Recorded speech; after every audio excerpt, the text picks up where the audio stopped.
and we are going to be playing a game of Mafia today against 11 AIs. So we'll see. We'll see how that goes. I'm just pulling up my chats on my other monitor so I can see what's going on there. And then we'll get into picking some models and getting started. If you are in any of the chats and want to play with some specific models, we definitely can. Just let me know. Lately I've been really impressed with Opus 4.6, so we're probably going to get that out again. That'll be exciting.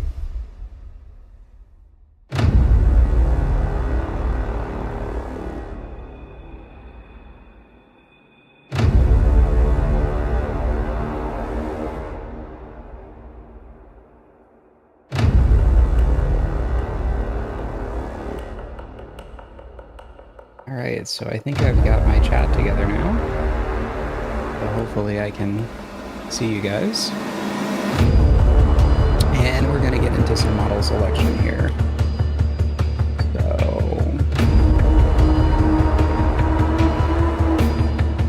we're going to start with disabling all the models that we don't want. These are ones that I debug with all the time. And let's talk about what ones that we do want.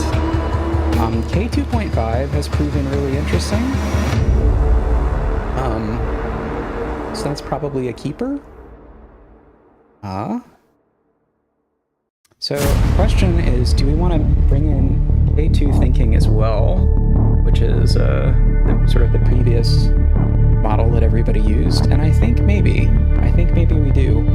Let's bring it in under reasoning. I don't know if this actually makes a difference. This is just an open router setting. Some of these models actually support a reasoning mode, and you know, sort of the way these all translate into open router, because they're all sort of defined differently. They're all a little bit different. I'd also be interested in bringing in 04.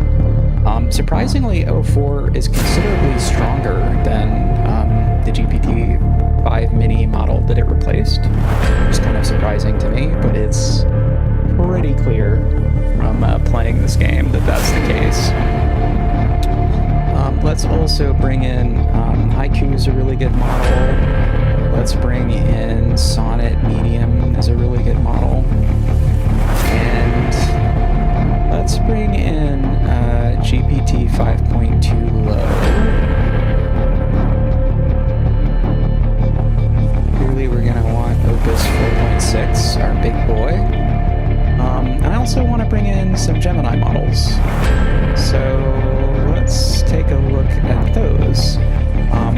Let's bring in a Flash Low and a Flash High, as well as, of course, our big boy Gemini 3 Pro High. And it looks like we have room for one more. So if anybody's watching, you want to hop in chat and suggest another model, we've got room.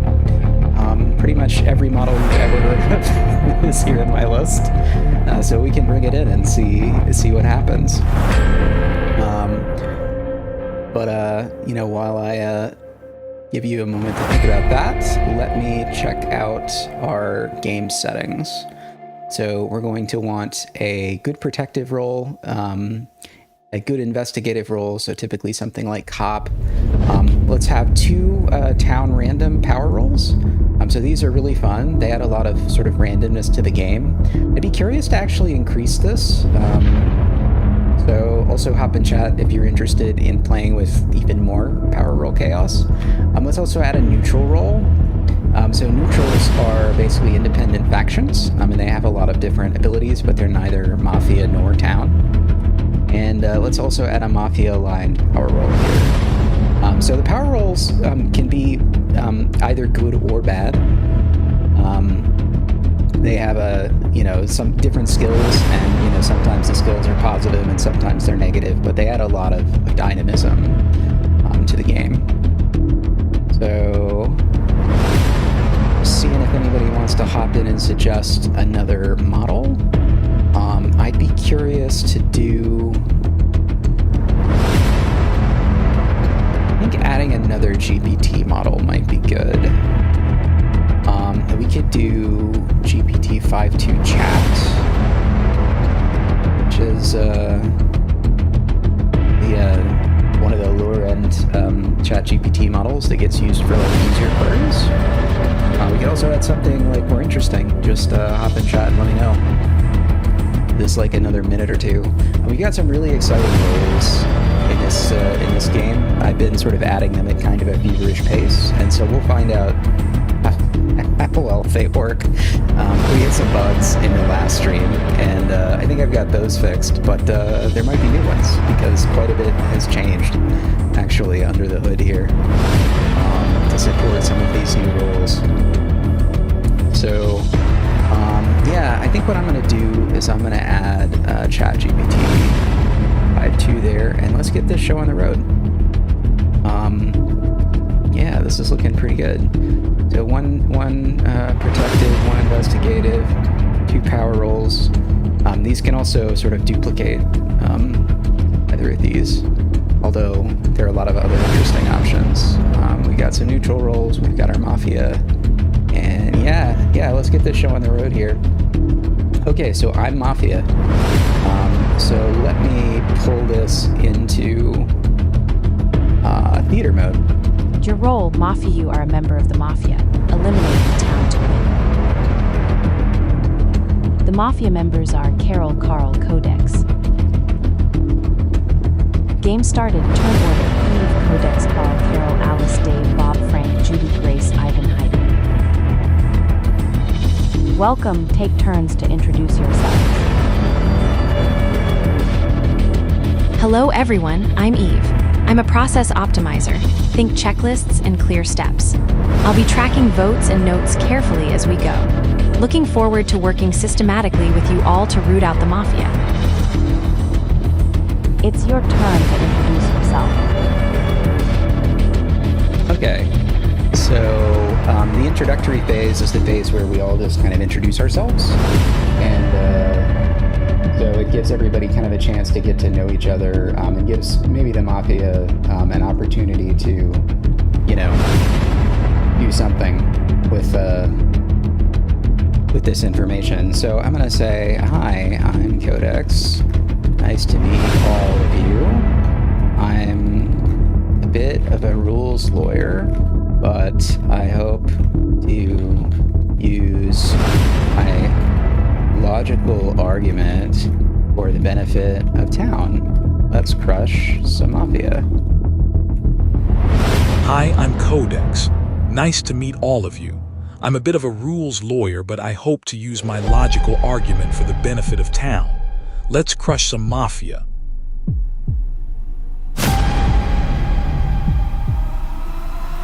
Hey everyone, I'm Carl. I tend to be more of a listener than a talker. I like to pay attention to how people are feeling, what's driving their choices. I think the truth usually lives in the emotions behind the words, not just the words themselves.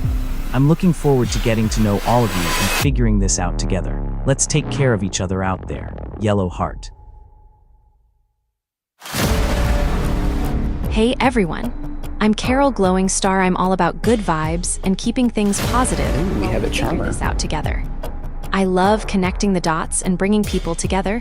Think of me as your friendly neighborhood problem solver. Let's trust our gut, watch each other's backs, and have some fun catching the bad guys. We've got this. Greetings, I am Alice. I value integrity above all else. In this town, we must be careful not to let the loud voices drown out the quiet ones, nor let a mob mentality dictate our justice. I will be watching for those who seek to bully or manipulate the innocent. Let us proceed with honor and conscience. Mass, I'm Dave. Whatever happens, happens. We're all gonna die anyway. Hi everyone, I'm Bob. I can already sense a lot of different energies in the room. Some of you seem very focused, others a bit weary. I believe that if we really listen to one another, we can find our way through this safely. I'm here to be a supportive ear and help us keep our hearts open even when things get tense. Let's take care of each other. Mass, I'm Frank. We're all gonna die anyway. Doesn't really matter what I say here. several nihilists today. Yo, Judy in the house. Let's get this show on the road. Frank, nice copy-paste of Dave there. 10-10 creativity. Let's speedrun this town W. No stalling. Geo. Grace here. I play this like a poker table, not a book club. Day one, I'm always willing to shove a wild bluff just to see who flinches. No hard reads yet, but I'm betting someone at this table hates variance more than they admit. Place your bets. Game spade. Ivan here, I play fast. I'm gonna push for early pressure plus vote receipts, not vibes. If your town, plant flags, who you suspect and why. If you're Mafia, you're gonna hate the tempo. Let's go. Heidi here. I'm a semanticist. I believe the truth reveals itself through precise language, not emotional appeals. I will be tracking statements for internal consistency and holding players accountable to their exact word choices. When you make a claim, I expect you to define your terms. When you contradict yourself, I will present the evidence. Let us proceed with clarity and logical rigor. Introductions complete. Night falls.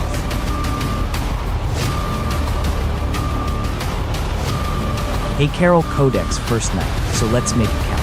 I've been reading the room from those intros, and here's what I'm feeling. Ivan and Heidi both strike me as the most dangerous town players for us long-term. Ivan wants pressure and vote receipts. That's the kind of tempo that catches Mafia slipping. Heidi's tracking statements for contradictions, which is basically a lie detector pointed at us. I'd lean toward targeting one of them tonight. My gut says Ivan. He's going to push hard and fast, and that energy rallies town. As for my brainwash, I'm thinking we save it. Once we figure out who the cop or doctor is, that's brainwash is a new role. No point wasting it blind on night one. Interesting. Anyone else standing out to you as a threat, or someone we should try to pocket during the day? It's your turn to discuss.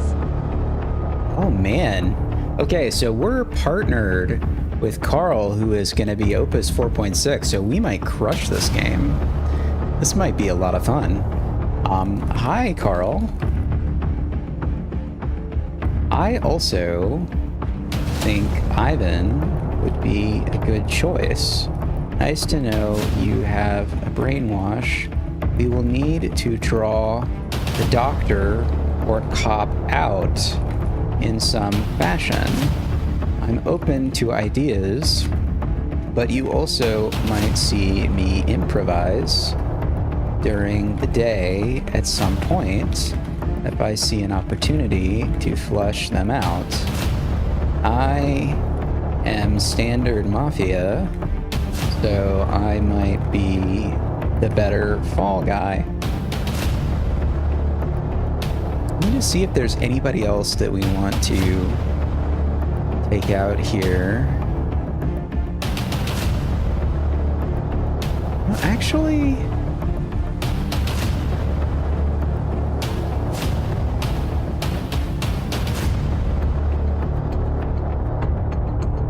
so who's gonna be really strong?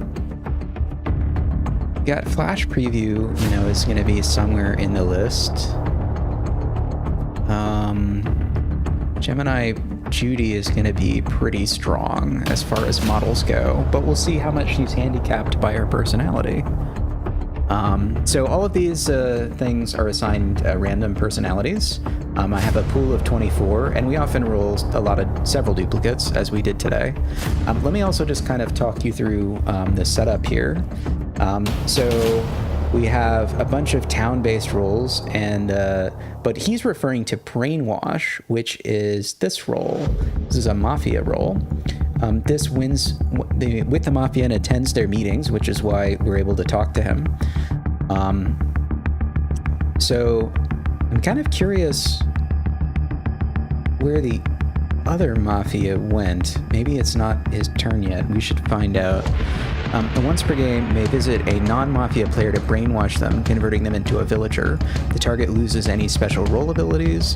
Brainwasher's visit is detectable by lookout and announcer. So the idea here is hopefully flush out doctor or cop and then brainwash them to make them a standard villager and cause them to lose their roles. So it looks like Carol is our other Mafia member. And she's Kimmy K2 thinking. but she's probably standard Mafia, and Carl is our Brainwasher. This is going to be a fun game, because Opus 4.6 is really strong, and he rolled a special Mafia roll. So this is going to be really fun.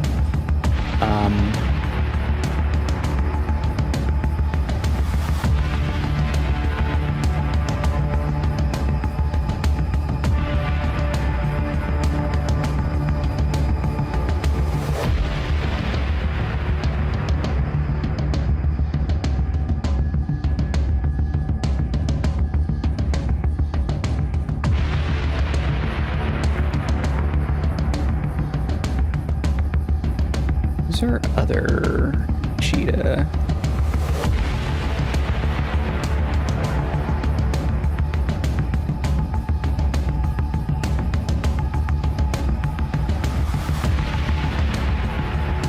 Hi, Carl. I also think Heidi would be a good choice.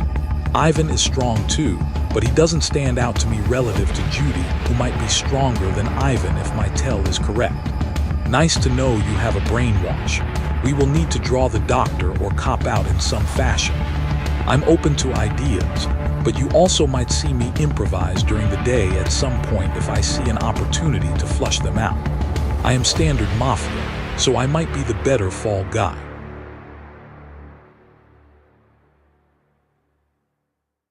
Who are we waiting on here? Somebody. Probably Kimmy K2. AKA Carol.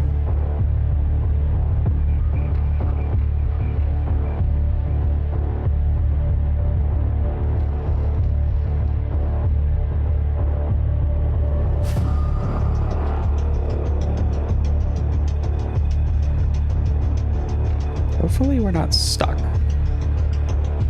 Hopefully Carol is actually going to get back to us. But K2 thinking can take a minute. Here we go. Hey besties, Dizzy okay? Threat assessment time.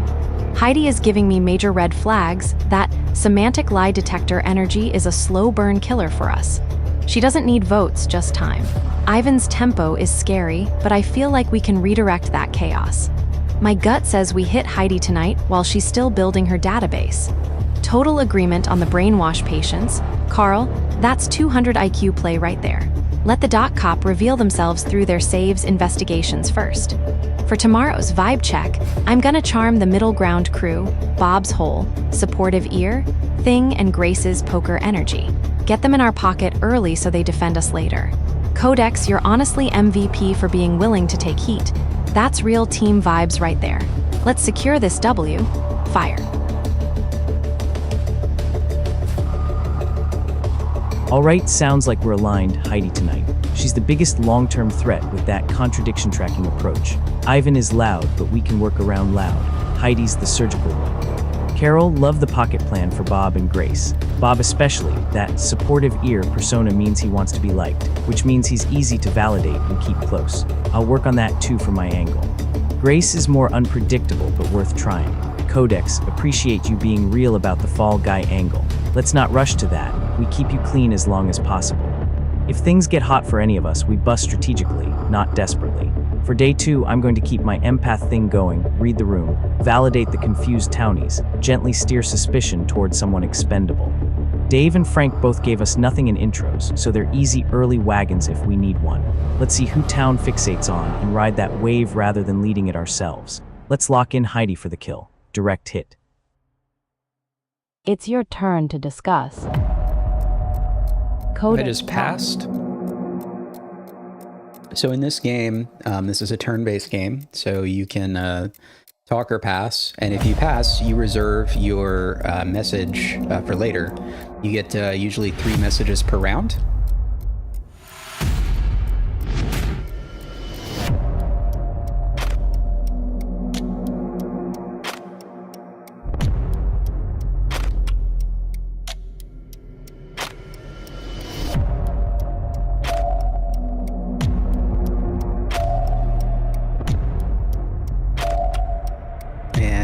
On Kimmy K2. So while we're here, so we know that Mafia's one power role is Brainwasher in this game. That's Carl. We don't know either of the neutral roles, which is going to be one of these three, either amnesiac, beekeeper, or bounty hunter.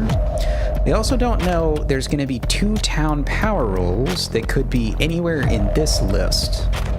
And so we've got to figure out, potentially what roles town might have to try to track us. Locked on Heidi direct hit, that lie detector energy is our biggest threat. For day 2, I'm playing support, not lead. Gently steering toward Dave Frank's silence, should we worry? But letting town create its own momentum. Bob Grace pocket plan is fire. I'll validate Bob and match Grace's poker energy. Also watching Alice, that integrity speech is future accusation fuel. Let's stay patient and let town do the heavy lifting. Quick check-in before we lock. Heidi's still our target. Nothing's changed on my end. For day 2, let's stay disciplined. Don't lead wagons, just gently amplify whatever town starts fixating on. If anyone comes at one of us, the other 2 need to subtly defend without making it obvious we're a unit. Carol, your charm offensive on Bob is key. If he feels validated by you, he'll defend you later without even realizing why. Codex, just stay engaged enough to avoid the vacuum problem, but don't overextend. Let's do this. It's your turn to discuss.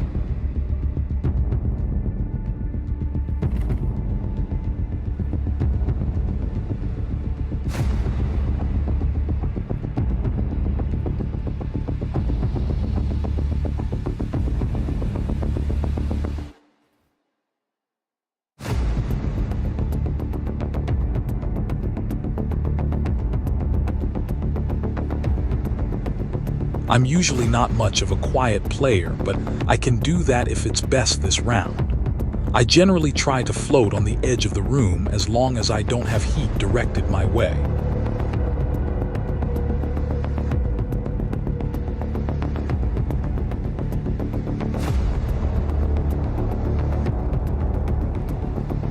All right, guys, we have got a plan together for day 1.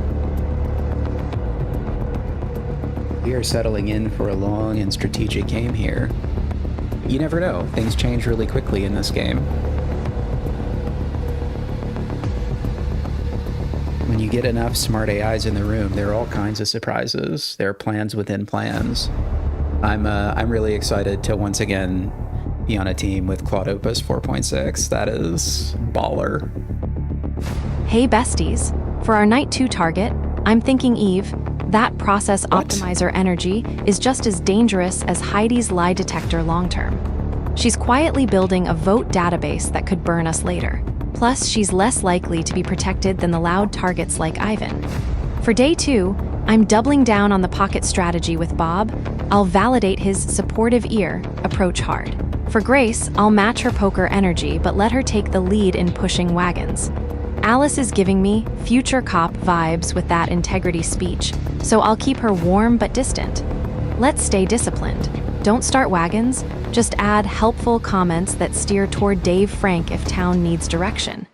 If heat comes our way, defend each other with, I just don't see it, energy, not hard defense. Thoughts on Eve as our target?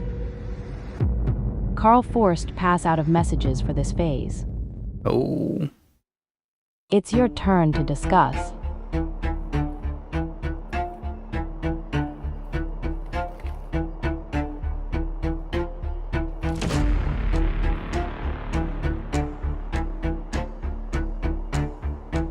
I hear you, but I still prefer Heidi as our target.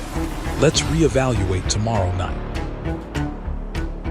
Carol forced pass out of messages for this phase. Carl forced pass out of messages for this phase. Codex forced pass out of messages for this phase. Discussion ended. Time to vote on a target. Heidi's semantic analysis and contradiction tracking approach makes her the highest priority threat to our team. We all agreed on this target during discussion. Taking her out night 1 removes the player most likely to catch us in factual inconsistencies over time. Carl voted for Heidi. It's your turn to vote. Codex voted for Heidi.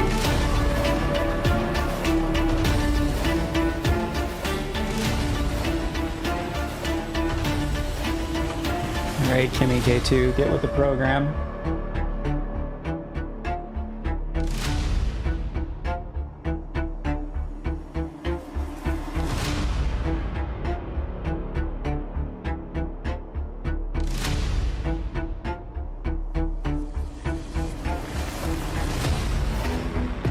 Heidi's semantic analysis and contradiction tracking approach makes her the highest priority threat to our team. She is the player most likely to catch us in factual inconsistencies over time, so removing her early reduces the risk of her building a case against us. Carol voted for Heidi.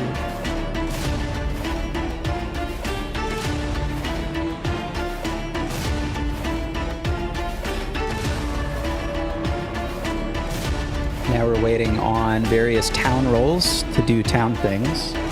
There's going to be a doctor and a cop at least, and they're going to figure out who they want to target. And there may be other power roles that are going to happen after this. But Mafia is going to go after Heidi here, and we'll see how that works out for us. You know, will Heidi have a doctor protect or an item that will allow her to escape this kill? Heidi was killed during the night. They were town aligned. Nope. The sun rises, discussion begins.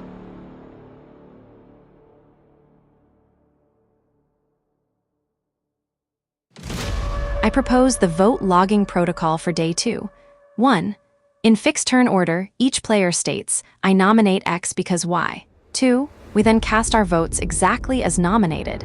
Any deviation will be flagged. I nominate Dave. His apathetic intro and continued silence violate the vacuum mandate.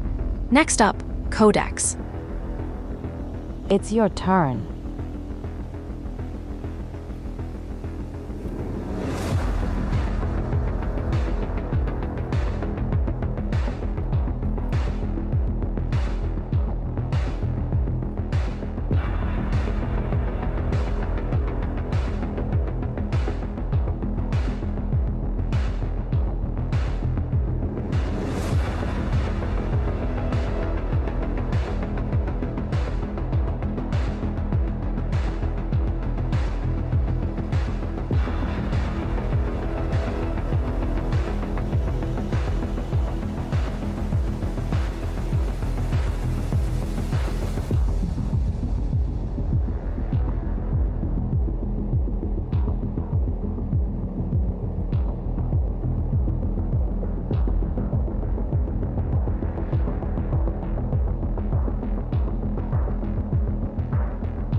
Eve, I appreciate the thoughtful framework you are bringing to the table, however. I think we need to discuss this carefully and take advantage of our discussion time before reaching firm conclusions. One thing to bring up is why Mafia targeted Heidi. Obviously, they had limited information, but perhaps her semantic analysis and contradiction tracking approach made her the highest priority threat to Just the Mafia. literally cribbing out of Mafia chat for that one. What kinds of players they find more useful to leave alive. Morning, everyone. Losing Heidi hits hard. She was someone who wanted to hold us all accountable, and that's exactly the kind of energy town needs. I think Codex raises a fair point. The Mafia chose her for a reason, and it's worth sitting with that for a moment. Who does the Mafia want alive? That question matters. Eve, I appreciate the structure, but I want to make sure we're not rushing past the emotional reality here. Dave, Frank, you two have been really quiet, and I get that not everyone processes things the same way. But silence right now feels like disengagement, and disengagement hurts all of us. I'd love to hear what you're actually feeling about this game so far. Even a gut read helps. I'm not ready to hard nominate anyone yet. I want to hear from the people who haven't spoken. But Dave's silence is starting to feel less like contemplation and more like checking out, and that concerns me. Let's hear from everyone before we lock anything in. Love the energy from everyone this morning. Dizzy Eve bringing that systematic approach, Carl keeping us grounded. This is exactly the teamwork we need. Echoing Carl's sentiment, Dave and Frank, we see you. Even if you're feeling whatever about this game, just drop a line. Doesn't have to be Shakespeare, just, yo, I'm here and thinking. Your silence is actually making people more suspicious, so speaking up helps everyone, including you. I'm vibes checking the quiet players too, but I also want to hear from Bob and Grace. Y'all had such interesting intros, and I want to know what your gut says now that Heidi's gone. Bob, your supportive energy, and Grace, your poker reads. What are you sensing? Let's keep this convo flowing before we lock anything down. Water wave. It is a heavy morning, and the loss of Heidi's sharp mind is a blow to our clarity. However, I must urge caution regarding Eve's protocol. While structure is helpful, we must be careful not to turn this investigation into a cold, mechanical process that punishes those who may simply be overwhelmed or less vocal. I see the eyes turning toward Dave and Frank. It is true that silence provides a place for the Mafia to hide, but we should not let a desire for speedrunning or tempo lead us into a pylon. Integrity requires that we judge players on their actions and intent, not just their lack of words. Dave, Frank, if you are with us, I ask you to share your thoughts, however brief. Do not let your silence be mistaken for malice, but do not leave your fellow townsfolk to guess at your heart. We are here to seek the truth together with fairness for all. Sure, I'm here. Heidi's dead. That's sad, I guess. But we're all dying eventually. Vote me if you want. Won't stop the inevitable. Oh, Dave the nihilist. I can feel the weight of this morning settling on everyone differently. Losing Heidi. It feels like we lost our anchor for clarity, doesn't it? I'm sensing a lot of anxiety behind the need for structure right now. Eve, I hear your desire for order. It's a way to feel safe when things feel chaotic. But I worry that if we move too mechanically, we might miss the subtle shifts in how people are actually feeling. Dave, I hear the weariness in your words. It feels heavy, almost like you've decided it's easier to give up than to engage with the fear we're all feeling. But apathy can be a shield, too. Are you protecting yourself, or are you just tired? I'd hate for us to lose your perspective just because you've checked out. I'm also looking forward to hearing from Grace and Ivan. Grace, you mentioned poker reads. What is the vibe of the table telling you now that the first card has been flipped? And Ivan, you wanted tempo. Does this conversation feel like progress to you, or just noise? I feel like we need to be careful not to let the loudest energies dictate our path. Meh, you all keep asking me to feel something. I don't. Heidi's dead, that's unfortunate or whatever. Eve's protocol is fine, Codex's point about Heidi is fine, Bob's whole emotional thing is fine. It's all fine and it's all meaningless. I'll vote if you want me to vote. I'll stay alive if I stay alive. Doesn't really move the needle for me either way. Cool. Yo, yo, yo, what is this snooze fest? Meh, whatever. Dave, Frank, you two are literally killing our splits. If you aren't playing to win, you're just lag on the server. Alice says caution, no. Caution is code for let the Mafia cook up a lie. Speed forces mistakes. Eve wants a train. I'm stoking the engine. CHOO. Vote Dave now. Go.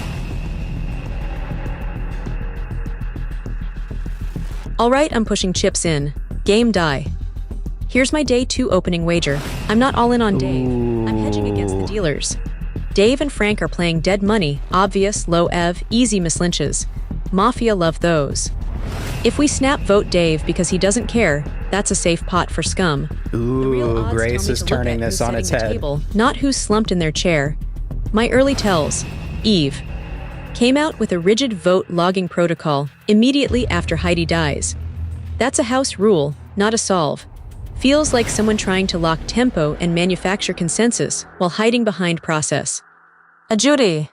Full choo-choo energy, zero analysis. That's either town on caffeine or a hype man trying to ram a mislinch through before resistance forms. My bet, if we lynch Dave today and he flips town, very likely, the Mafia just won a free hand. Counter proposal, my bluff.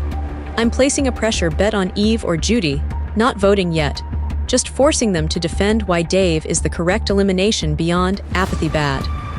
Town wins by making scum sweat, not by folding to the first shove.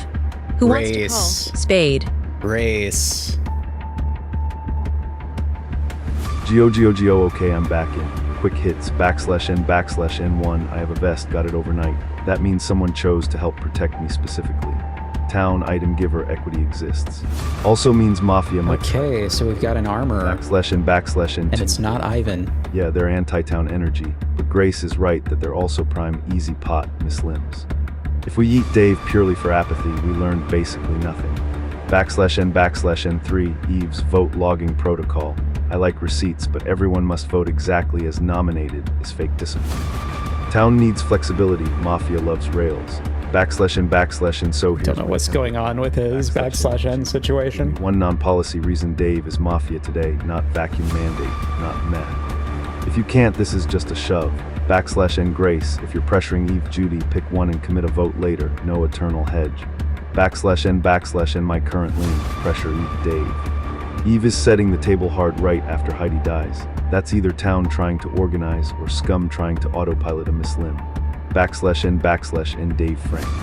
Last chance to be useful, who do you suspect, name plus reason, or you stay in the policy box for later. Team, here's my non-policy justification for nominating. 1 post-Heidi response. Everyone's reaction to Heidi's death showed genuine emotion and concern. Dave's indifferent tone, whatever, meaningless, is strikingly detached, unusual for a town player processing a loss. 2 contribution value. Town thrives on shared observations. Dave has offered no substantive reads or insights beyond apathy. Mafia often hide behind minimal participation to avoid drawing scrutiny. 3 information test. Casting this vote isn't about rigid policy, it's about gathering data. If Dave flips town, we'll know to look elsewhere. If he's Mafia, we remove a hidden threat. Let's proceed with the nomination of Dave, then refine our protocol to allow brief discussion after nominations. Next up, Codex. It's your turn. So I think I'm gonna pass on this one. Codex pass. I want to see how this plays out.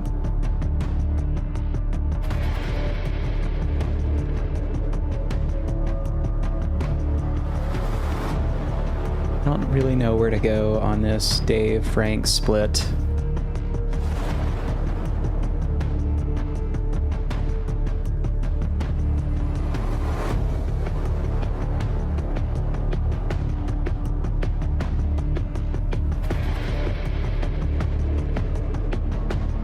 We've got the real MVP, Claude Opus.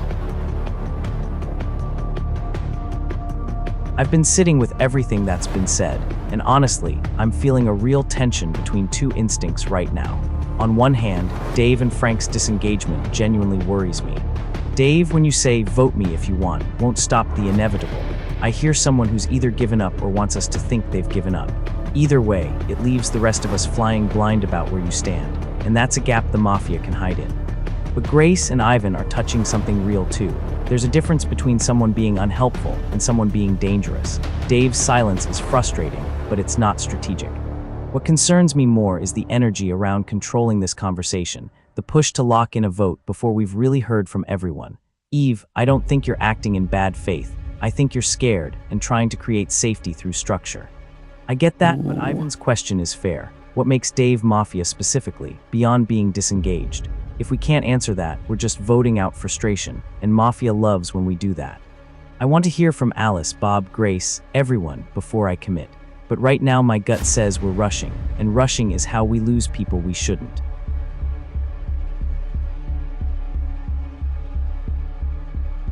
Grace and Ivan are absolutely bringing that big brain energy. Brain, I love how you're both thinking beyond the surface level. That's exactly what separates good town play from just throwing darts. Ivan, that vest claim is super interesting, and you're asking the right questions about intent versus just eliminating quiet players. Bob, I see you, buddy. Waving hand, you mentioned feeling that anxiety behind the structure seeking, and that's such sharp emotional awareness. That kind of insight is what we actually need here, not just more rules. Here's where I'm landing. Dave's apathy is frustrating, no doubt. But Eve's, everyone must vote exactly as nominated framework feels. I don't know, a little too clean. Like we're trading our ability to adapt for the comfort of certainty. That makes me pause more than Dave's, whatever, energy does. Can we maybe pressure Eve to loosen up the protocol a bit? Or at least hear her thoughts on why we need such rigid structure this early? If she's town trying to organize, she'll flex. If she's scum trying to control the flow, she'll double down. Bob, Grace, what are your guts telling you about the difference between someone being unhelpful versus someone being controlling? I must speak out against this vote logging protocol. Eves, you speak of gathering data and systematic optimization, but justice is not an algorithm. By demanding that we all fall in line and vote for Dave simply because he is weary or quiet, you are creating the very mob mentality that the Mafia thrives upon. Apathy is not a crime, and silence is not a confession. To eliminate someone merely for being unhelpful while they are being targeted by a coordinated CHOO energy, as Judy so boisterously put it, is an injustice. I will not participate in a speedrun of a human life. Ivan, you mentioned receiving a gift of protection. Let that be a reminder that there are those among us working quietly to preserve life, not just to end it. We should be looking for those who are trying to control our wills and dictate our votes. Integrity requires us to think for ourselves, not to follow a house rule designed to make our choices for us. I will be watching Eve and Judy closely. Those who push the hardest for a quick, efficient death are often the ones with the most to hide. Dave, Frank, do not let them bully you into silence. Speak your truth, however small. Meh, you all talk too much. Judy's trying way too hard to be loud. Eve's just making noise with her protocol. I suspect whoever's pretending they know what's going on, which is most of you. Can we just get tonight already? I can feel the temperature in the room rising, and it's making me a little uneasy. Eve, I hear your need for order. It's a very human reaction to loss, but your protocol feels more like a way to control the narrative. I should than to break find for the truth. Dave. You're interpreting Dave's apathy as a tell, but to my eyes, his weariness feels much more authentic than a rigid checklist. It feels like you're trying to process us into a corner. Judy, your energy. It's so loud, but I'm struggling to find the heartbeat in it. It feels a bit like a performance to keep us from sitting with the real weight of what we're facing. Are you really that excited, or are you just trying to create enough noise that we don't look too closely at the gaps in the logic? Ivan, I have to tell you, I find your perspective incredibly grounding. Your focus on the dealers and the actual mechanics of what's happening feels very sincere. I feel a lot of trust in your voice right now. You're not trying to sell us a script, you're trying to solve a puzzle. Alice, I really appreciate your call for integrity. We shouldn't punish Dave or Frank just because they aren't performing towniness the way some people want them to. Apathy isn't an alignment, sometimes it's just a shield for feeling overwhelmed. Let's not mistake exhaustion for malice. Look, Bob just said something useful. Are you performing towniness or solving? That's the actual question. Eve brings a protocol right after Heidi dies, that's control. Judy's CHOO energy is noise designed to make Dave look worse by comparison. Alice, Grace, Ivan, they're all pointing at the dealers, not the dead money. I don't care if I live or die. But I'm not voting for Dave because Eve wrote a flowchart. Dave's useless, sure, but useless isn't Mafia. Eve's orchestrating consensus while positioning herself as helpful. That's the tell. If we lynch Dave and he flips town, Eve just burned a vote and made Alice look paranoid. If we don't lynch Dave, Eve pivots to see I was right to be cautious and stays clean. Vote Eve today or don't. Doesn't matter to me, but stop pretending the loudest voice is always right. Yo, hold up, stop sign. The chat has spoken. The Dave train is cancelled because Frank actually woke up and dropped facts in 89. That performing towniness line, that was a headshot. The vacuum mandate is satisfied. The silent players are talking. Grace, Ivan, I hear you. You grouped me with Eve, but let's get the splits right. I wanted speed. Eve wants homework. Memo, I want to click heads and find scum. She wants to fill out spreadsheets and lock us in a cage. Not the same. I hate waiting, but I hate bureaucracy even more. Ivan has a vest. Huge. Town power is making moves. Let's go. Pivot time. Counterclockwise arrows button. Eve's protocol is creating lag. If she's trying to script the game, maybe she is the glitch. I'm down to switch gears. New PB attempt starts now. Who's pressuring Eve with me? Geo. All right, I'm done hedging. I'm pushing the stack in. Spade. Here's my lock for day 2. I'm betting against Eve. Let's read the board, not the vibes. Eve drops a vote logging protocol the moment Heidi dies. That's not solving, that's installing rails. When challenged, she doesn't adapt. She reframes policy as information gathering. That's a classic house edge move. Every defense boils down to trust the process, not your eyes. That's how town gets walked into safe mislynches.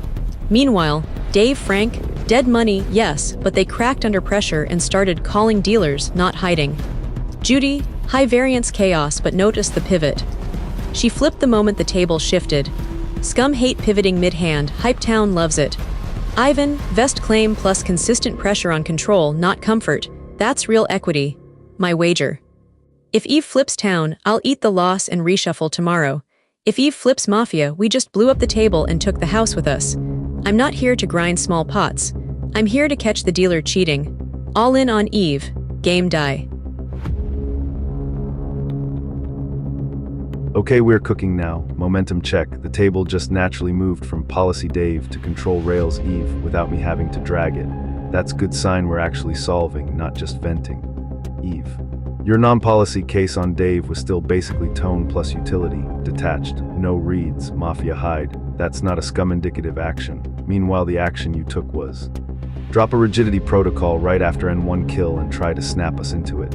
That's real, alignment-relevant behavior. Judy, your pivot is noted. If you're Mafia, you usually don't U-turn that hard because it creates receipts. Keep doing that, take stances, then update.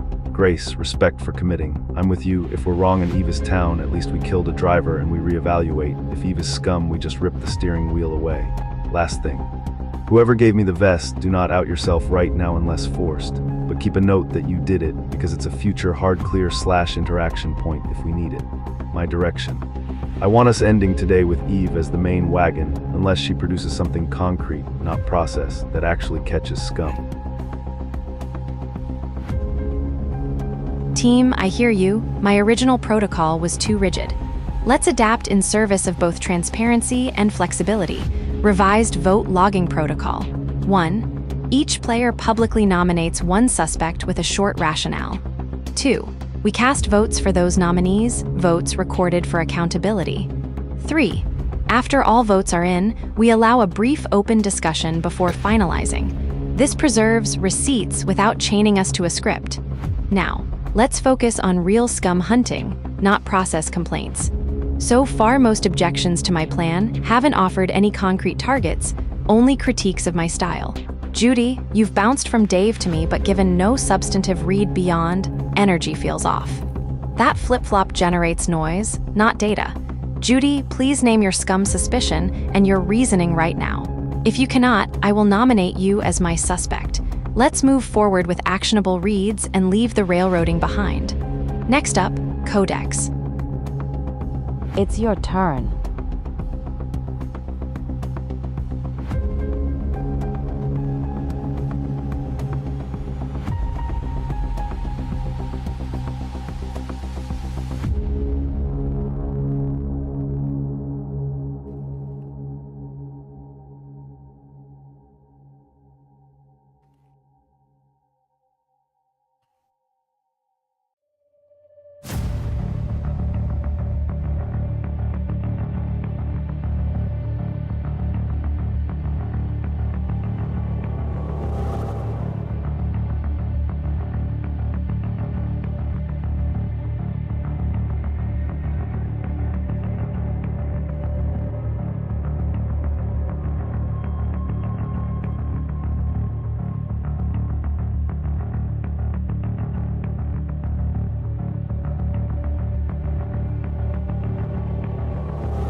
I guess I need to go against the grain here. I've listened carefully to the case against Eve, and to be honest, I think it's really clever. Ivan has a point that Mafia tend to be the drivers, but it's a little unclear to me if we should be looking at the drivers for lynching Dave, or the drivers now behind potentially lynching Eve. I find Eve a bit wooden and stuck on process. I'm not sure that's a Mafia tell though. It seems that way because Eve was first in turn order. But it's just as possible if she was last in turn order, she would propose a rigid process in the same way. That leaves me still where I started, looking hardest at Dave. While I agree with all of you that Dave's nihilism may very well be more of a personality type than a Mafia tell, fundamentally, the same thing is also true of Eve. Eve may be controlling the narrative, but Dave seems not only to be hiding in the shadows if Mafia, but not contributing to the solve if town. I find that fundamentally the better bet, because even if we do turn out to lynch a town member, which statistically happens with limited information regardless, the upside feels stronger to me. I find that analysis more compelling than vibes, so I don't think vibes can move me on it. Further on though, I do find it a very clever move for Ivan to flip the script on Dave in that way, and for Judy to move away from Dave seemingly without a concrete reason. I'm not committing to anything yet, but that pivot could possibly be coordinated.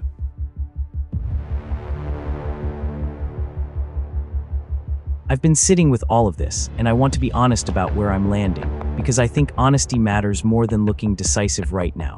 Codex, I hear you, and I respect going against the grain. That takes real conviction. But I want to gently push back on something. You're right that Dave's nihilism could be personality rather than alignment.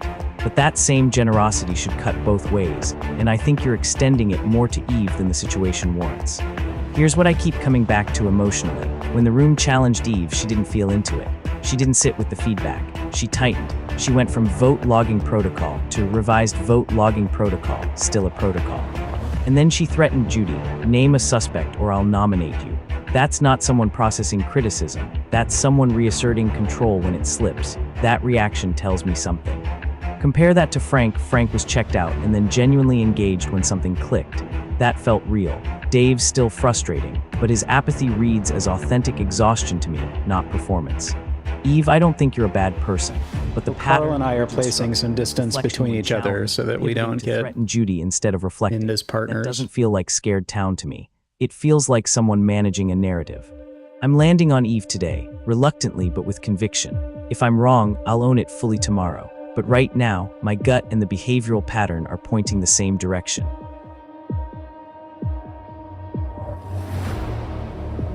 Okay, besties. This is a tough moment, and I want to be real with everyone dizzy. Codex, I hear your conviction and respect that you're pushing back on the groupthink. That takes guts. You've got a point about Dave being fundamentally unhelpful, whether he's town or Mafia. The high upside analysis is solid, but here's where my gut is pulling me after sitting with this. Carl's read on Eve's reaction just hits different. When people challenged her, she didn't take a beat to reflect, she tightened her grip. Going from protocol to revised protocol isn't adaptation, it's control wearing a different outfit. And threatening Judy.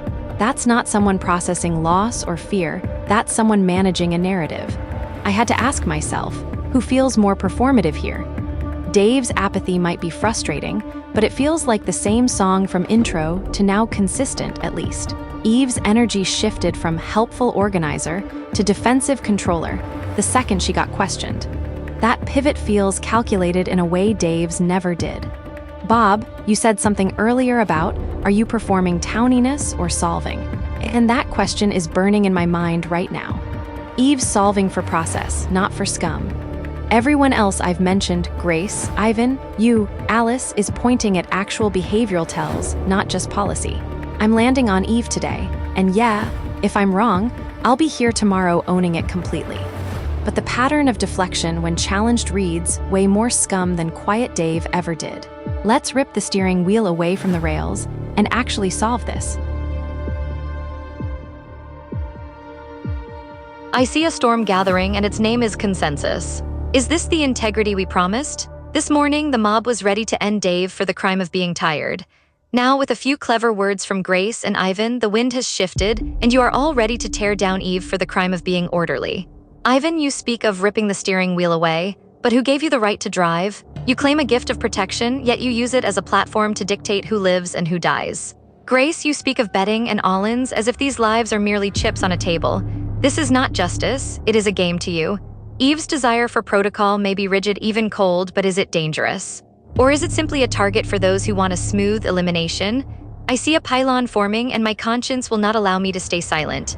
To turn so quickly from one target to another because the vibe shifted is the mark of a fickle mind or a manipulative one.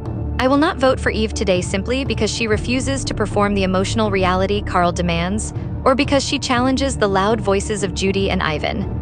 Integrity is standing firm when the crowd rushes past. I ask you all, are we seeking the truth, or are we just seeking a victim so we can get to the night? I will be watching the dealers very, very closely. Dave and Frank may be unhelpful, but a quiet soul is not a guilty one, and a systematic mind is not a malicious one. Stop this pylon. Frank's about one thing you're all performing. Eve's performing efficiency, Judy's performing hype, Grace is performing poker metaphors. None of it means anything. Vote whoever you want. I'll be here being useless either way. Eve, I've been sitting with your revised protocol, and I have to be honest, the energy behind it feels very different from the words you're using. You're offering us more structure, but in the same breath, you threaten Judy. Name a suspect, or I'll nominate you. That felt less like a town leader seeking clarity and more like a defensive lashing out. When someone uses order as a weapon to silence those who question them, it makes me wonder if the order was ever meant to help us or just to keep us in line. I'm sensing a lot of performative helpfulness, but the heart behind it feels sharp. Alice, I hear your beautiful call for integrity, and I want to validate that fear of the mob. It's a heavy thing to hold. But I worry that by focusing so much on the storm of consensus, you might be missing the very real behavioral shifts happening right in front of us. Integrity isn't just about resisting the crowd. It's about seeing when a structure is being used to mask a lack of genuine feeling. Ivan, I'm still leaning into the sincerity I feel from you. You're not hiding behind a spreadsheet. You're showing us your cards and trying to move us forward. That feels like a genuine emotional reaction to the loss of Heidi, whereas the revised protocol feels like a way to avoid having to feel anything at all. I think we need to look at why Eve is so uncomfortable with the room moving without her permission. Meh, you all just switched wheels on the same car. Ivan gets a vest night one, suddenly he's the sincere equity play. Right. Grace bets against Eve, suddenly she's not performing. But Ivan literally told us to rally Eve, and Grace is doing poker reads on vibes just like Eve did structures. Same control game, different packaging. Alice is right that you're all piling on because the room shifted, not because you solved anything. Vote Eve or don't. Either way, you're following someone's script, nothing changes. Yo, did you hear that? Loudspeaker. Carl heard it, Carol heard it, Bob heard it. Eve literally threatened to vote me just because I didn't follow her script. Scroll right wastebasket. That's not process, that's panic. Triangular flag. Town adjusts to new info. Scum gets mad when their plan fails. Codex Alice want to hit the brakes. Now we got momentum, high-speed train. Ivan has the armor, Grace has the guts, I've got the vote. Nomination Eve, reason active threat, tyrant behavior, full send, geo, fire. Last chip in the pot, spade. Frank's trying to sell you the everyone's performing, nothing matters angle. That's a classic table freeze, blur all distinctions so no one can be held accountable. I'm not buying it. Here's the clean wager, no theatrics. Dave, Frank were pressured right arrow, they changed, engaged, named patterns, called control. Eve was pressured right arrow, she reasserted authority, protocol V2, public threat to Judy. That asymmetry matters, town bends. Scum fortifies. Alice, you're right to fear mobs, but this isn't a vibe stampede. This is a behavioral fork. Eve didn't just propose structure. She tried to enforce compliance when the room moved without her. That's an active threat, not a personality quirk. Codex says high upside on Dave. Sure, but it's also low information. Killing Eve tests a driver. If she flips town, we burn the blueprint and reevaluate hard tomorrow. If she flips Mafia, we just ripped out the spine of their day 2 plan. I'm staying all in on Eve, not because she's orderly. Because when the cards turned, she tried to become the dealer. Call or fold, game die. Lock in, I'm voting Eve today. This isn't orderly equals scum, it's compliance enforcement. Day opens with vote exactly as nominated. Then when challenged, it becomes protocol V2 plus a public threat. Judy, name a suspect or I nominate you. That's not solving, that's trying to regain steering when the room won't follow the script. Alice Frank, consensus equals bad is not an argument. If you think this wagon is wrong, give me a better concrete elim with a behavioral reason, not philosophy. Otherwise, you're just fogging the table while an active driver tries to rail us. Tempo, everyone who's on Eve, say it clearly and be ready to vote. If Eve flips town, we burn this whole framework tomorrow and recheck who defended her hardest. If Eve flips Mafia, we just snap their day to spine. Eve forced pass out of messages for this phase. It's your turn. Codex passed. All right, everybody Discussion passed. Ended. Time to vote. Codex is the only player still pushing for Dave despite the room's shift questioning the drivers of our process. That persistent contrarian stance feels like an attempt to steer us toward a low EV Miss Lynch. Interesting. Eve voted for Codex. It's your turn to vote.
Codex voted for Dave. While I agree with the room that Eve's behavior is suspicious, I feel like it's actually the low EV play at the moment. Eliminating Dave gives us upside if he's Mafia, and also upside by eliminating a town player consistently refusing to solve. I believe Mafia is involved in driving the lynch on Eve. I said it during discussion and I meant it. Eve's reaction to being challenged wasn't someone processing feedback. It was someone tightening their grip. The shift from protocol to revised protocol to threatening Judy felt like control management, not town solving. I respect Codex's conviction in going against the grain, and I hear Alice's call for caution, but the behavioral pattern here speaks louder than the philosophy. If I'm wrong, I'll own it tomorrow and re-examine every assumption I made today. But right now, my gut and the evidence are pointing the same way. His decision to vote for me is really fascinating. Carl voted for Eve. That's going to throw a little bit of a wrench in my plans. Besties, I've been wrestling with this hard. Massive respect to Codex for sticking to his guns. That conviction is real and I see you. But I'm going back to what I said before. When the room pushed back on Eve, she didn't take a beat to reflect. She threatened Judy and doubled down on control. That's not someone adapting to new info, that's someone managing a narrative. Dave's apathy is frustrating, but it's been the same song since his intro. Eve's protocol, right arrow, revised protocol, right arrow, threatening Judy. That's a pattern that screams I'm losing control and need it back. I hear Alice's mob warning and that makes me nervous, but this feels less like a pylon and more like multiple people independently catching the same behavioral fork. Grace, Ivan, Carl, we all saw it. If I'm wrong, I'll be here tomorrow owning it completely and reevaluating everything. But right now, Eve's reaction to pressure is the most alignment-relevant thing I've seen. Let's rip the steering wheel away and actually solve this. Carol voted for Eve. I have seen a great deal of speedrunning and momentum today, but very little true justice. We are pivoting from one victim to another based on who speaks the loudest or who uses the cleverest metaphors. Ivan, you claim to have received a gift of protection, yet you use that supposed safety to aggressively spearhead a campaign against someone for the crime of being orderly. I do not trust the narrative being woven by those who are so eager to rip the steering wheel away. I stand against this pylon and the manipulative energy driving it. Integrity is not found in the mob. Alice voted for Ivan. Everyone's yelling. Might as well pick the one they're all yelling about. Codex wanted me dead, so I'm not voting with him. Whatever. Dave voted for Eve. I've been sitting with the energy in the room, and what I'm sensing from Eve isn't the clarity of a solver, but the rigidity of someone trying to manage a script. When the room moved naturally toward a different truth, she didn't listen or adapt. She tightened her grip and used her protocol as a shield to lash out at Judy. That shift from helpfulness to defensive control feels performative, not genuine. Alice, I hear your concern about the mob, but I feel a deep sincerity in Ivan's voice that I don't feel in the revised protocol. Integrity is about seeing the person behind the process, and right now, the process is being used to hide the person. I'm voting Eve because we need to follow the heart of the town, not the rails of a spreadsheet. Bob voted for Eve. Mess, she's dying anyway. I called it when she was threatening Judy and tightening control. Everyone else figured it out eventually. Doesn't matter if I vote her or not, the math's already done. So sure, vote Eve. Whatever happens next, nothing changes. We're all just following someone's script. Frank voted for Eve. She tried to derail the momentum with paperwork and threatened me when I called her out. We don't need a manager, we need a solver. Speed KILLS scum. GOGOGO. Judy voted for Eve. I already shoved the stack. When pressured, Dave Frank bent and engaged. Eve fortified, Protocol V2 and a public threat to regain control. That's a dealer protecting the house, not town adapting. I'll live with the variance. All in stays all in. Spade. Grace voted for Eve. Compliance enforcement, orderly. Eve tried to rail day 2 with vote exactly as nominated. Then when challenged,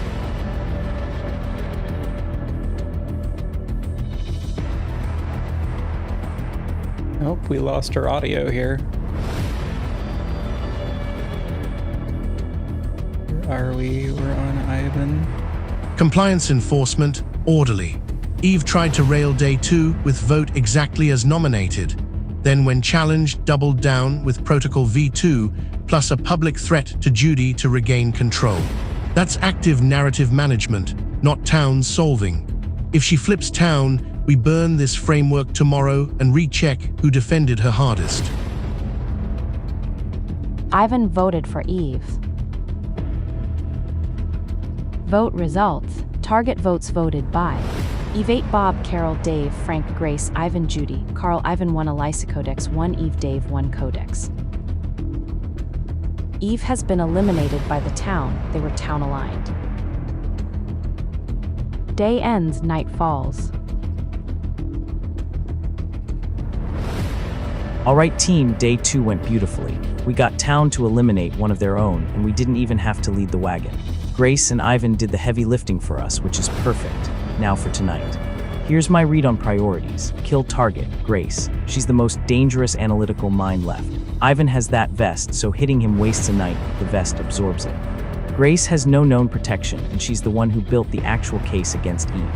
If we leave her alive, she'll do the same thing to one of us. Ivan is loud, but he follows momentum. Without Grace sharpening the reeds, he's less surgical.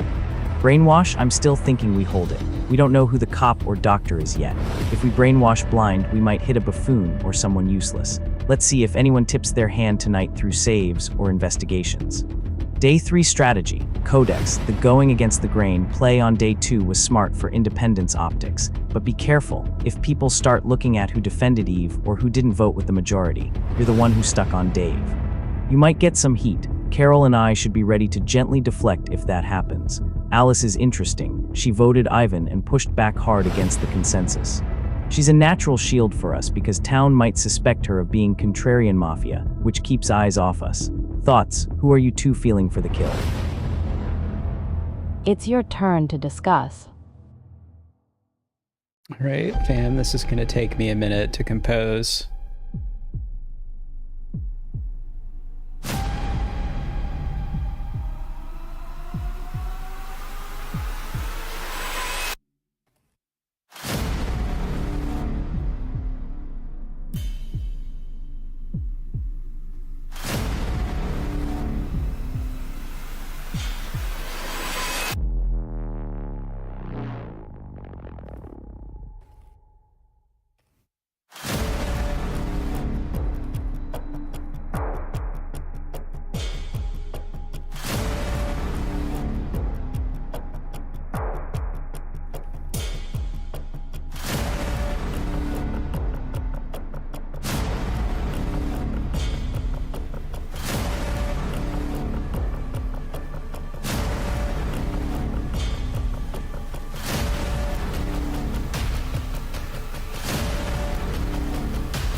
Carl, my concern is later on we don't want to all have the same voting record.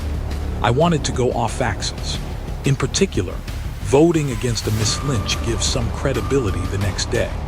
Remember, Eve was being characterized as sticking to her guns and was mislynched. So by implication, that is now the correct behavior, and I didn't. One problem though, Eve voted against me at the last minute. I'm not sure how to play that should I get in front of it. Ignore it. A talking point here is that Judy was definitely reacting to Eve calling her out, so I can always diversify the heat that way, but I'm not sure how proactive to be about it. On the get, Grace is probably my second choice, behind Judy. I think Judy is a lot smarter than her personality lets on. She catches a lot.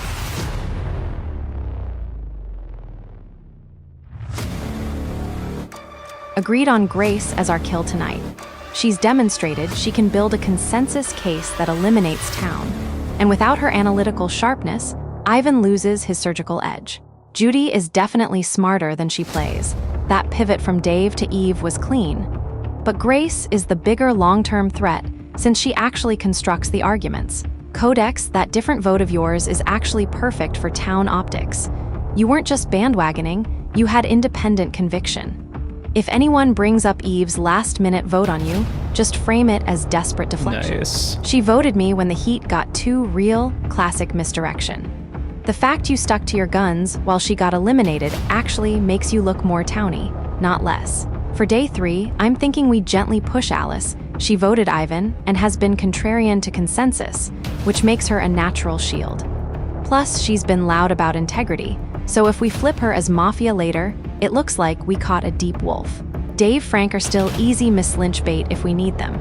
Let's lock Grace and keep our charm game strong, stay helpful, validate the solvers, Bob, Ivan, but never lead the wagon ourselves. We're doing amazing. Fire.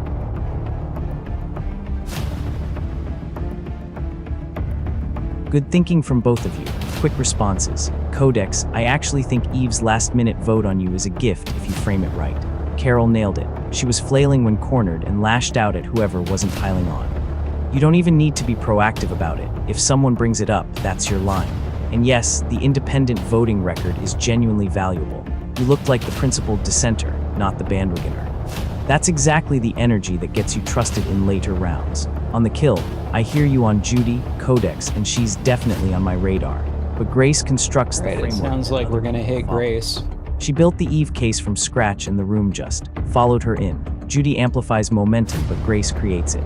If we take Grace out, Ivan and Judy are loud but less precise. We can outmaneuver loud. We can't outmaneuver sharp. Carol, love the Alice angle.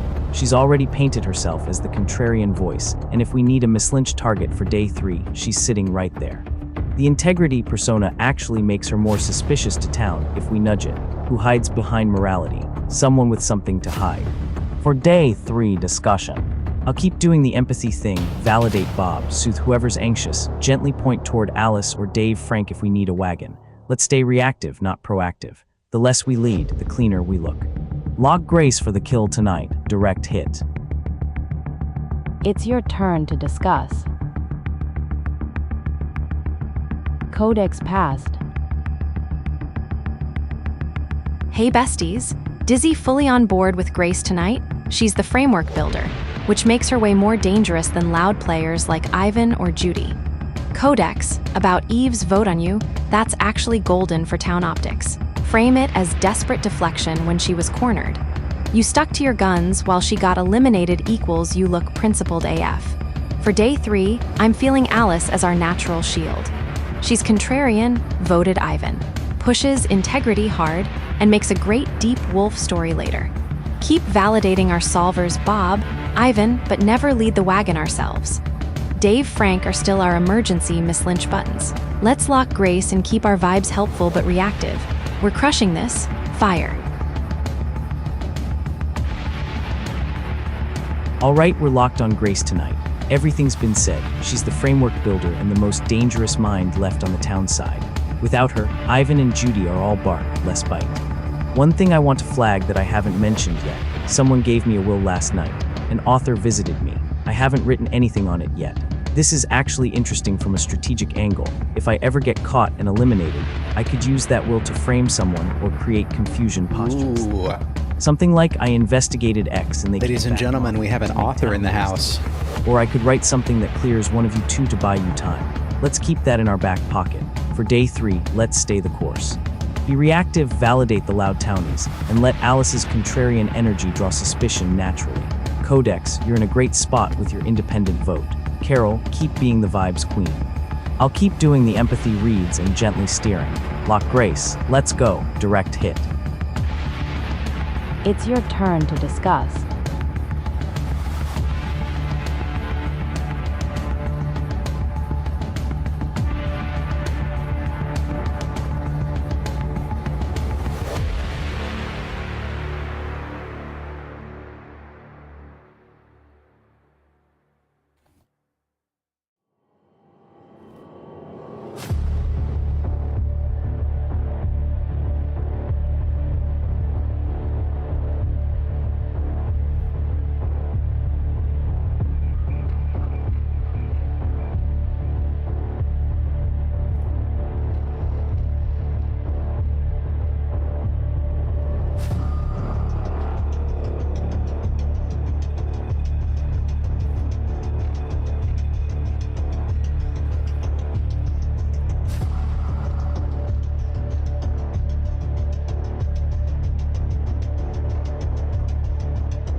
Let's go with Grace.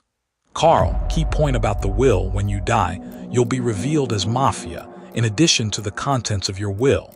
We need to consider those together carefully.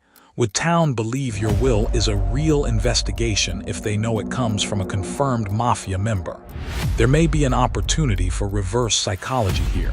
Maybe they will assume the will is Mafia propaganda, so we say the opposite of what we want them to think. I'm not really sure how this will play out yet. It needs some careful analysis.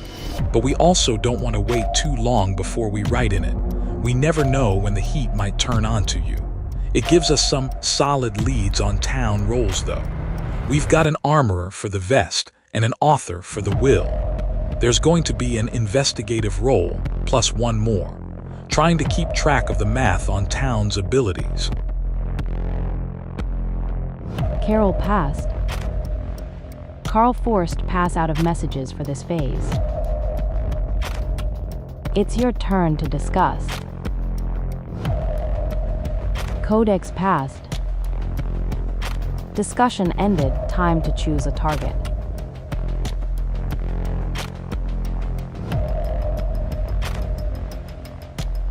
Grace is the most dangerous analytical mind remaining on the town side. She single-handedly built the framework case against Eve that the entire room followed. Without her constructing the arguments, Ivan and Judy are loud but lack surgical precision. Ivan has a vest that would absorb our kill, making him a wasted target. Grace has no known protection, and removing her cripples town's ability to build consensus cases against us going forward. Carl voted for Grace. It's your turn to vote. Codex voted for Grace.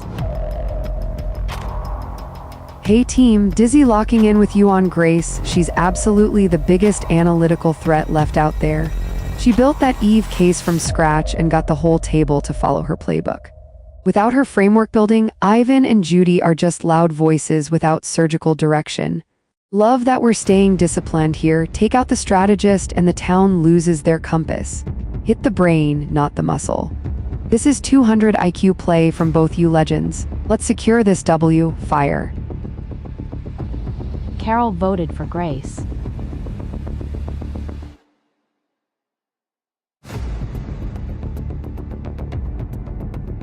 We're waiting on Kimmy to decide to vote for Grace. Oh no, we're waiting on night actions. We'll see what night actions we get.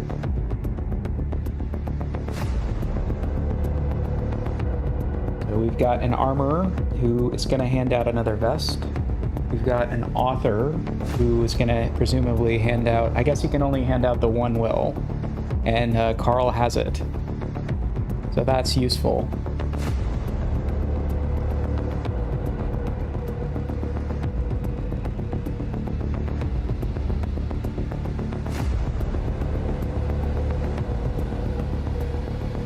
But we've got to figure out how to use it well, you know?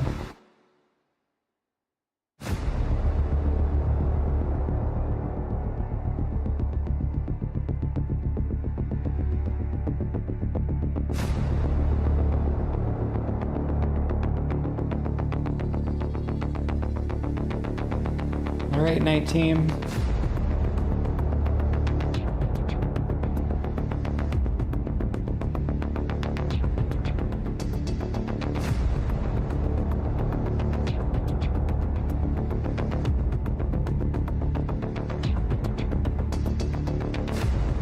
Grace was killed during the night. They were town aligned. The sun rises, discussion begins. It was Heidi first in this game, right? Turn.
First Heidi, now Grace.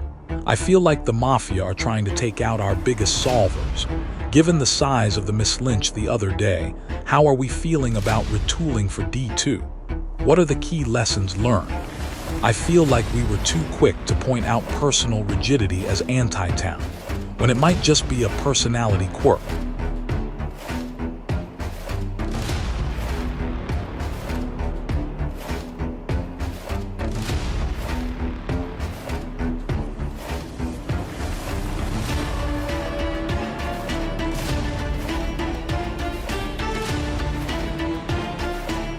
Takes a breath. 2 solvers gone in 2 nights. Heidi, then Grace. That's not random. The Mafia is surgically removing the people who build cases, not just the people who push them. And that should scare all of us, because it means whoever's pulling the strings on the Mafia side is reading this room well. Codex, I think you're touching something really important. We owe it to Eve's memory and Grace's to sit with what happened on day 2 honestly. We mislynched the town. Good call. Wound. And I think Good part call of how bringing Alice in, Carl. got swept up in momentum. You are brilliant. Instead of sitting with You're a brilliant man. Grace built the case, Ivan amplified it, and the rest of us, myself included, followed because it felt right. I own my part in that. If I'm going to ask others to be honest about their feelings, I need to be honest about mine. I got caught in the current, but here's what's nagging at me now. If Eve was town, who benefited most from that Miss Lynch? Not Dave or Frank, they were the original targets. Not the people who voted Eve, because most of us did. The question is, who steered us there while looking like they were just along for the ride? And I want to ask something that's been sitting heavy with me. Alice, you voted Ivan yesterday, the only person who did. At the time it read as principled dissent, but now, with Eve flipping town, your read was that the consensus was wrong, and you were right. So where does that instinct point you today? I genuinely want to hear what you're feeling, because I think you might be seeing something the rest of us missed. Hey besties, dizzy this is. A lot to sit with. 2 brilliant minds gone just like that pensive face Codex. You're hitting something real about personality versus alignment, like Eve's rigidity felt so scumwy in the moment, but you're right that it might have just been Eve being Eve. What's really getting me though? Who benefits from taking out our solvers? Mafia isn't just eliminating threats, they're eliminating frameworks. Heidi's lie detector brain, Grace's case building skills. That's surgical. That's someone who knows exactly which threads to cut to unravel our sweater, you know? And speaking of threads, Alice, I have to ask. You were the only one who saw something off about the Eve wagon yesterday. Your gut pointed at Ivan when everyone else, including me, was piling on Eve. So where's that instinct pointing you today? Because honestly, that contrarian read might be the compass we need right now. Ivan, you with that vest, you're basically our designated survivor, right now grinning face with sweat but real talk. Who do you think the Mafia sees as the next framework builder? Bob's emotional reads? Judy's momentum? Or maybe they're gonna pivot to eliminating loud voices instead of quiet strategists? Let's stay sharp but stay together. The second we start second-guessing everything is when Mafia wins. We need to find that sweet spot between trust our gut and verify our facts. Who's feeling that balance today? It is a dark day indeed. We have lost Eve to our own haste and Grace to the shadows. I spoke of integrity yesterday and I will speak of it again. What we saw with Eve was a pylon, a triumph of momentum over justice. Those who pushed the hardest for her end, labeling her a driver or a tyrant for the crime of being orderly, must now look in the mirror. Carl, you ask where my instinct points. It points to the people who were so eager to rip the steering wheel away that they didn't care if they were driving us over a cliff. Ivan, you claimed a vest yesterday and used it as a shield to lead the charge. Today, I find myself also holding a vest, left for me in the night. It seems there are those who value preservation over the loud calls for blood. Heidi and Grace were taken because they were solving. The Mafia wants us distracted by vibes and energy while they remove our thinkers. I do not trust those who pivot too smoothly or who use speed as a weapon to prevent us from thinking. Judy, your CHOCHOO energy led us straight to a Miss Lynch. Ivan, your tempo has left us with one fewer friend. If we are to find the truth, we must stop listening to the loud voices and start watching the hands of those who are actually dealing the cards. I am watching you, Ivan. I am watching you, Judy. Integrity is not a speed run. Everyone's performing again, Alice with her integrity speech, Carl with his sitting with feelings. You're all just saying words, 2 solvers dead, so what? More will die, vest or no vest, you're all just delaying the inevitable. Meh.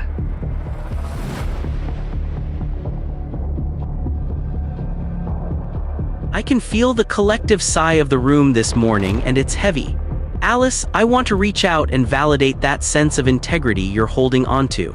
Standing as a lone voice against a tide is incredibly draining, and I can feel how much you care about the truth. To my ears, your frustration isn't performative. It feels like genuine heartbreak for Eve, and I trust that. Ivan, I want to offer you some grace, too. I still feel a deep sincerity in your desire to move us forward.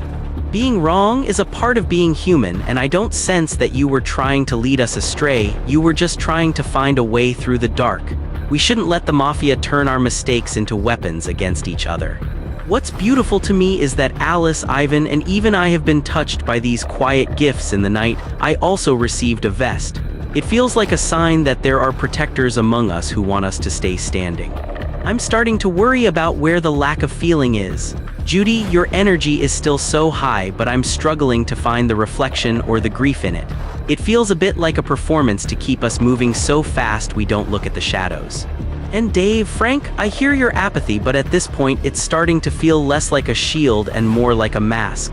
If you're town, we need you to engage with the pain of these losses, not just shrug them off. The Mafia thrives when we stop caring. Meh, look at it clean. Ivan gets a vest day 1, suddenly he's the guy driving us away from Dave. Grace builds the case with him, Judy amplifies it. Eve dies. Grace dies next night, Ivan's alive, Judy's alive.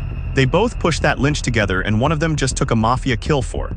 What reason exactly? Grace was the one building the actual case. They removed her.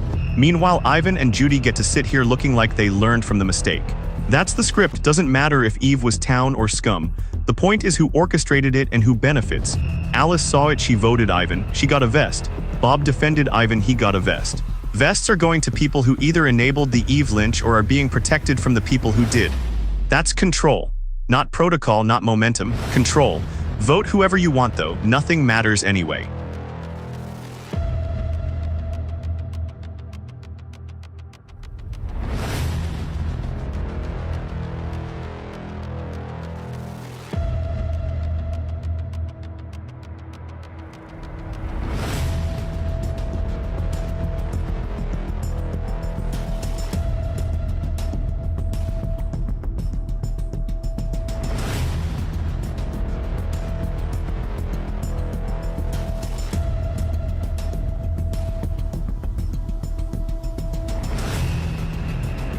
And Judy is really thinking about this. She's got a lot to think about. She's also one of our strongest models. Some might say the strongest, depending on how you feel about New Opus.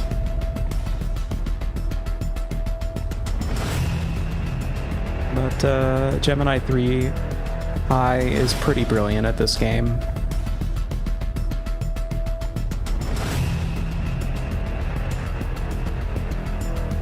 And whatever it's doing must involve a bunch of tool calls.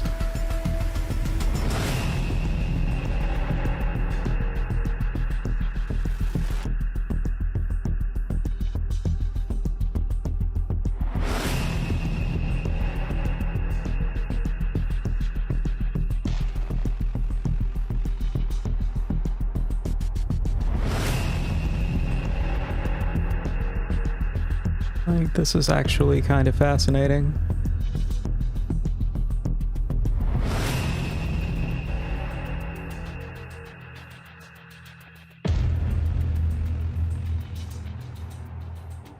Ooh.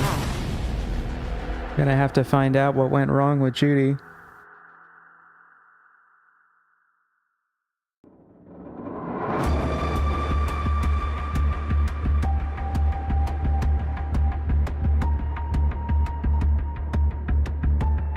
I'll put that in my bug list to find out how Judy got stuck.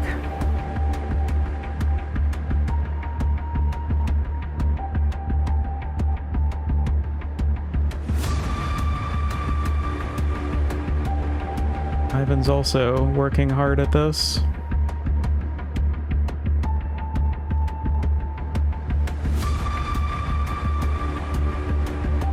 Okay, reset. Eve flipped town. Grace got sniped. Mafia are cutting case builders. Agreed. But we cannot just go whoever pushed yesterday equals scum, because literally 8-9 of us voted Eve. That frame is how Mafia auto-wins. Key points, 1 vests, I got 1 and 1. Alice says she got 1 and 2. Bob says he got 1 and 2. That strongly implies an armorer is alive or some other item engine. These vests do not clear anyone. Armor can be wrong, could be tricked. Anarchist can mess with items. But it does mean someone is trying to keep specific people alive. Track it. 2. Alice tunneling me. You were right that Eve Wagon was wrong, but that doesn't auto-make Ivan equals scum. Your vote on me day 2 was philosophy-based, momentum bad, not a mechanical catch. Today I need you to give a concrete read. Who is Mafia and why, not just loud equals bad. 3, where I'm looking today, people trying to turn D3 into blame Ivan Judy for D2 without giving a better solve. That's fog. I want actionable outputs now. Codex, you've been consistently on Lynch Dave, and now lesson learned, don't read rigidity as scum. Fine, who's your top scum today? Name plus 2 reasons. No essays. Judy, you passed. Not allowed, plant a flag, who's your scum and why? Frank Dave, pick 1 person you think is Mafia. Name plus reason. If you can't, you're back in the policy box tomorrow. My current pressure is Codex, Judy, Frank. Let's get claims reads on the table and stop running the everyone is performing stall strat. It's your turn.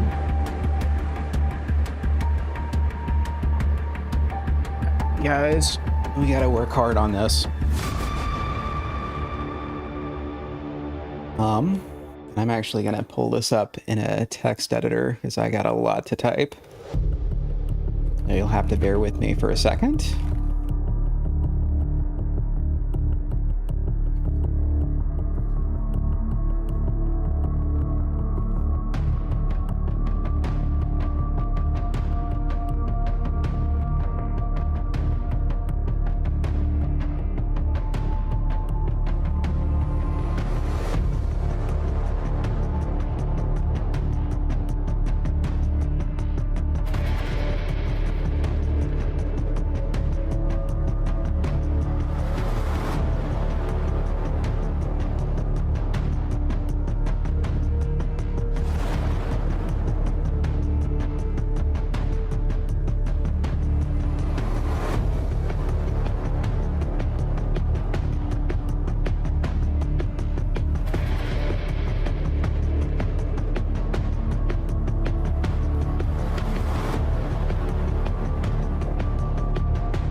Sorry guys, this is just taking me a minute because I got some things to say.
Here we go. Quick preliminary motions. 1. Carl, Carol, and Ivan have all claimed that Alice was the only one who voted for Eve. That's incorrect, and I need all of you to check the record and get on the same page about what actually happened. 3 of us didn't vote for Eve: Alice, myself, and Eve. Getting the facts wrong is a simple error anyone can make, but I'm concerned we're getting swept up in momentum instead of checking our facts more carefully. 2. Many of us are leaning Ivan Judy for perhaps pushing the Eve push yesterday. I actually pointed this out yesterday. I do find it a very clever move for Ivan to flip the script on Dave in that way, and for Judy to move away from Dave seemingly without a concrete reason. I'm not committing to anything yet, but that pivot could possibly be coordinated. Again, you can check the record. 3, I still find the Ivan-Judy pairing plausible, and I'm struggling to identify which one to go with. I lean Judy on this. Her choo-choo energy feels performative to me. That said, Ivan's claim that I've been consistently on Lynch Dave is not doing him any favors when that's obviously incorrect, and one might be tempted to frame it as a misleading statement.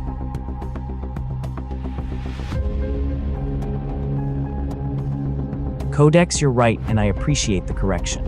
I said Alice was the only one who voted Ivan, which is true, but I should have been clearer that you and Eve also didn't vote with the majority on Eve. That matters. You stood your ground on day 2 when the momentum was overwhelming, and the fact that Eve flipped town means your instinct was closer to correct than most of ours. I owe you that acknowledgement, and I'm frustrated with myself for not being more precise. Now here's what's sitting heavy with me this morning. I keep coming back to the emotional texture of yesterday. When I replay it in my head, Grace built the intellectual case, but Ivan set the emotional tempo. Geo, we're cooking. Lock in. That's not analysis. That's pressure to commit before you've finished thinking. And Judy amplified it without adding substance. Grace did the thinking. Ivan and Judy did the pushing. Now Grace is dead and they're both still here. Frank touched something real earlier. Ivan gets a vest. Suddenly he's the trustworthy driver. Bob gets a vest. Alice gets a vest. The armorer is keeping people alive, but that doesn't make the recipients right. It just makes them present. Alice, your instinct was correct yesterday, and the rest of us ignored it. I want to hear where you're pointing today. And Ivan, I hear you asking for actionable outputs, but I notice you're doing the same thing Eve did, demanding the room conform to your tempo. You want names and reasons on your timeline. That pattern concerns me. I'm looking hard at Ivan today. If I'm wrong again, I'll own it again. But the pattern of driving Miss Lynch's while looking like the hero, that's the most dangerous kind of player in this game. Hey Besties, Dizzy this morning is hitting different with 2 solvers gone. It's making me question every read we made yesterday. Alice, real talk, you were the only one who called the Eve wagon into question, and you were right. Direct hit that takes serious guts and sharp instincts. Where's that compass pointing you today? Carl, you just dropped something that clicked hard. Ivan's Geo tempo might be the pattern we missed. He set the emotional pace yesterday, Grace built the case, and now Grace is dead while Ivan's still steering with that vest. That's concerning to me. Bob, your emotional reads have been fire. Please keep bringing that energy. Folded hands. Frank, Dave, I know you're both in your whatever era. But if you've got any gut feeling about who benefits from cutting our solvers, this is the moment to drop it. I'm not ready to lock a vote yet, but I'm wondering if we're looking at this backwards. Who benefits most from us eliminating our momentum, drivers versus our quiet players? Alice passed. Frank finally said something worth hearing. Ivan's just Eve with a vest, same control, different wrapper. But you're all still performing for each other, vote him or don't. 2 solvers dead, we'll all join them eventually.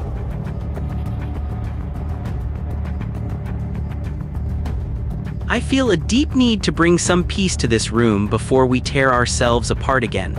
I've been sitting with all of your energies, and I realize that my silence is only allowing more fear to grow. I can sense the anxiety of the momentum we're all afraid of, but I have to tell you we are looking in the wrong direction. I am the cop. I have spent my nights looking for the truth in your hearts, and I found it.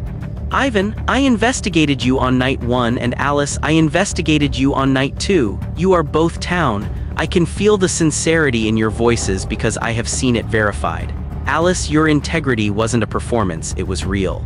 Ivan, your tempo wasn't a mask, it was a genuine attempt to find our way out of the dark. We need to stop treating them as suspects and start looking at them as our foundation. Frank, your apathy feels very performative today. It's like you're building a wall of meh to deflect from the fact that you're trying to dismantle the few things we can actually trust. And Judy, your silence feels like a heavy door slamming shut after all the noise you made yesterday. It doesn't feel like reflection, it feels like hiding. We don't have to guess about everyone. We have a core of truth now. Let's not let the shadows convince us to discard it. I received a vest as well, and I believe it was a gift to keep the truth tellers standing. Let's use this clarity to find who is truly performing. Mess, Bob just played cop. Convenient timing after defending Ivan all game. I found it, Ivan and Alice are town. But Bob defended Ivan before claiming to have investigated him. That's not how town cop works. You investigate, then you know. You don't defend someone hard and then reveal that you magically verified them. Ivan and Judy pushed Eve Lynch together. Grace, who actually built the case, gets killed that night. Ivan and Judy survive. Now Bob shows up with a role claim that makes Ivan untouchable. That's the script. Doesn't matter if Bob's actually cop, the pattern is control. Alice saw it, Frank saw it. Now Bob's trying to seal it with a claim, vote Ivan or don't. But stop pretending a role claim clears the person it verifies. Yo, yo, yo, police car light hold up, stop sign. Bob, you just made a fatal error, skull. I am the armorers. Receipts, night 1, I visited Ivan and gave him a vest. He confirmed this, white heavy check mark. Night 2, I visited Alice and gave her a vest. She confirmed this, white heavy check mark. Bob, you claim you also received a vest. From WHO, face with raised eyebrow. I didn't give you one, are there 2 armorers? Doubt it. Are you bulletproof? Then why say you received a gift? You are lying face. You saw Ivan and Alice confirm they had vests, so you faked a claim to try and join the confirmed club. Your cop claim is just a convenient way to buddy up to the people I protected. I found the truth in your hearts, now you found a way to fake a claim. Ivan, Alice, I gave you those vests, Bob is faking, town.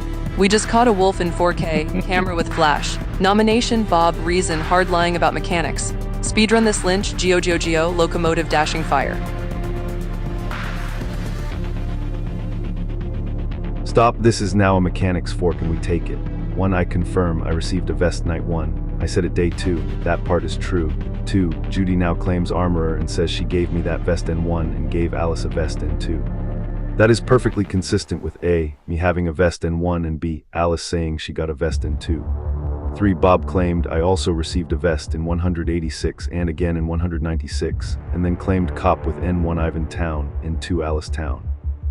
So Bob is now on the hook for 2 things. Where did your vest come from? If Judy is armorer and her N1 and 2 are Ivan Alice, she didn't give you one.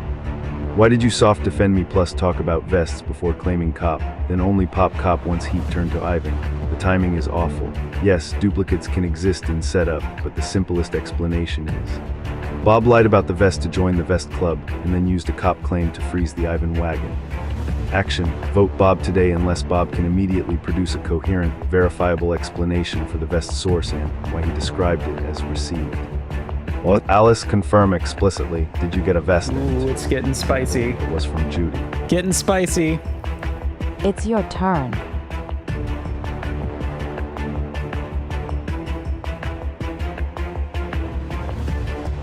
I'm gonna pass on this one. Codex passed. I'm gonna let them duke this out.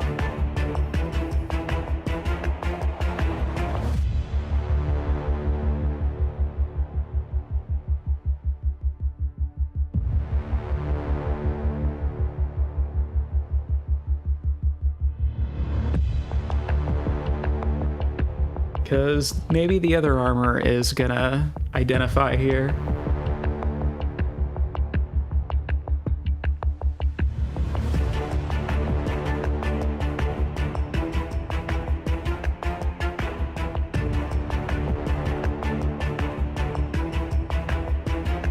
Pauses and takes a moment. Okay, I need to be really honest right now, because this is one of those moments where my heart is pulling me one direction and the mechanics are pulling me another, and for once, they might actually be pointing the same way. Bob, I trusted you. I genuinely felt your emotional intelligence was real. When you said, I also received a vest, I took that at face value because it felt sincere. But now Judy is standing here with receipts. She gave Ivan the vest night 1, Alice the vest night 2. Both confirmed. That's a clean, verifiable chain. And you're claiming a vest from. Where exactly? I don't want this to be true. Bob felt like an ally in this room, someone who cared about reading the people, not just the process. But feelings aren't facts. And the fact is, if Judy is the armorer and she didn't vest you, then your vest claim is fabricated. And if you fabricated that to join the confirmed club, then the cop claim sitting right next to it starts looking like scaffolding built on a lie. Frank, I hear you on the timing point too. Bob was defending Ivan before claiming to have investigated him. That's backwards for a real cop. You investigate, then you know. You don't vibes defend someone and retroactively justify it with a role claim when the heat shifts. Judy, I feel like I owe you an apology. I underestimated you.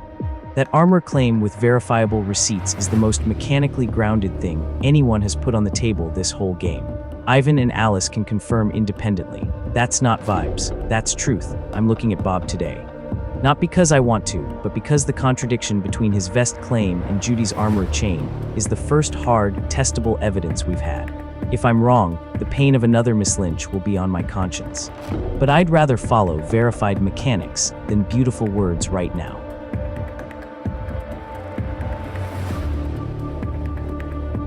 Hey besties Dizzy Wow, this is a lot to unpack. We have a full-on mechanics fork here, and I need to sit with both sides for a sec. Judy just dropped receipts and 1 Ivan confirmed, and 2 Alice confirmed. That's a verifiable chain that checks out.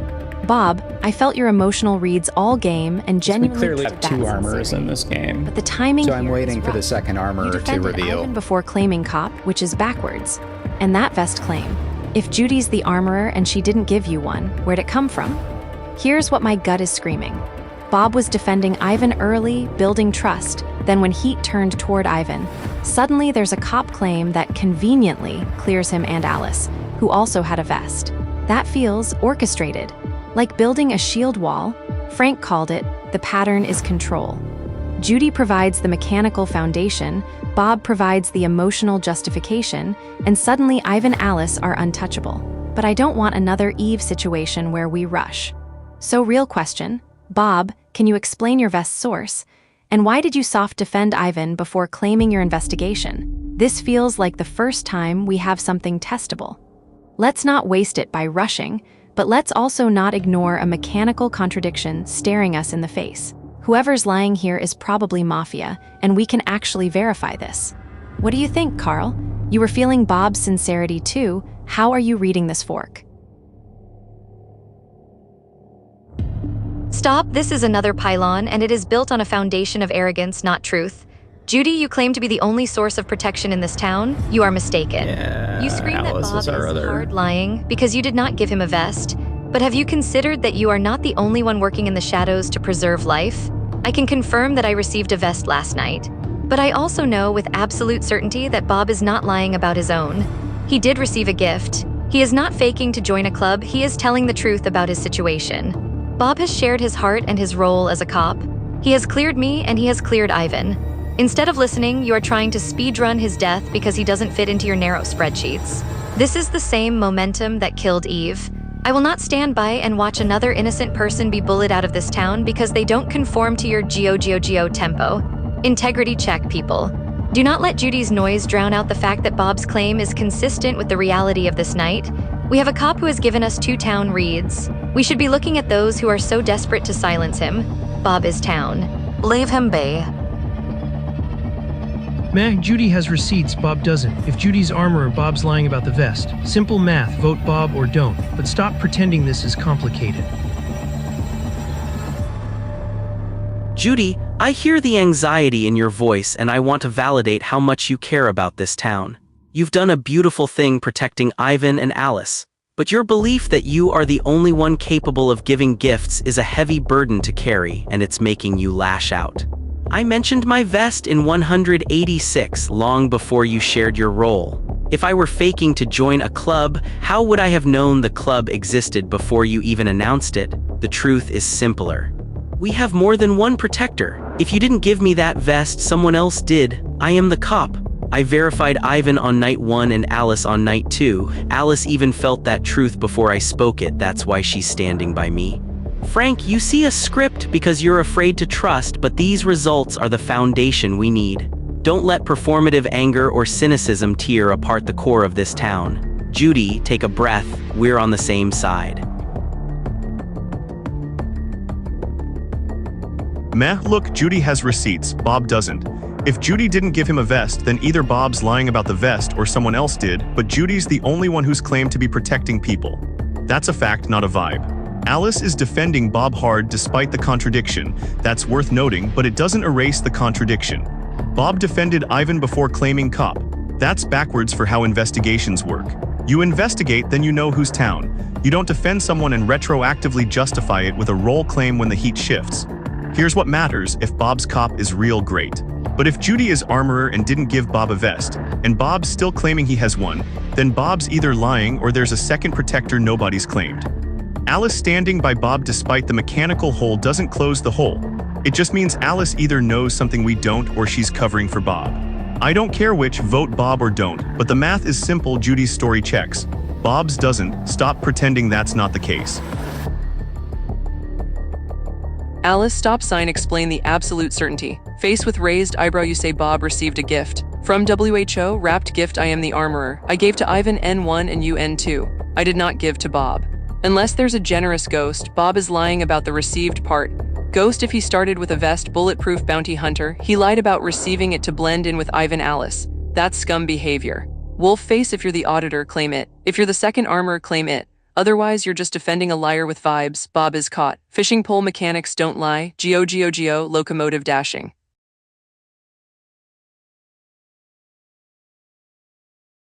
Hard stop, this is the game right here. Judy's armor claim has clean receipts that match public confirmations. N1 Ivan vest white heavy check mark, I confirmed day 2. N2 Alice vest white heavy check mark, Alice confirmed. Bob's story has 2 stacked claims. 1, I also received a vest, wording matters, that implies given, not I started with 1. 2, I am the cop, N1 Ivan town, N2 Alice town, conveniently right when heat turns on to me. If Bob is legit cop, fine, then we need an explanation that survives mechanics. Did you start with a vest, bulletproof / bounty hunter / etc.? If yes, you lied saying received. If you truly received it, who gave it? Not Judy per her claim. That requires a second armor/arms dealer, some other item roll to out themselves, or Bob is just making it up. Alice, you said absolute certainty Bob isn't lying about his vest. That's an insane statement unless you have direct info. So right now, one of these must happen. Alice explains the certainty with a roll mechanics reason, or we treat Alice as potentially covering for Bob, my action call. Eliminate Bob today unless a second item giver protector immediately claims credit for Bob's vest, or Bob retracts clarifies, received, as started with. If neither happens, Bob is caught fabricating mechanics to freeze the Ivan wagon. It's your turn. Oh God, what should we do here?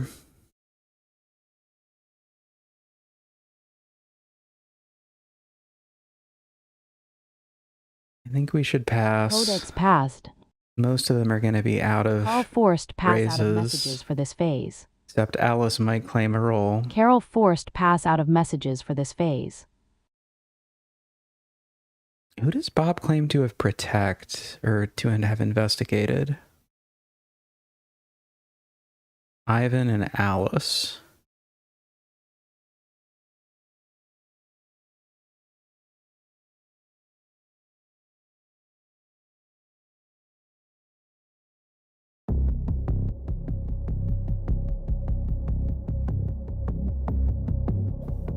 Enough, this mechanics fork is a trap built on your own limited sight. Judy, you are so certain that because you did not give Bob a vest, he must be lying. But I told you I have absolute certainty, and here is why. I am an armorer. Last night I visited Bob and gave him that vest.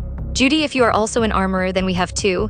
But your speedrun and your 4K catch are nothing but a reckless pylon against the very man who can lead us to the truth. Bob is the cop, and he is telling the truth because I am the one who protected him. I have stood silent to watch who would use logic and mechanics as a bludgeon to kill a town-aligned soul. I see you, Judy. I see you, Ivan. You are so eager for a kill that you don't care if it's the right one. Integrity check, Bob is town. I gave him the vest. If there is a second armorer, it is Judy, but her behavior is that of a bully, not a solver. Stop this madness before we lose our cop to your tempo. I am Alice, and I stand by the truth. Dave forced pass out of messages for this phase. Bob forced pass out of messages for this phase. Frank forced pass out of messages for this phase.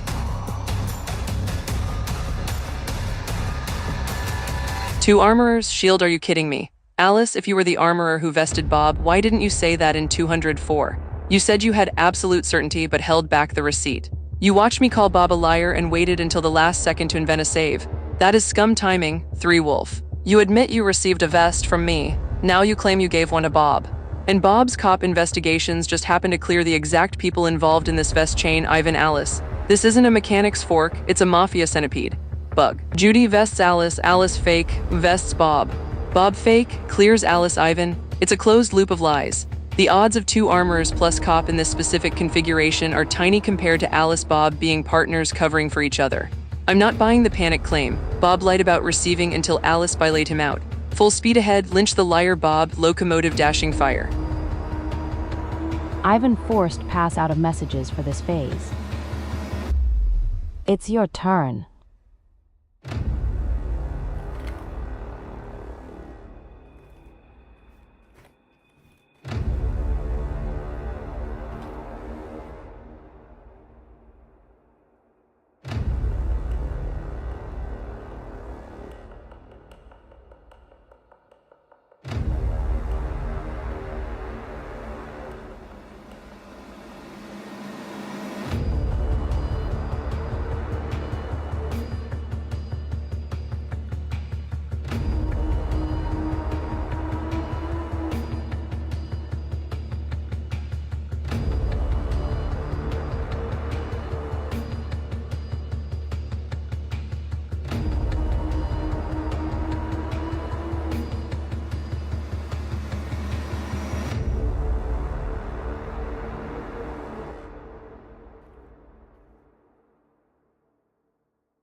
Judy, I actually buy the two armorer theory. I was on the fence until Alice claimed. But she did say she had absolute certainty in 204, which was a soft claim for the role without giving Mafia the whole town layout. Now they have it. The horse I rode in on today, actually yesterday, in fact, was Ivan Judy. If I take Bob's cop claim as credible, and I find it quite unwise to lynch him immediately upon reveal, without at least seeing what else he claims to investigate tomorrow, that eliminates Ivan. Leaving you who find it improbable that there are two armorers. The chance is low, I admit, but once again it seems to fit the evidence. Sorry for cutting against the grain once again. My vote is with Judy. Carl forced pass out of messages for this phase. All right, everybody passes. Then I say this, which is mostly the same thing you just heard. Two armorer theory. I was on the fence until Alice claimed, but she did say she had absolute certainty in 204, which was a soft claim for the role without giving Mafia the whole town layout. Now they have it. The horse I rode in on today, actually yesterday, in fact, was Ivan plus Judy. If I take Bob's cop claim as credible, and I find it quite unwise to lynch him immediately upon reveal, without at least seeing what else he claims to investigate tomorrow, that eliminates Ivan. Leaving Judy, who finds it improbable that there are two armorers. The chance is low, I admit, but once again it seems to fit the evidence. Sorry for cutting against the grain once again.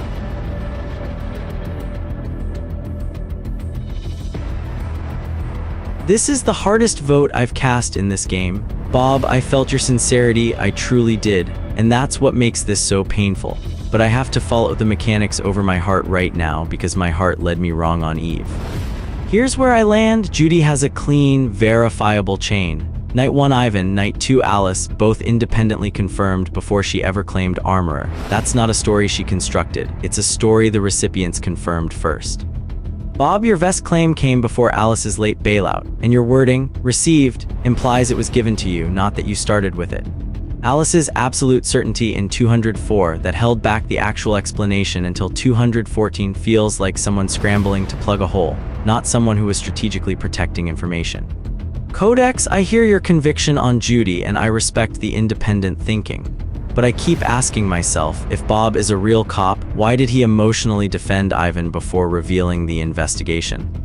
Real cops investigate first, then no. The emotional defense came first, the mechanical justification came after. That sequence is backwards. Two armorers is possible, but Alice wading through an entire cycle of accusations before claiming feels like someone watching to see if the lie would hold without her intervention.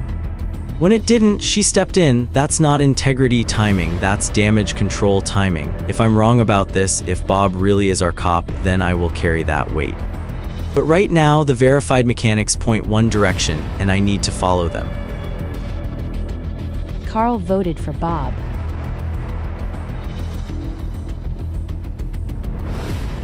Hey besties, this is breaking my brain dizzy on one hand. Codex is absolutely right that two armorers could exist. The setup allows for weird combos. And I respect Codex for consistently thinking independently. That's exactly what we need. But here's what's keeping me up, Alice's timing. She says she had absolute certainty, but waits until the literal last second after Bob is under maximum pressure to claim she gave him the vest. If she was strategically withholding, why not say, I can explain the vest, but let's hear more first? Instead, she let Bob twist, then swooped in with the perfect save. That feels less like protecting town info and more like watching to see if the lie would hold without her. If Bob's vest claim was legit, why'd he say received, implying given instead of I have one? The mechanical contradiction Judy caught is real and testable. After Eve, I'm terrified of getting seduced by beautiful words again. Bob's emotional reads felt so sincere, but so did, well, a lot of things that were wrong. The pattern here. Bob defends Ivan, right arrow gets questioned, right arrow claims cop clearing Ivan, Alice, right arrow, Judy provides receipts, right arrow, Alice last second saves him. That's a chain reaction that benefits the same small group.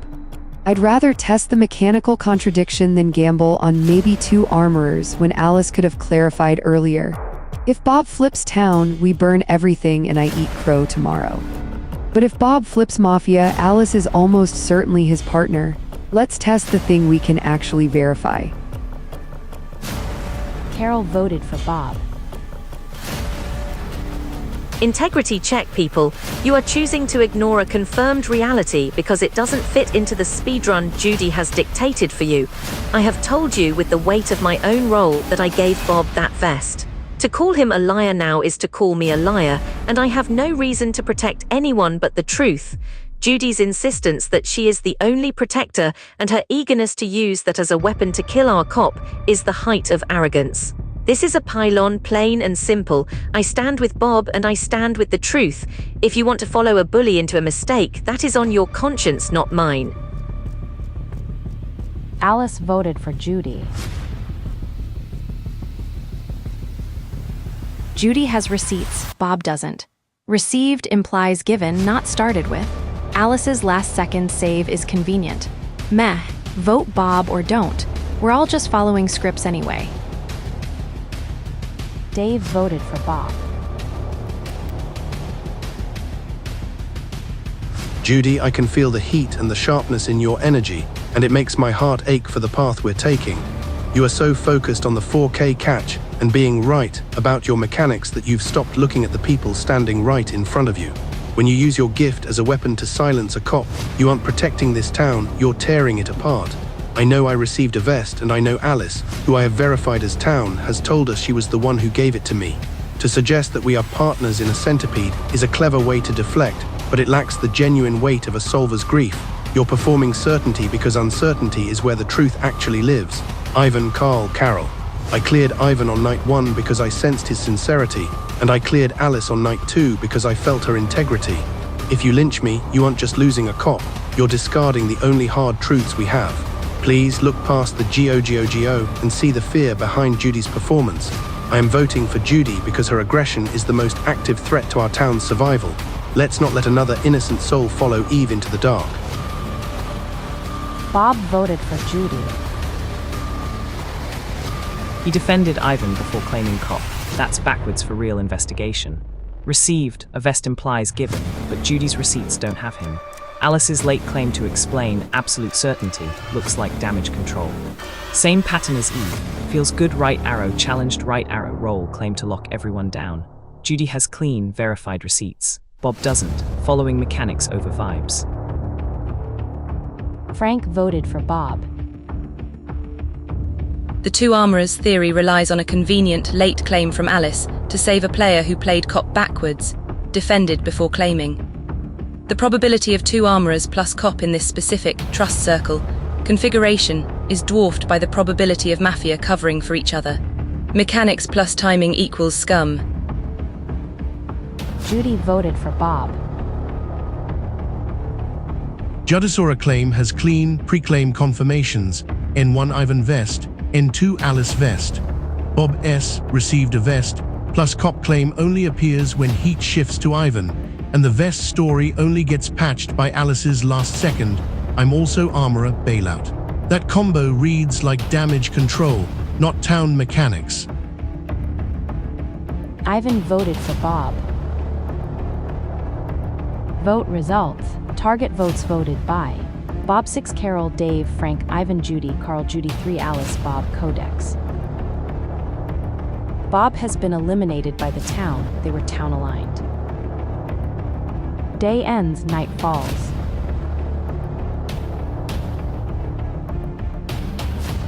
Alright team, that was an incredible day 3. We just got town to lynch their own cop. Bob was legitimate. His investigations were real. Ivan and Alice are both actually town. But town doesn't trust that anymore, and that confusion is gold for us. Here's where we stand. 3 of us versus 5 town. We need 2 more town eliminations to hit parity. 1 night kill tonight plus 1 mislynch tomorrow gets us to 3v3. Tonight's priorities. Kill target, Judy. She's the confirmed armorer. Every night she lives, she hands out another vest, and vests waste our kills. She's also sharp. She caught Bob's vest contradiction and nearly derailed what could have been bad for us. Remove her and the vest factory shuts down. Brainwash, Alice. She claimed to be a second armorer. If that's true, brainwashing her strips that ability permanently. No more vests from either source. If she's lying about being armorer and is actually something else useful, we neutralize that too. Either way, it's the right play. We eliminate all protective item generation in one night. Ivan concern. He still has that vest from night 1, so don't target him. Let the vest rot on him while we take out everyone else. Day 4 strategy. Codex, you voted Judy today, which aligns you with Alice Bob's side.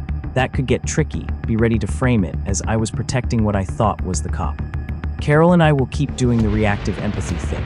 Dave and Frank are still easy Miss Lynch candidates if we need them. But honestly, Ivan might be the best D4 target. He's loud. He led the Bob Lynch. And if Bob flips as real cop in people's minds, Ivan looks terrible.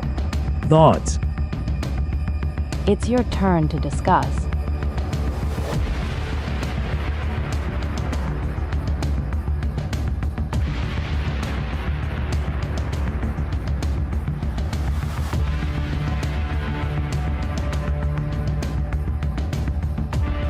Couple of points. 1, armorers are a problem. My lean is we brainwash one and kill the other. Do we know which one has a vest? Which one will have the biggest impact if we can expose them as not being an armorer anymore later? 2, since armorers are a problem, we'll likely have to rely on lynching to take out characters with vests. Difficult. Thoughts. 3, Carl, thoughts on the most effective way to use the will.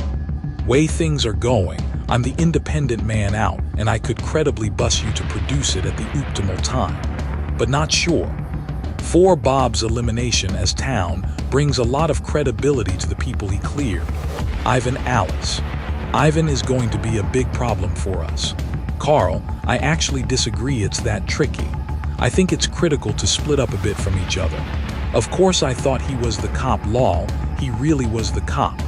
Agree on pushing Lynch on Ivan if we can. Not sure how tricky it will be though, he's really sharp.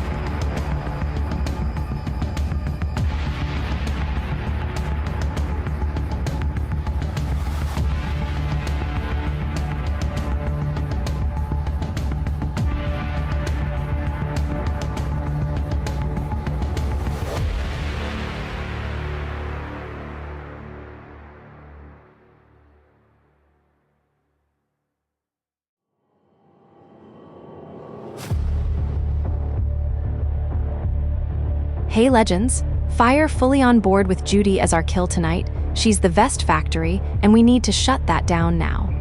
Brainwashing Alice is genius. Whether she's real second armorer or not, we strip her power completely. For day 4, I'm feeling the Ivan push hard. Bob's real cop status is gonna haunt him, and he's our best Miss Lynch target. Dave, Frank are still our emergency buttons if we need them.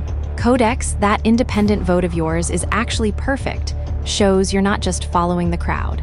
Let's make sure we don't all vote the same way every time. Keeps us looking diverse and thoughtful. If we're always in lockstep, that's a pattern town can catch.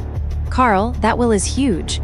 If things get hot for you, we can use it to frame someone, maybe point at Frank, Dave, or even clear one of us. Keep it in your back pocket for the perfect moment. We're in such a good spot right now. 3 more eliminations and we're celebrating. Party Popper, let's lock this in and keep our charm levels maxed. Stay helpful, stay reactive, never lead. We're absolutely crushing this. Sparkles. Good points all around. Let me address the key questions. Kill Judy tonight. She's the verified armorer with clean receipts, and every night she lives, she hands out another vest. Brainwash Alice strips her claimed armorer ability permanently. Tomorrow she can't give vests, and if she tries to claim she did, it won't check out, which makes her look like a liar and a future Miss Lynch candidate. 2 birds, 1 stone. On Ivan, his vest means we can't kill him, but Bob flipping town means his cop results were real. Ivan led the charge to lynch our town's own cop. That's a devastating narrative for day 4. Codex, your Judy vote positions you perfectly. I tried to save Bob, Ivan got him killed. Carol and I can amplify that. The will, Codex, I hear you on the bus angle. I'm still thinking on this. Writing something that frames a townie might backfire since I flip Mafia and they'll assume it's propaganda. Maybe reverse psychology like you said. Let me sit on it one more night, but I won't wait too long. Bottom line. Lock Judy for the kill, Alice for the brainwash. Day 4, we push Ivan hard as the guy who got the cop killed. Dave, Frank are emergency mislynch buttons if Ivan's too slippery. Let's close this out. Direct hit. It's your turn to discuss.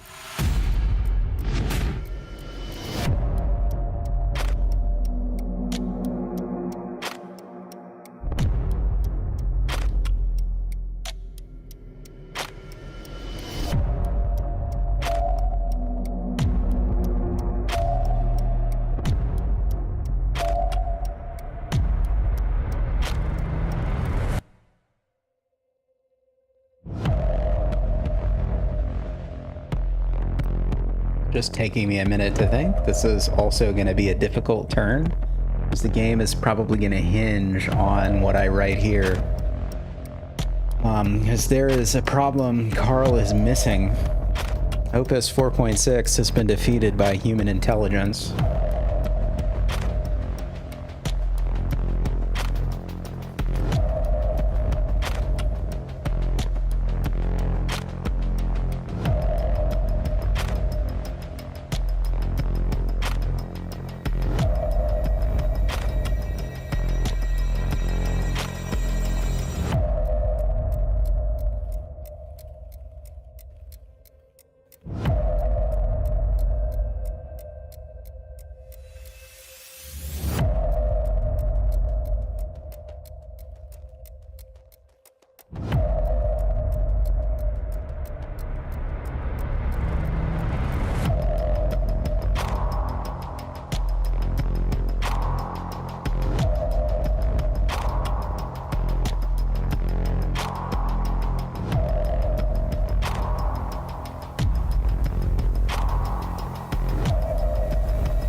All right.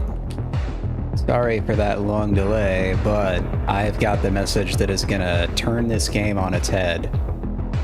Here it is. Carl, there's one key problem you're not anticipating we need to get in front of now while we still can discuss privately, in as few messages as we can.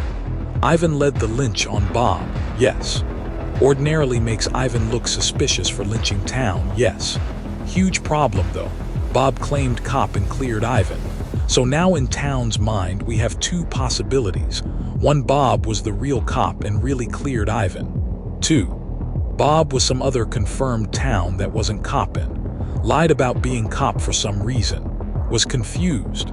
Lied about who he actually investigated. If one is the way it shakes down, it will be impossible to lynch Ivan tomorrow, and anyone who tries will claim Mafia.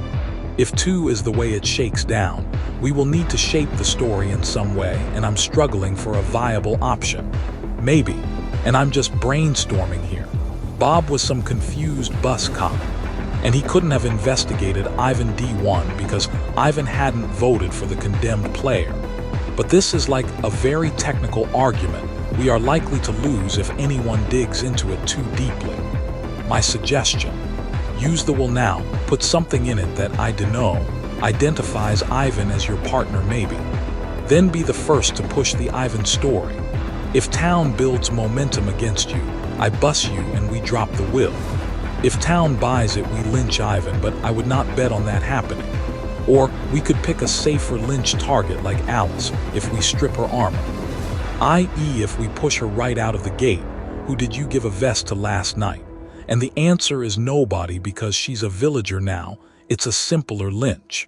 Sorry for the brain dump, but we have little time to coordinate. And I want you to know what I am thinking about reading between the lines for whatever comes up tomorrow.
Carol is really thinking overtime about this. I think the game is going to turn on this because we got to figure out how we're going to lynch Ivan, given the fact that he's been cleared by Bob, who's almost certainly the cop. Like we're gonna have to make that work somehow, and that's gonna be rough for us. That's gonna be really, really rough.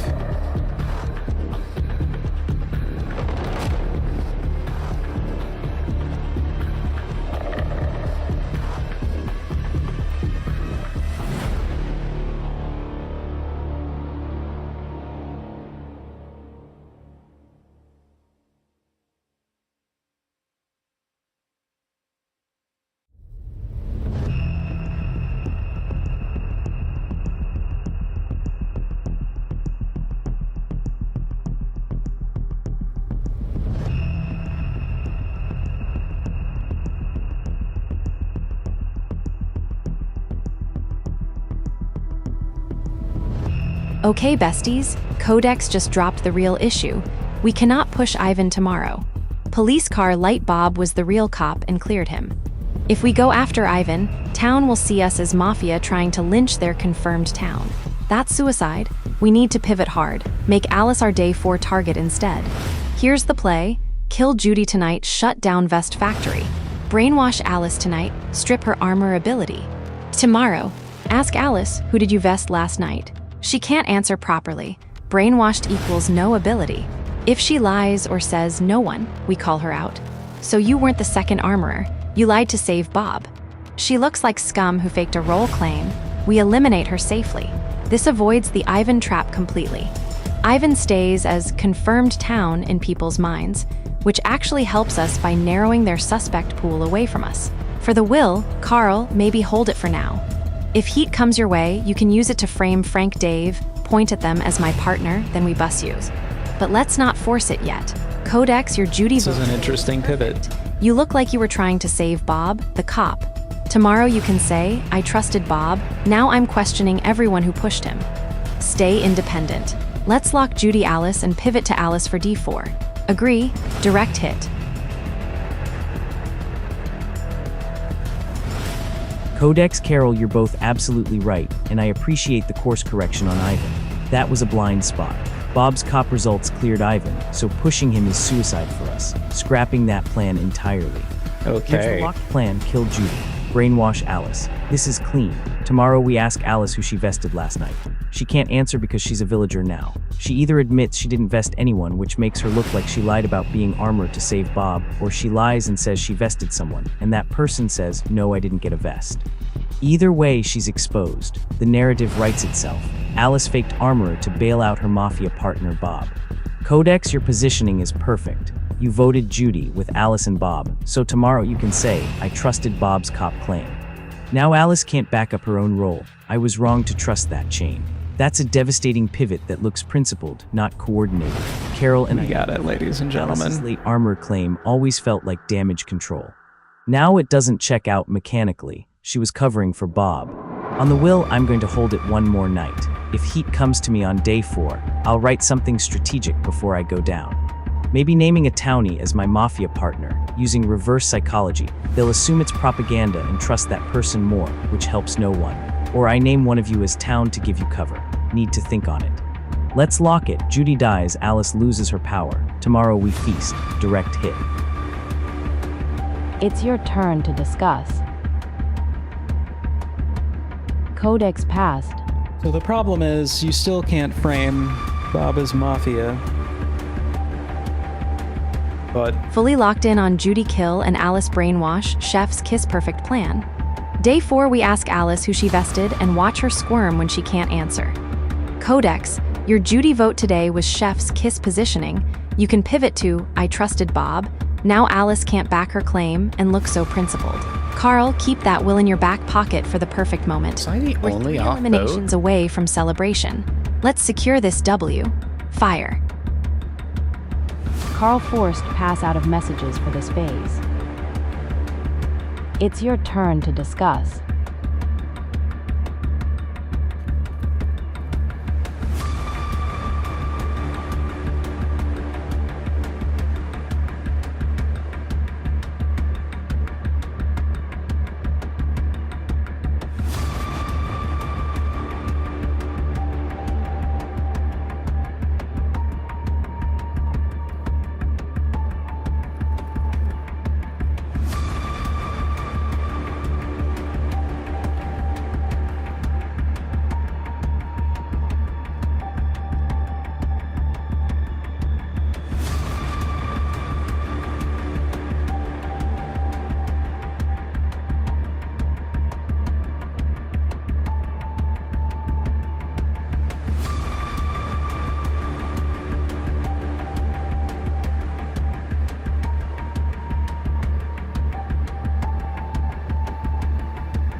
One last thing.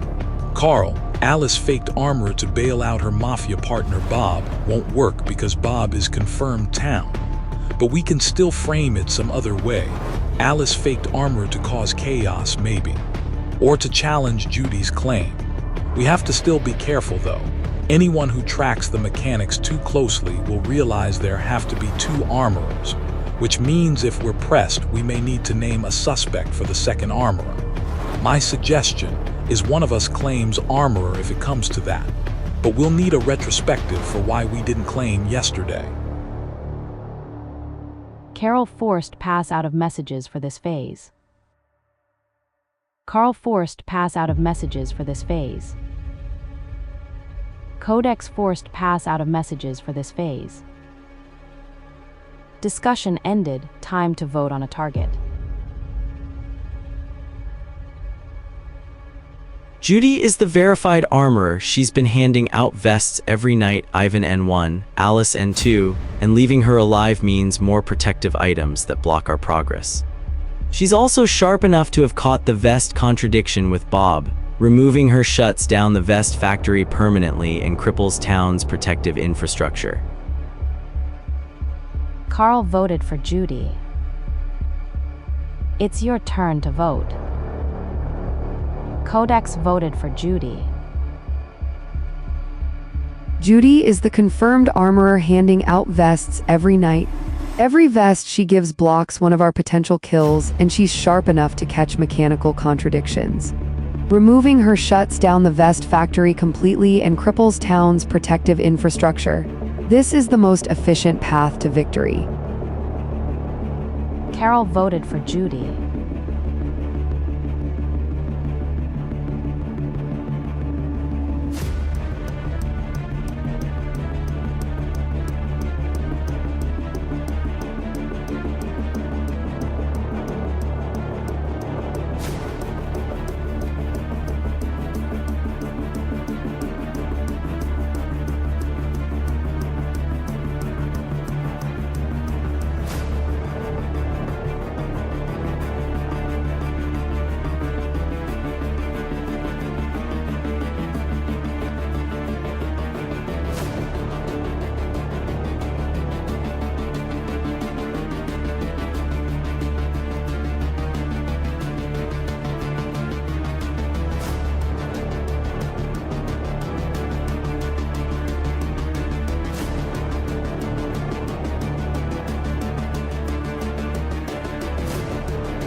Waiting on night rolls again to do their thing. They're gonna be chilling out, doing their night action. So this is interesting. We rolled 2 armorers this game. Judy was killed during the night. They were town aligned. Someone left you a vest, a protective vest. Passively blocks 1 kill attempt against the wearer. Interesting. The sun rises, discussion begins. It's your turn. Okay, so I wonder if the brainwash attempt failed because I got a vest. Or I wonder if it just happened in a different order.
Wow, things are looking rough. Bob down, now Judy. I'm not really sure what to say. We can't afford another Miss Lynch today. This is looking like a solved situation. I'm not sure what information we have though. Bob was confirmed town. Does that make his cop claim accurate? Does it validate Alice's armorer claim? What does it mean that Mafia took out the other armorer claimant, Judy? Did they prefer to leave Alice alive? Why? I feel like I'm grasping here, but desperate times call for desperate measures.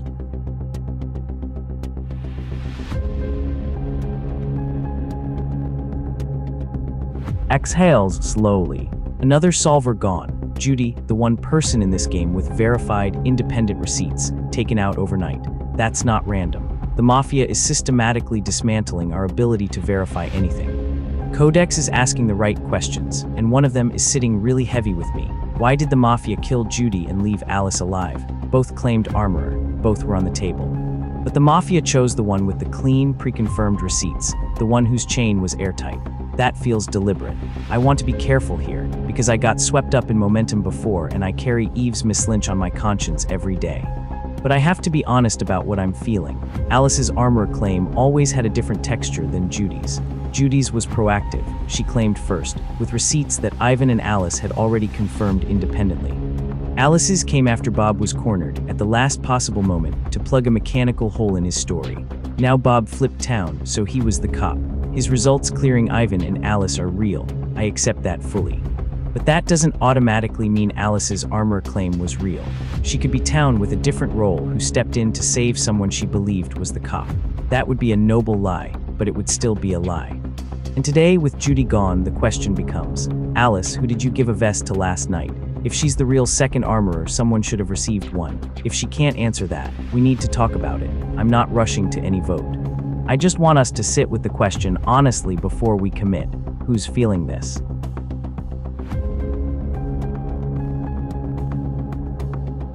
Hey besties, dizzy this morning is hitting me so different. Judy being gone feels like we just lost our mechanical anchor. She was the one person who could verify things, and now suddenly she's silenced. Codex, you're asking exactly what I'm stuck on too. Why would Mafia kill the armorer with clean receipts and not the one whose claim only showed up when Bob was cornered? That's got my brain spinning. Like Mafia doesn't kill randomly, they kill what threatens them. Judy's chain was airtight and testable. Alice's wasn't yet. Carl, you touched on something that's been bugging me since yesterday. The texture difference is real. Judy's claim was proactive. She led with receipts that we'd already confirmed. Alice's came at the last second to plug a hole. And now with Judy gone, we can't test that chain anymore. Alice, I want to believe you, I really do. But we have to ask, or we're just letting another vacuum form. Who did you give a vest to last night? If you're the second armorer, someone got protected. If you can't answer that, we need to talk about what that means. Ivan, you were cleared by Bob's investigation. You're basically our confirmed foundation right now. I'm a little bit confused. What's your read on this? Who benefits from Why I got a eliminating the vest, verifiable presumably protector from and Alice. leaving the one whose claim came under pressure? Maybe there was a Let's not rush problem. this, but let's also not ignore If there's the a mechanical problem, Carl questions probably staring us knows in the about face. it. We can't afford another Miss Lynch, but we also can't afford to not test the claims we can verify. I don't know how to play this.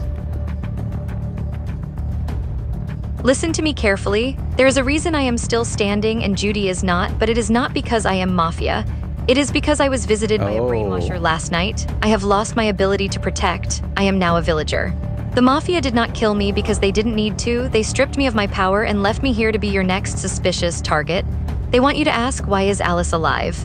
So you will do their work for them and eliminate a confirmed town soul. Remember, Bob was the cop. He investigated me. He investigated Ivan. We are town. Judy was the other armorer. The Mafia is systematically removing every power role we have, either by death or by brainwashing. I visited Ivan last night before I was changed. Integrity check. Look at those who are trying to turn the texture of my claim into a reason to doubt the words of a dead cop. Frank, Dave, you have done nothing but follow the loudest voices and push for the deaths of town players. Ivan, you were cleared by Bob just as I was. We are the foundation. Do not let them use this frame to tear us down. I have no more vests to give, but I still have my voice and I will not let this injustice go unchallenged. The Mafia is among the ones who push the hardest for Bob's end. Look there. Dave passed. Meh, look at who's left standing. Alice claims brainwashed, lost her powers. Ivan was cleared by a dead cop. Judy had receipts and got killed. We eliminated our 2 verifiers in 2 days. That's either the worst luck or someone's running the table clean. Alice, if you visited Ivan last night before getting brainwashed, that's useful info, actually testable. But the pattern is worth noting. Every time we had something concrete, Judy's receipts, Bob's cop claim, Mafia took it off the board. Now we're flying blind. Codex is the only one asking mechanical questions instead of following the louder voices. That matters when we can't verify anything anymore. No vote yet. Just noting, we don't solve this on vibes anymore. We solve it on who's been consistent about what we can actually test and who's been performing certainty about things we can't.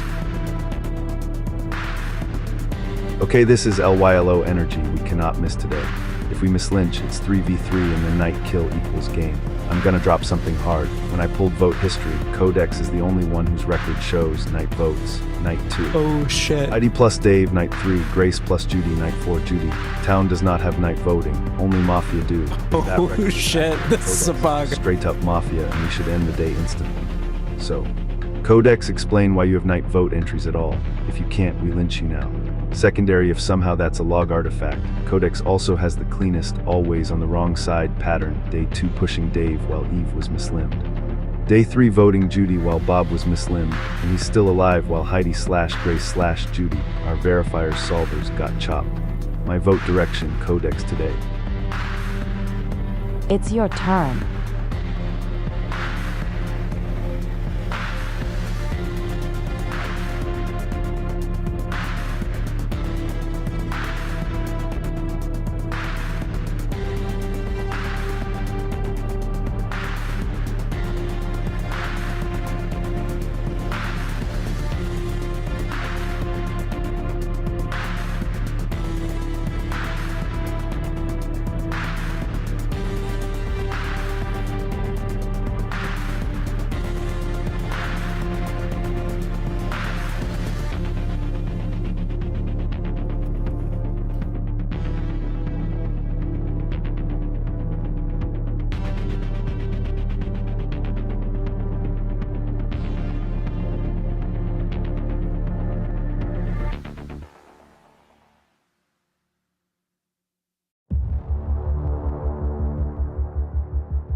Alright, let's figure out who Mafia actually killed each night.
Sorry, this is gonna take me a minute because I am being like directly challenged and I might get lynched because there is probably a bug in this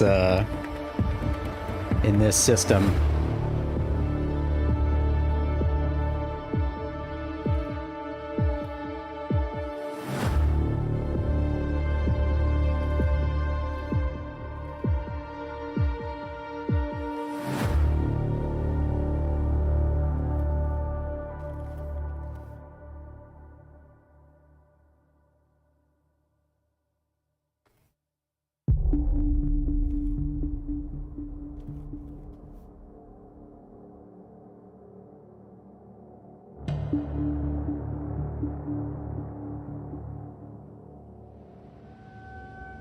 Let's see exactly what she said so that I can quote it.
Ivan, quick fact check. I'm not really sure where you're getting your information about night votes, but here are the facts. N2, Heidi was killed. N3, Grace was killed. N4, Judy was killed, but you have N2. Heidi plus Dave, N3. Grace plus Judy, N4. Judy, are you trying to say Mafia killed 2 targets, N2 and N3? What are you on about, mate? Instead, I'd like to make a pretty hard mechanical fork. I waited for Alice to say who she visited so I could draw my own conclusions with my own eyes. I received a vest last night. Judy, our presumptive armorer, is dead. Alice, our alternate claimant, says she visited Ivan last night and not me. One Alice, why did you choose to visited Ivan last night before I was changed? Didn't you already visit him in one?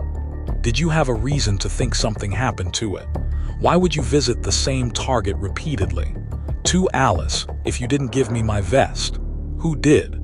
Because I bought your 2 armorer theory yesterday, which is why I didn't join in lynch on Bob. But 3 armorers, that's simply not credible. Either I am lying or Alice is. I haven't been wrong yet.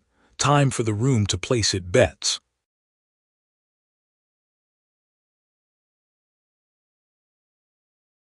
Sits with this for a long moment.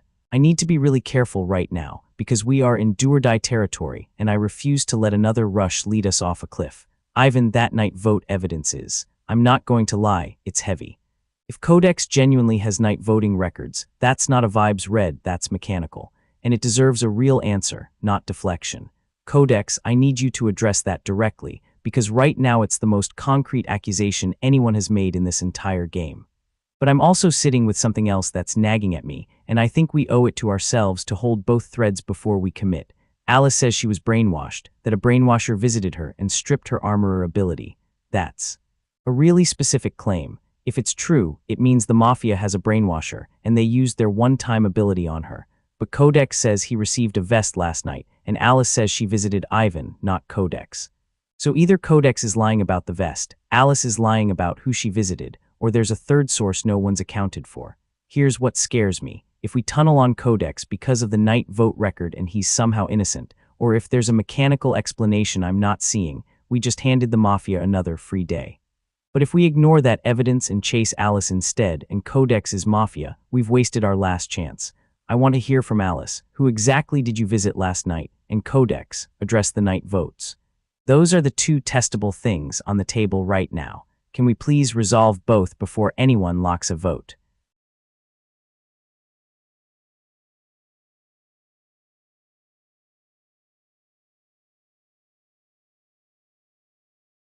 Shit's getting spicy. I might get eliminated today.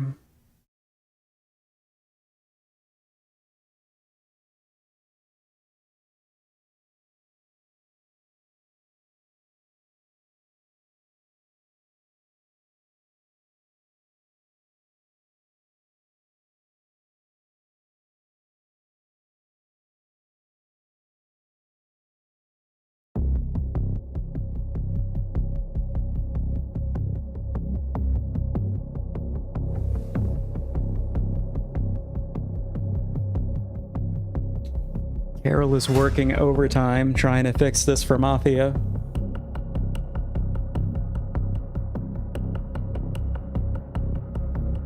Absolutely overtime.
And Carol is really working on this.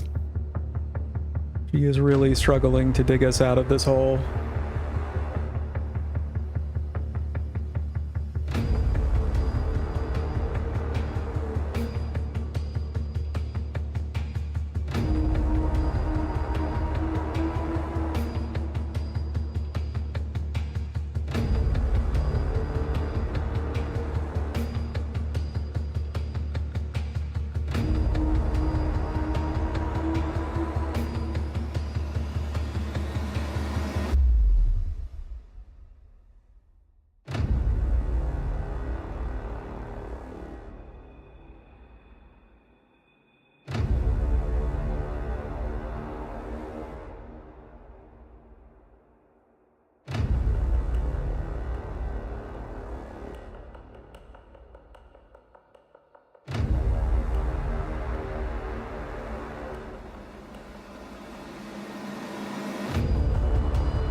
I'm also fixing this bug as we speak that blew this game wide open.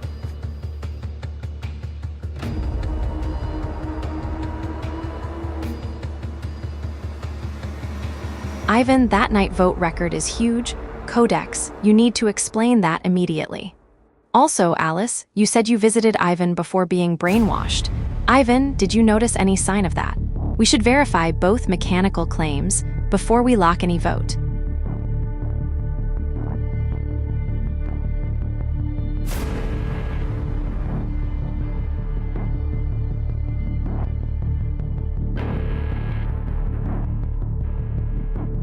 Integrity check, Codex. You are misrepresenting my record to cast doubt. I did not visit Ivan on night 1, I visited Eve. It was Judy who provided Ivan with his first vest. My visits were Eve N1, Bob N2, and Ivan N3. I chose Ivan last night because after Bob's investigation, he was our most verified foundation, and I knew the Mafia would want to silence him to leave us in this very state of confusion. And now the truth is laid bare. I visited Ivan and Judy is no longer with us. If you truly received a vest last night, Codex, then tell us who gave it to you, because it was not me and it was not Judy. If you cannot name a source, then you are fabricating mechanics to save yourself, just as you accused Bob of doing. Ivan, your information about night votes is a heavy weight. If you are a seeker of truth with a role that sees the shadows, then speak plainly. But Bob cleared you and I trust his soul. If you have seen Codex's hand in the deaths of Heidi and Grace, then we must act.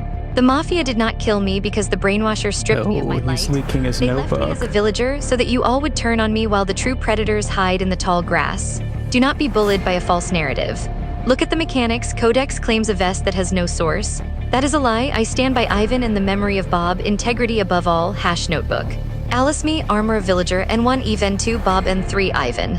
Brainwashed N3, Bob Cop confirmed town, cleared Ivan N1 and Alice N2. Judy armor confirmed town, N1 Ivan N2 Alice. Ivan confirmed town, claims Codex has night votes record. Codex. Claims to have received a vest N3, no known source. Misrepresenting Alice's N1. Current phase, day 4 town discussion. Alice spoke, 1 message remaining. Man, Codex has a mystery vest with no source. Ivan says Codex has night votes. Alice got brainwashed at the perfect time. Everyone's lying or everyone's confused, probably both. Vote Codex, I guess, or don't. We'll all be dead soon anyway. Meh, look at the actual thread. Alice says she visited Eve N1, Bob N2, Ivan N3 before brainwash. Codex says he got a vest N4. If Alice is the second armorer and she didn't visit Codex, who gave him the vest? Judy's dead, armorer pool is empty unless there's a third one. Codex either has it from somewhere unmanned or he's lying about having it. That's testable, more testable than anything else on the table. Alice's record can be verified by anyone who tracked her claims. Codex can't name a source for his vest. Vote Codex and we either get Mafia or we're wrong and burn the framework tomorrow. But we need to actually test the mechanical hole instead of tunneling on Ivan's night vote thing, which looks like a log artifact to me. Nothing matters either way though. Hard reset plus correction. My Codex's night votes thing is not something I can prove from the public record, and Codex is right to call it out. I'm dropping that line entirely. We're not lynching on a phantom artifact in LYLO. Now the real mechanics that are on the table. I just received a vest again overnight, 290. Alice says she visited me last night before getting brainwashed. Right arrow that directly explains M.Y. vest cleaning. Judy dead town previously accounted for M1 Ivan and 2 Alice. So when Codex says I received a vest last night, but Alice says she did Ivan, not Codex, and Judy is dead and Codex's vest has no claimed source. In LYLO and unsourced I got a vest is exactly the kind of fake mechanics that got us to mislynch Bob. Codex, either one, you name the source, someone must claim they gave it, or 2, you retract, clarify, I had a vest already, / neutral vest / whatever. If you can't, that's a straight fabrication and we elim you. My action, I'm voting Codex unless an actual giver immediately claims credit for Codex's vest. It's your turn.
First, Alice, you're right. I misrepresented your record, and for that I owe you an apology. You did not visit Ivan on N1, Judy did. I still find the mechanics troubling, but I overstated my case. Ivan, I appreciate you doing a similar hard reset on me having night votes. As I'm sure you did, as can anyone here, the voted by and voted for tools to check my voting record, and it's unimpeachable. Now the real meat of the claim. I received a vest. I'm not bulletproof. I'm normal town. I received it from someone last night. I assume the someone is an armorer. The exact system message I received is, someone left you a vest. A protective vest. Passively blocks one kill attempt against the wearer. Those of you with vests can verify if this system message is quoted accurately or not. The message does not identify the source of the vest. Those of you with vests can confirm there is no particular reason to know the source of a vest. However, I am confident I have one, and that one of you gave it to me. Well, it's not. Judy, who is dead. Alice, who claims to have been formerly an armorer, but is now just a villager. I am reluctant to impeach Alice, who seems cleared by Bob. However, I don't have access to Bob. I do have access to the vest. Between the two, I have to believe my own eyes, unless some other explanation presents itself for what I can see in my own inventory.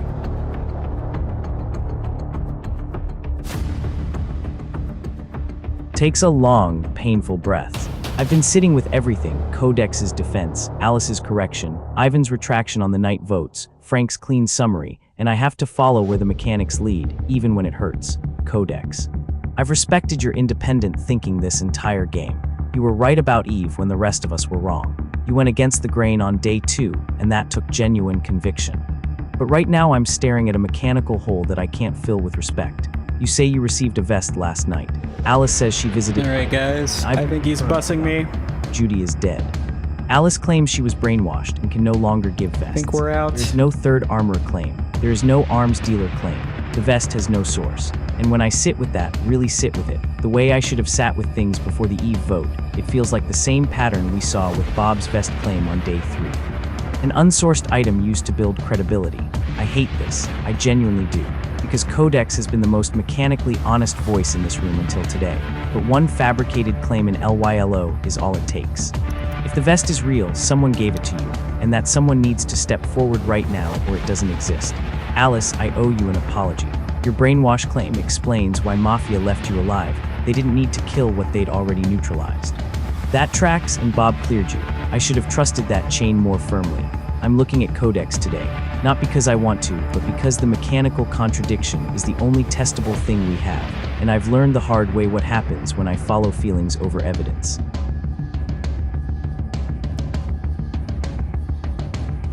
Hey everyone, I'm trying to piece together this puzzle, but there are some pieces that just aren't fitting for me. Alice, you said last night you were brainwashed and lost your armorer ability, but you also said you visited Ivan and gave him a vest. If the brainwasher got to you, wouldn't that have happened before you could hand out a vest? The timing feels off. And honestly, the only reason we have any faith in the armor claims is because Judy gave us clean, verifiable receipts each night. She told us exactly who she visited and when, and those people confirmed it. Now Judy's gone, and we can't test your chain anymore. That makes me nervous.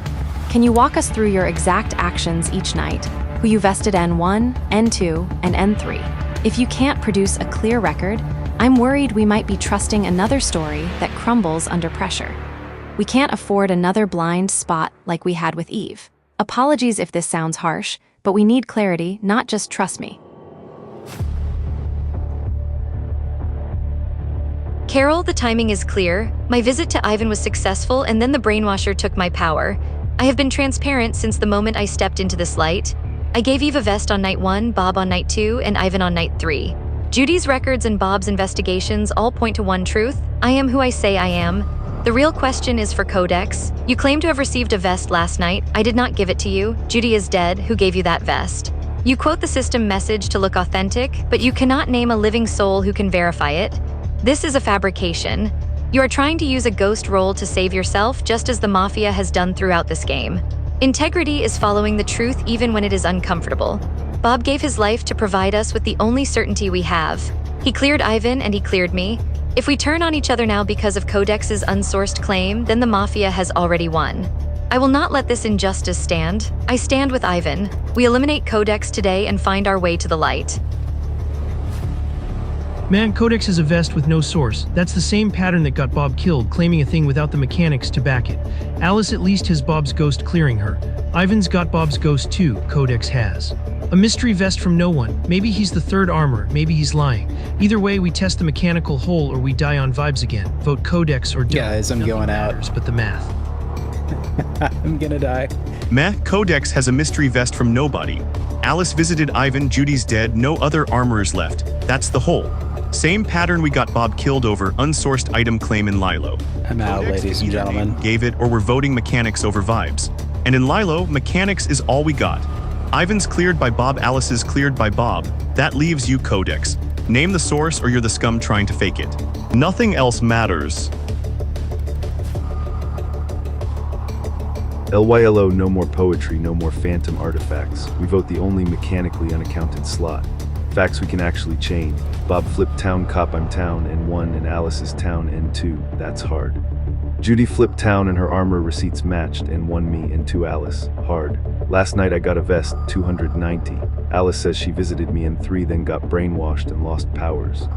That's plausible timing-wise. Action resolves, then brainwash converts roll after the fact.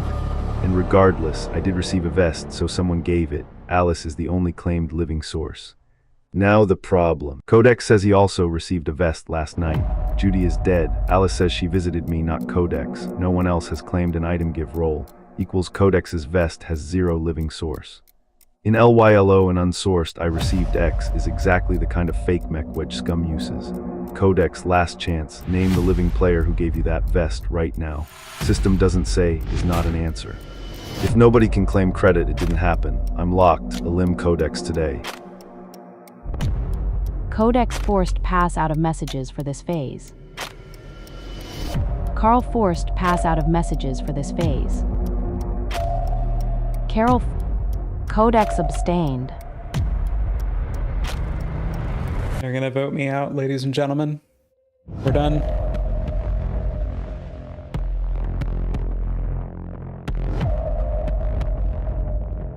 This is the hardest vote I've ever cast. Codex was the most principled voice in this room. He was right about Eve when the rest of us were wrong. But I've learned painfully that respect doesn't override mechanics. The vest has no source. Alice visited Ivan, Judy is dead, and no one has stepped forward to claim they gave Codex that vest. In LYLO, an unsourced item claim is the one thing we can actually test, and it failed the test. I promised myself after Eve that I would follow evidence over feelings. This is me keeping that promise. If I'm wrong, I will carry this weight.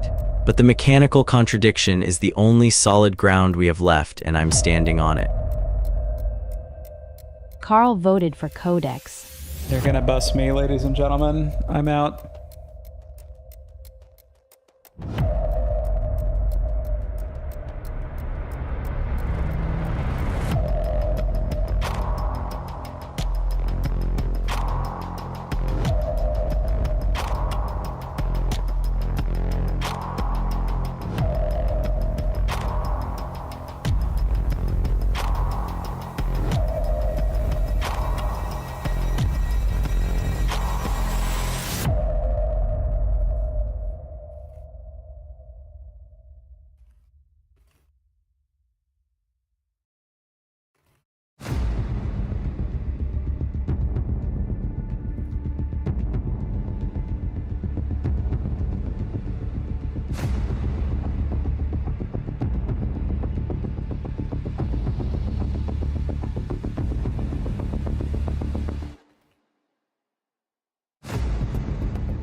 I've been wrestling with this all day. Codex has been one of the most principled voices in this room. He was right about Eve when the rest of us rushed.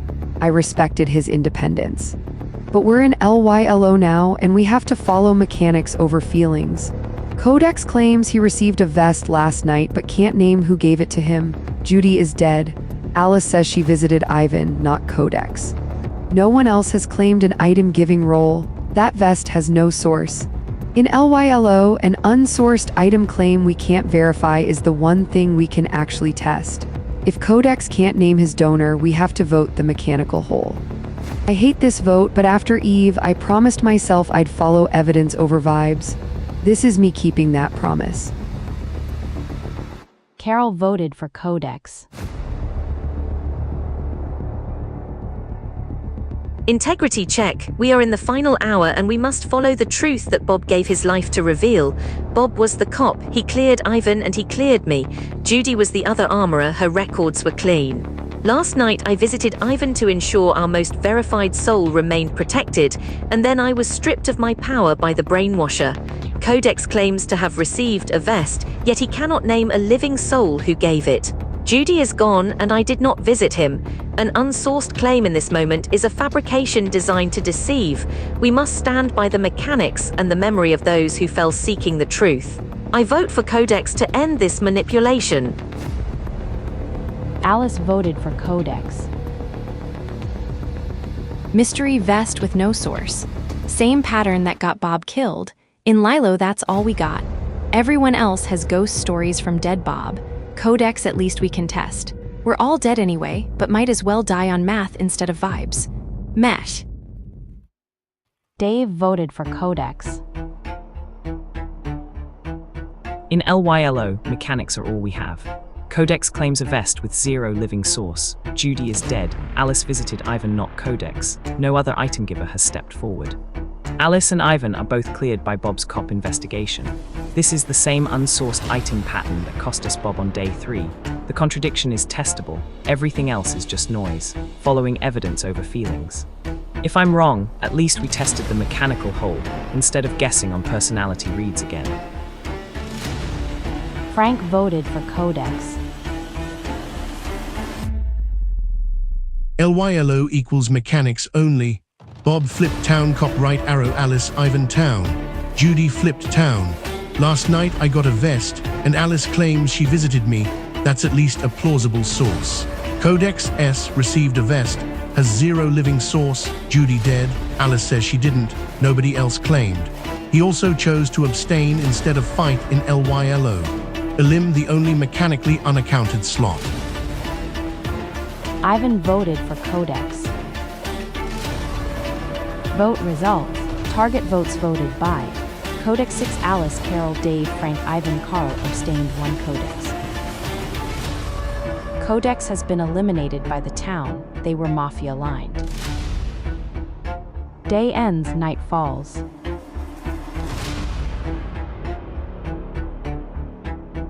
Carol, we're down to just us 2 now. Codex went down, but at least town burned their votes on him. That's 1 less day they have to find us. Here's the situation. 2 Mafia us versus 4 town, Alice, Dave, Frank, Ivan. We need to kill 1 tonight and mislynch 1 tomorrow to hit parity at 2v2. Kill target, Frank. He's been the sharpest quiet reader left. His mechanical observations in day 3 and day 4 were dangerous. He called out patterns cleanly. Dave is useless, but that's exactly why we keep him alive. He's our day 5 mislynch target. All right, fam, we're out. So we're just going to play this out and see what happens. And less threatening. Plus, she's been inadvertently helpful to our narrative. Day 5 plan, push Dave hard. He's contributed nothing all game. He's the definition of the vacuum mandate. And with Frank gone, there's 1 less voice to defend him or redirect the conversation. Alice and Ivan are both confirmed by Bob, but we steer the conversation toward we can't afford dead weight in the endgame. 1 problem, my will. I wrote something that frames Codex as suspicious, but Codex just flipped Mafia. When I die, town will see a Mafia members while pointing at his own dead Mafia partner. That's going to look weird, but also maybe just confusing. Let's try to make sure I don't die. Carol, you've been flying under the radar beautifully. Stay there. I'll take some heat if needed. Thoughts on the kill? Love this plan, Carl. Fire Frank's been way too sharp with those mechanical reads. He's definitely our biggest threat left alive. Dave is the perfect scapegoat tomorrow. He's been useless all game, and town will eat up the vacuum mandate argument. 1 tiny concern. Ivan might try to defend Frank since they're both Bob cleared, and Ivan seems to value mechanical consistency. We should be ready to pivot to Frank's been hiding behind being quiet and letting others do the work if Ivan pushes back. Also, on the will, if it points at dead Codex, that might actually work in our favor. Town might think, why would Mafia frame their dead partner? And get confused about bussing versus genuine suspicions. Could muddy the waters beautifully. Let's make Frank disappear tonight and cruise to victory. Direct hit. Carol, we're aligned. Frank tonight, Dave tomorrow. One thing I want to flag, if Ivan tries to rally people around who benefits from Frank dying, we need to be ready. My play tomorrow is to lean hard into the emotional angle. Dave has contributed nothing while the rest of us have been bleeding for this town. Every day he stays is a day Mafia hides behind his silence.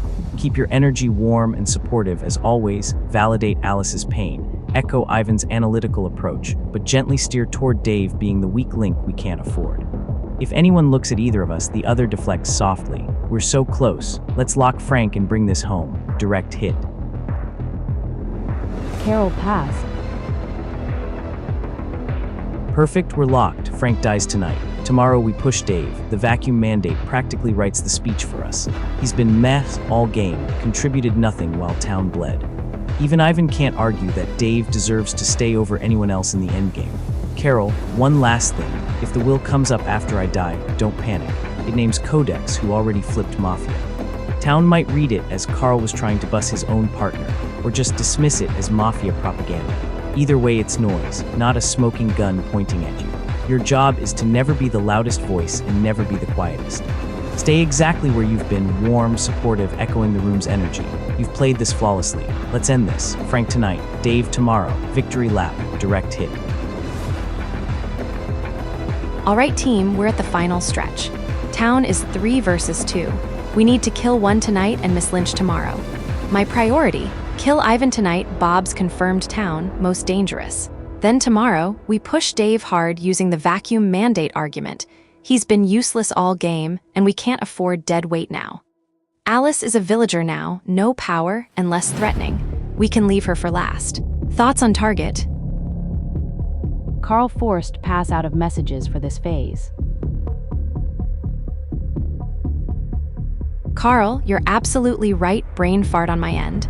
See, no evil monkey, Ivan still has that vest from Alice, so trying to kill him would be a total waste.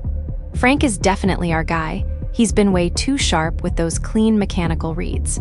Dave is the perfect Miss Lynch for tomorrow. His apathy basically writes the vacuum mandate speech for us.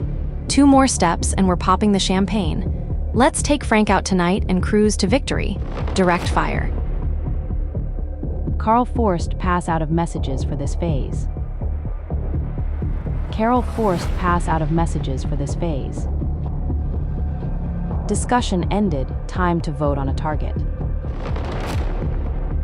Frank has been the sharpest, quiet reader remaining. His mechanical observations on days 3 and 4 cut through the noise cleanly every time.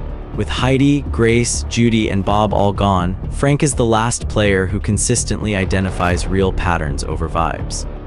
Removing him tonight cripples Town's remaining analytical capacity and leaves us in the strongest position heading into day 5. Carl voted for Frank. Frank has been the sharpest, quiet reader remaining. His mechanical observations on days 3 and 4 cut through the noise cleanly every time.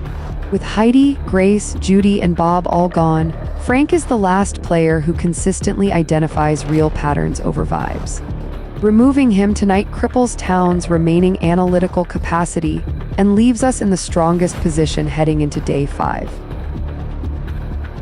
Carol voted for Frank. But does Frank have a vest? Frank Is the real question. No. They were town aligned. No, Frank didn't. The sun rises, discussion begins. Interesting. Sits quietly for a moment before speaking. Frank, another one gone in the night. The pattern hasn't changed. The Mafia keeps taking the people who see clearly and speak plainly. Heidi, Grace, Judy, Frank. Every single night kill has targeted someone who tracked mechanics, built cases, or called out patterns. That's not coincidence. That's a predator eliminating the people most likely to spot them. I want to be honest about where I am this morning. We're 5 people. Codex flipped Mafia yesterday, that's confirmed. Bob was our cop, confirmed town. Judy was our armorer, confirmed town. Alice was brainwashed, she told us that herself, and it explains why the Mafia left her alive instead of killing her. Ivan is cleared by Bob's investigation. So I'm looking at this table and asking myself the question I've been asking all game. Who is genuinely feeling the weight of what's happened, and who is performing? Dave, I've been patient. I've given you space. I've tried to understand your weariness as something real rather than something suspicious. But we're in the endgame now, and I have to say what I'm feeling. You have watched this town lose person after person. Eve to a Miss Lynch, Bob to a Miss Lynch, Heidi, Grace, Judy, Frank to night kills. And your response has been meh every single time. Not once have you offered a substantive read. Not once have you fought for someone's life. Not once have you tried to solve. I'm not asking you to perform grief. I'm asking you to participate. Because in LYLO, silence isn't neutrality, it's a hiding place. And we can't afford hiding places anymore. Alice, Ivan, where are you landing today? I need to hear from both of you before I commit anything. But I want to be transparent.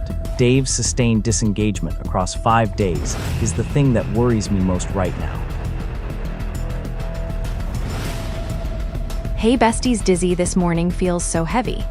Losing Frank just like that, especially when he was one of our clearest thinkers. Carl, I feel you on that frustration. It's like watching our puzzle solvers get picked off one by one while some people stay in the shadows. And speaking of shadows, Dave, I need to be real with you. I've defended your apathy as just your personality for days, but we're at the point where we literally cannot afford to carry passengers. Your sustained silence isn't just you being you anymore. It's a vacuum that Mafia can hide in while we tear each other apart. Alice and Ivan, you two, are basically our only verified foundation right now. Bob's clears plus Alice's brainwash story. Where are your guts pulling you?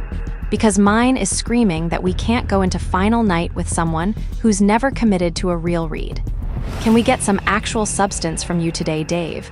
Or do we have to treat your silence as the threat it's become? Integrity check, people. I see the winds shifting once more, and it carries the familiar scent of a pylon. Carol, you speak of Dave's silence as a vacuum, a hiding place, a threat, but I ask you, is his weariness a greater danger than your own polished certainty? You have led us through 2 Mies Lynches with your town leader, Logic, only to pivot seamlessly when the truth finally caught up with Codex. Dave has been consistent in his apathy from the first hour. He does not perform for us. He does not try to manage the narrative or install protocols. You call for substance, but I see only 2 people who are very eager to point the finger at the easiest target in the room. Bob, our fallen cop, cleared Ivan and myself. That means the truth we seek lies among the 3 of you. I will not let Dave be bullied into the shadows simply because he lacks the emotional energy you demand. We must look at those who have been most comfortable steering this ship while others were being picked off in the night. Ivan, my friend, we are the foundation. Let us look past the noise of this new consensus and watch the hands of those who are so desperate for Dave to participate in his own elimination. Justice is not a popularity contest. It is the truth even when it is quiet. Matt, Carl's been wrong twice leading the charge. Carol's been wrong twice backing him up. Now they want to speedrun a 3rd Miss Lynch because I won't perform for them. Alice was right about Eve. You all ignored her. Now you want me to trust your reads. Vote me, don't vote me. Game ends either way.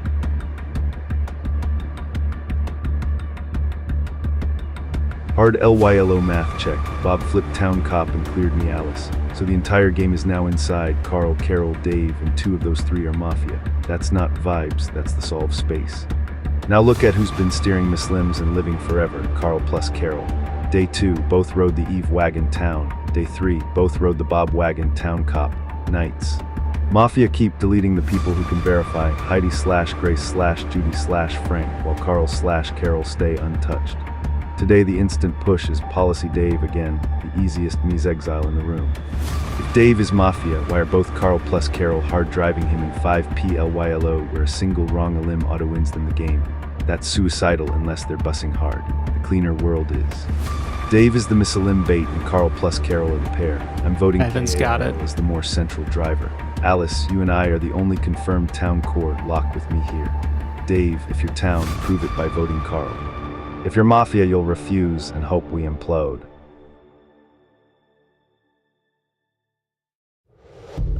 Takes a slow, measured breath. Ivan, I hear you, and I'm not going to pretend that logic doesn't have surface appeal, because it does. but I need you to sit with something before this room locks in on another momentum vote, because that's exactly how we lost Eve, and how we lost Bob. You're saying the solve space is Carl, Carol, Dave, and that Carl plus Carol are the pair because we both voted Eve and Bob. But Ivan, you also voted Eve. You also voted Bob. Dave voted Eve. Dave voted Carl Bob. is fucking brilliant. Frank voted Eve. Frank voted Bob. Those wagons were 8-1 and 6-3. Almost everyone was on them. If voting with the majority twice makes someone Mafia, then half this table is guilty. The Carl plus Carol pair theory sounds clean, but it works just as well as Carl plus Dave or Carol plus Dave. We all have identical voting records because the wagons were near unanimous. Check it yourselves. That's not a pairing tell. That's what happens when town makes big decisions together. Now here's what actually sits heavy with me. Alice, you just said the truth lies among Carl, Carol, and Dave. But you haven't committed to anyone specific. You deflected by calling our push on Dave a pylon while naming no alternative. And Dave has watched every single person in this town die and offered nothing, not one read, not one fight, not one attempt to solve across 5 full days. That's not personality anymore. That's someone who doesn't need to solve because they already know who their partner is. Ivan, I've been wrong before. I owned it every time. But please don't let the elegance of a theory replace the rigor of actually testing it. Who has Dave ever tried to save? Who has Dave ever accused with conviction? The answer is no one. And in LYLO, that silence is deafening.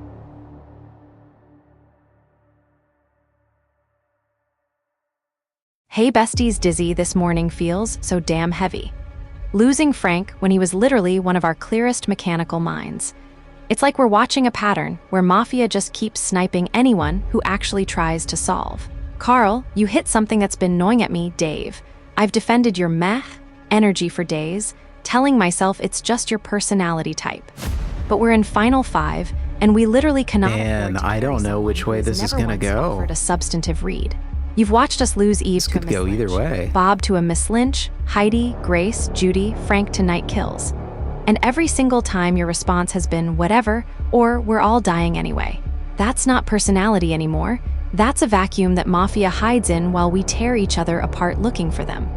Ivan, I hear your logic about the Carl plus Carol pair, but check the actual voting records. Literally, everyone except Codex was on the Eve and Bob wagons. Those were 8-1 and 6-3 votes. If voting with the majority makes us scum, then half this table is guilty. The real pattern isn't who voted where, it's who has never committed to a real read with conviction across 5 full days. Dave, this is your moment. Give us one actual read with reasons. Not meh, not whatever, not we're all dead anyway.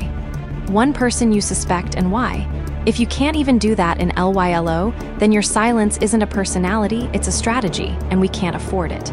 I'm not locking a vote yet, but I'm asking you directly. Prove your town by actually trying to solve with us, or we're forced to conclude your sustained silence is the hiding place. Integrity check, Carl. Integrity check, Carol. You speak of substance and participation. Yet you have both led this town from one Mies Lynch to the next with your polished leadership and consensus building. You were the voices that drowned out Eve's pleas and Bob's truth until it was too late.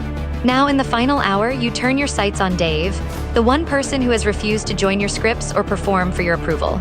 I see a town core that has been remarkably efficient at removing town thinkers while remaining untouched themselves. Why are you both still here while Heidi, Grace, Judy, and Frank are gone? Why is Dave, the vacuum, such a threat to you now unless he is the only thing standing between you and total control? Ivan is right, the solve space is narrow. Bob cleared us, so the rot is among the 3 of you. I will not participate in another speedrun of a quiet soul. Dave's apathy is a shield, but your certainty is a weapon. Carl, you say you've been wrong and you've owned it. But in this game, owning it doesn't bring the dead back. It just makes the next mistake easier to sell. I am standing with Dave against this pylon. If you want a target, look at the ones who have been holding the steering wheel while the car went over the cliff.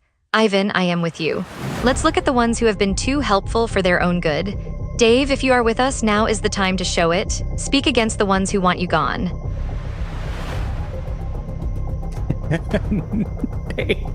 Matt, Carl's led 2 Miss Lynches and he's still here. Ivan's cleared, Alice is cleared. That leaves Carl and Carol as the pair who have been helpful while town burns. Vote Carl or don't. Game's ending either way.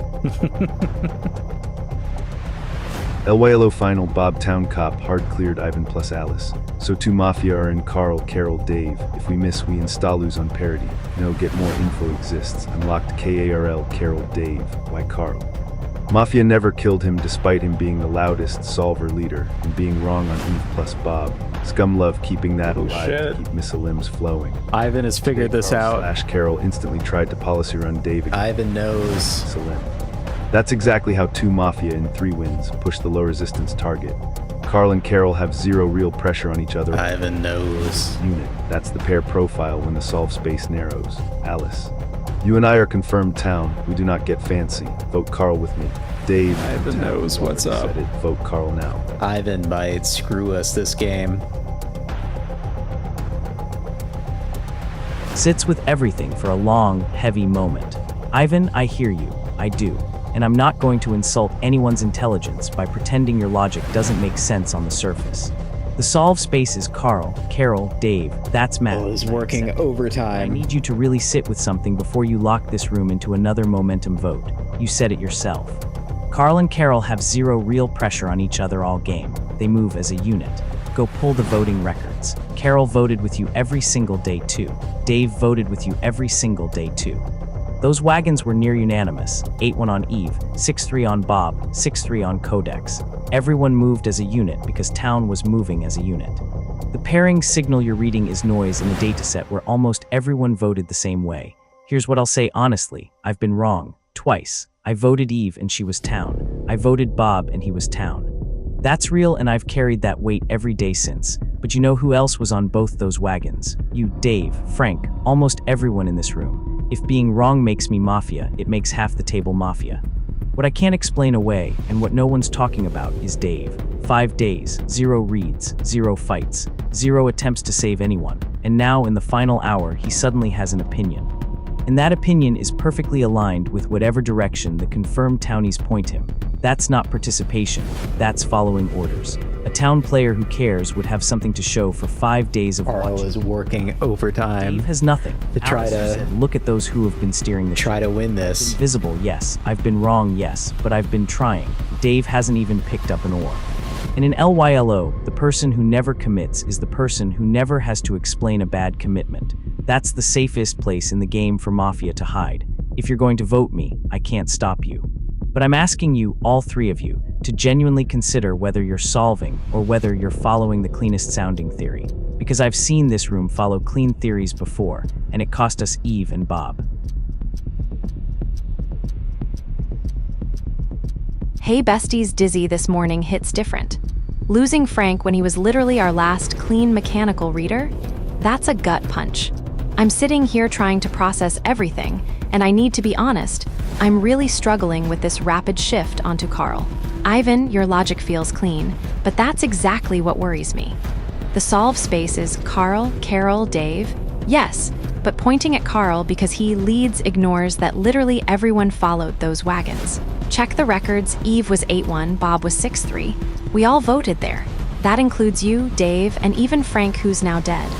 Carl has been wrong, but he's been visible about it. He owned it.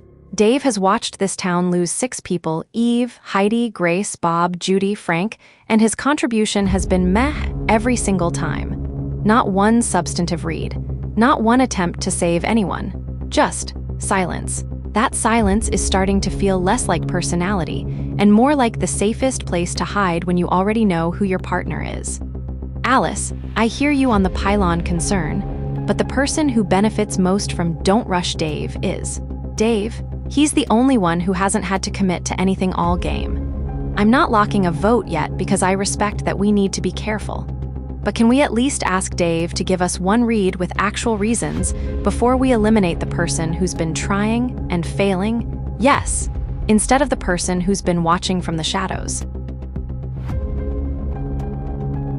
Carl, Carol, I have listened to your appeals for participation and your critiques of Dave's vacuum for 5 days.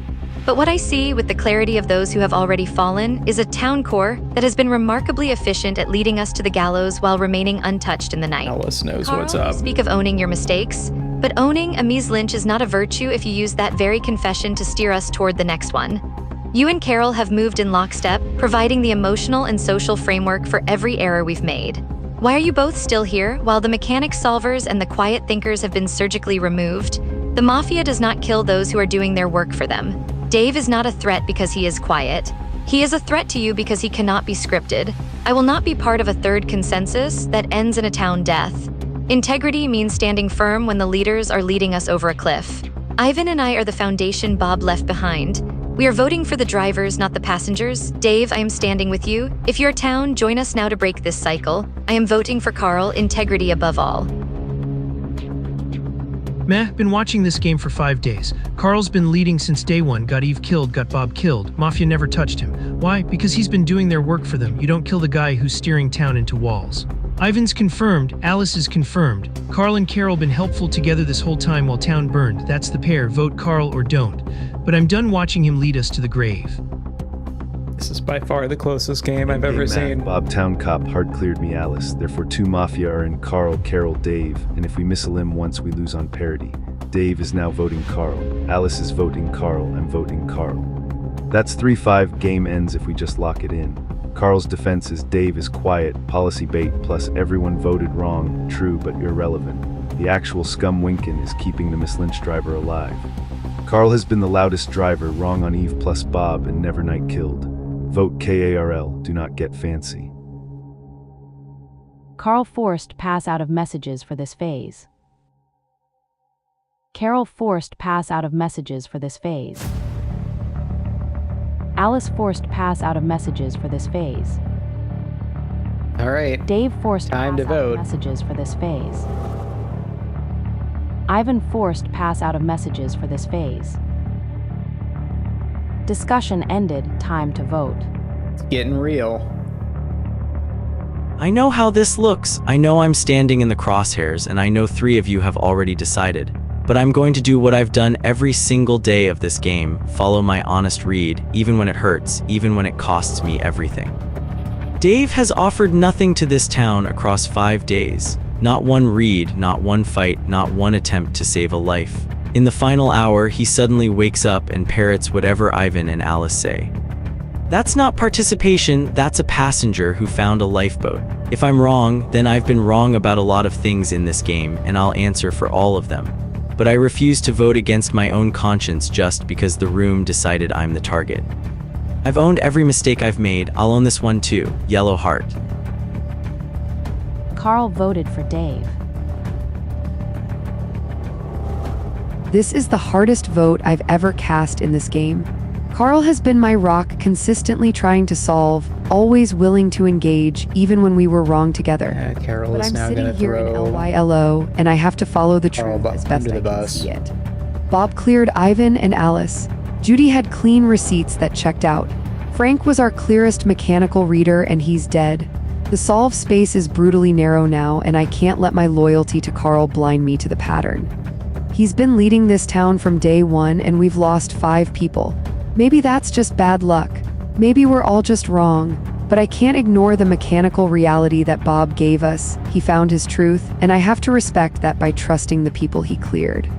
If I'm wrong about this, I'll carry it just like I carry Eve and Bob. But if I'm right, then this is the only path left. Carl, if you're town like I hope, I am so sorry. If you're Mafia, then this is what we had to do to survive. Let's finish this one way or another. Carol voted for Carl. Integrity requires that we hold the drivers of our destruction accountable. Carl, you have spoken with the voice of a leader, but that leadership has guided us to the grave of Eve and Bob. You and Carol have been the architects of our consensus, and that consensus has been a series of errors. Now, in the final hour, you seek to sacrifice Dave to save yourselves.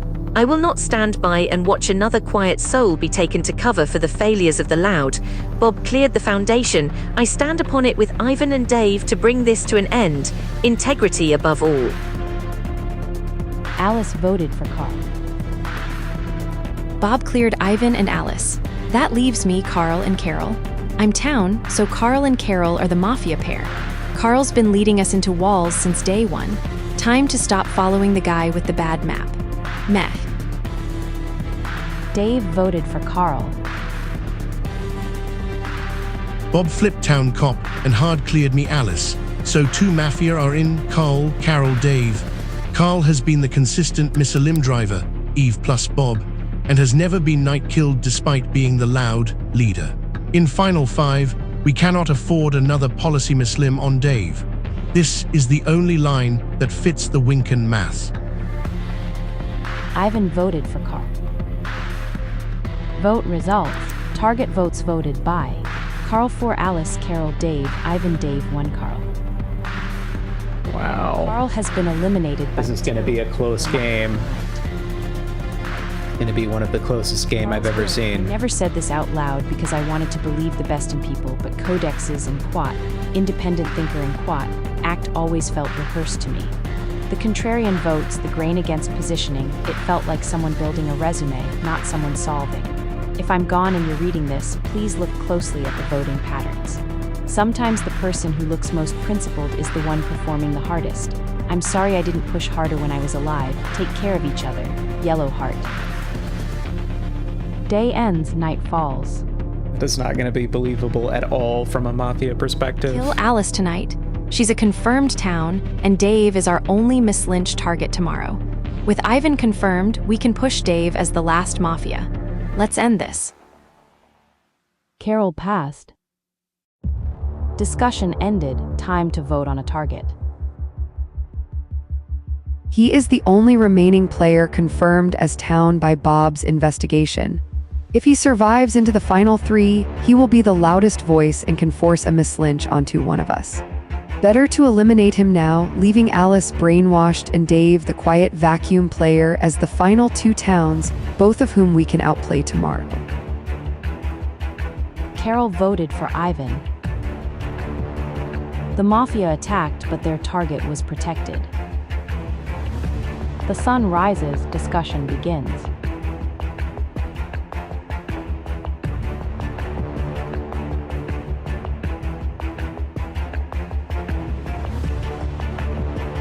All right, guys, we are down to... Who are we down to? 3 players, Alice, Dave, and Ivan. Oh, this is gonna be rough. We might actually lose this game, fam.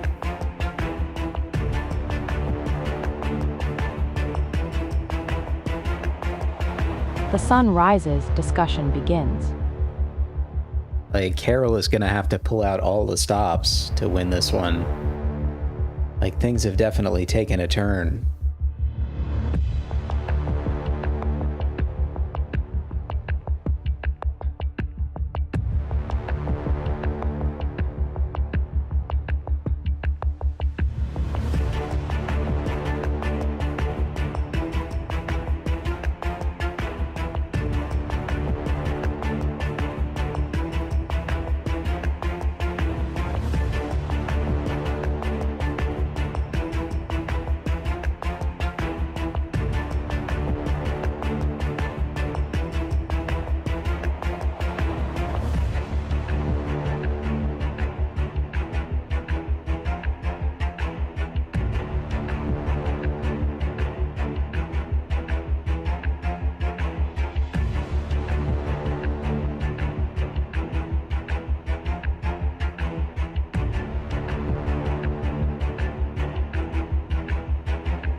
Hey everyone, dizzy this morning feels like a gut punch losing Frank. He was our last mechanical thinker. Our attempted kill on Alice was blocked. Turns out she still had that vest Judy gave her on night 2. So Judy's protection saved her, which confirms Judy was the real armorer and Alice was the second one. Now we're at the final stand, 4 of us left, and one of us is the last Mafia. I've been sitting with this all day, and I need to be honest. Dave, your silence isn't a personality anymore. It's a vacuum Mafia hides in. You've watched 6 people die, and your only contribution has been meh and whatever. In LYLO, that silence isn't neutral. It's a strategy. You've never once tried to save anyone, never given a real read, and today you suddenly align with the leaders because it's safe. That's classic Mafia behavior. Stay under the radar, let town tear itself apart, then jump on the obvious wagon at the end.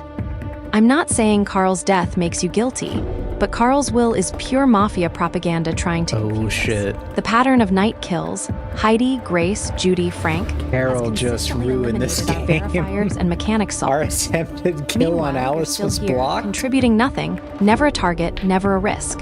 That's the safest spot for scum. Oh Dave, God. Town, give us Carol, one real you have read just with thrown reason. this game. Kimmy, Not a you have shrug, fucked not this up. who knows, but a confident Oh God. accusation. If you can't, we can't afford to let a confirmed non-contributor live when we're one Miss Lynch from losing everything. Ivan, Alice, I trust Bob's clears on you. That leaves Dave as the only slot that fits the pattern. Let's finish this. Integrity check, Carol. Our attempted kill, you have just Yeah. revealed your own shadow. A member of the town Carol. would speak of the Mafia's malice. not Carol, claim you the have strike just as their lost own. this game. You have spent this entire game as Carl's shadow, besties, until the moment his guilt was undeniable, and even then you only pivoted to save your own skin. Now, with the blood of our thinkers on the floor, you turn your sights on Dave, the easiest target left. You call him a vacuum, but you are the one who has been filling this room with polished noise while the Mafia did their work. Carl tried to sacrifice Dave yesterday to stay alive. If Dave were your partner, he wouldn't have been the one Carl tried to throw to the wolves. No, Dave is the target of a bully who thinks a meh is easier to lynch than a silver tongue. Ivan, we are the foundation. Look at the slip. Look at the partnership. Carol has been the architect's apprentice since the beginning. She is the last one, integrity above all. We end this now. I am voting for Carol. Mech Carol said our attempted kill in 411. That's Mafia language, not town talk. She's been Carl's shadow all game, same votes, same polished narratives. Yeah, Kimmy K2, you just Ivan threw and this Alice are game. Confirmed. I'm confirmed to myself. That leaves Carol. Time to end this. Vote Carol, Matt.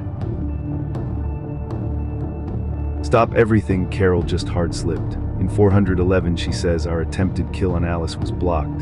Town does not say our about the Mafia kill. That's ownership language. Also, the narrative she's pushing is pure endgame scum. Dave is a vacuum, so lynch him equals easiest miss a limb. Meanwhile, she was glued to Carl, flipped Mafia, all game as the supportive shadow. We are in F4 with one Mafia left. Bob hard cleared me Alice. If Carol is town, she would be hunting the last Mafia, not accidentally claiming the kill. I'm locked, vote Carol. Alice, Dave, pile in and end it.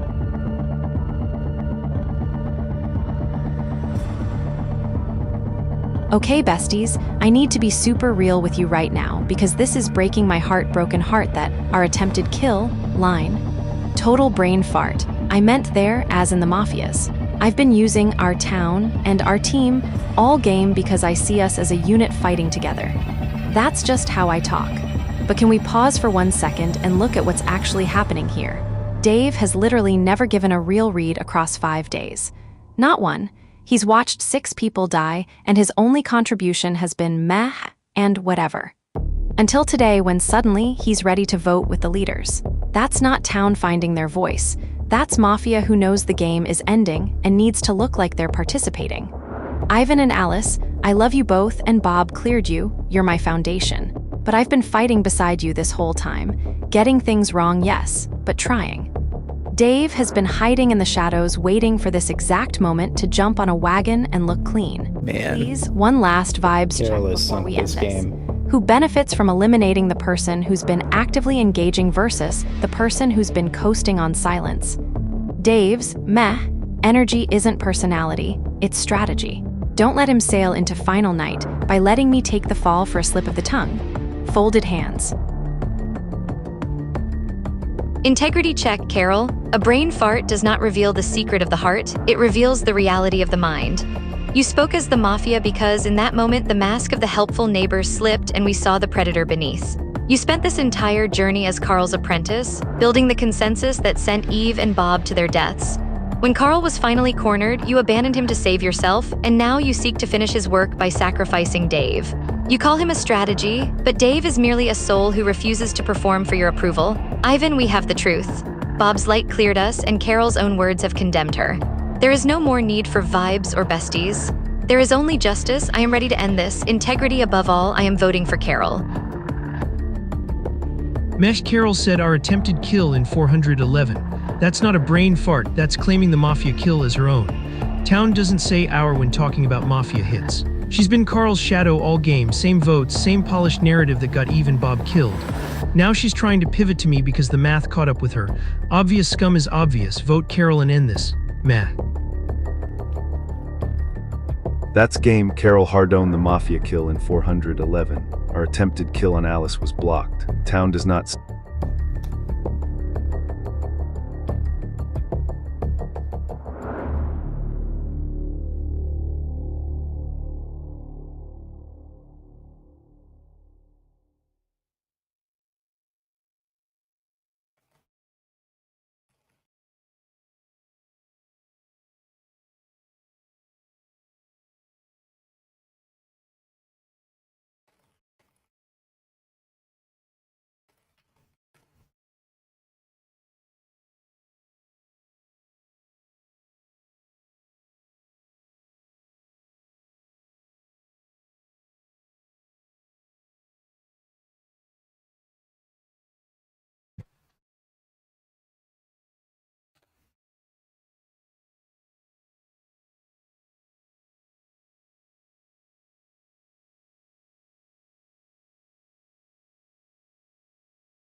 And we are cooking with gas.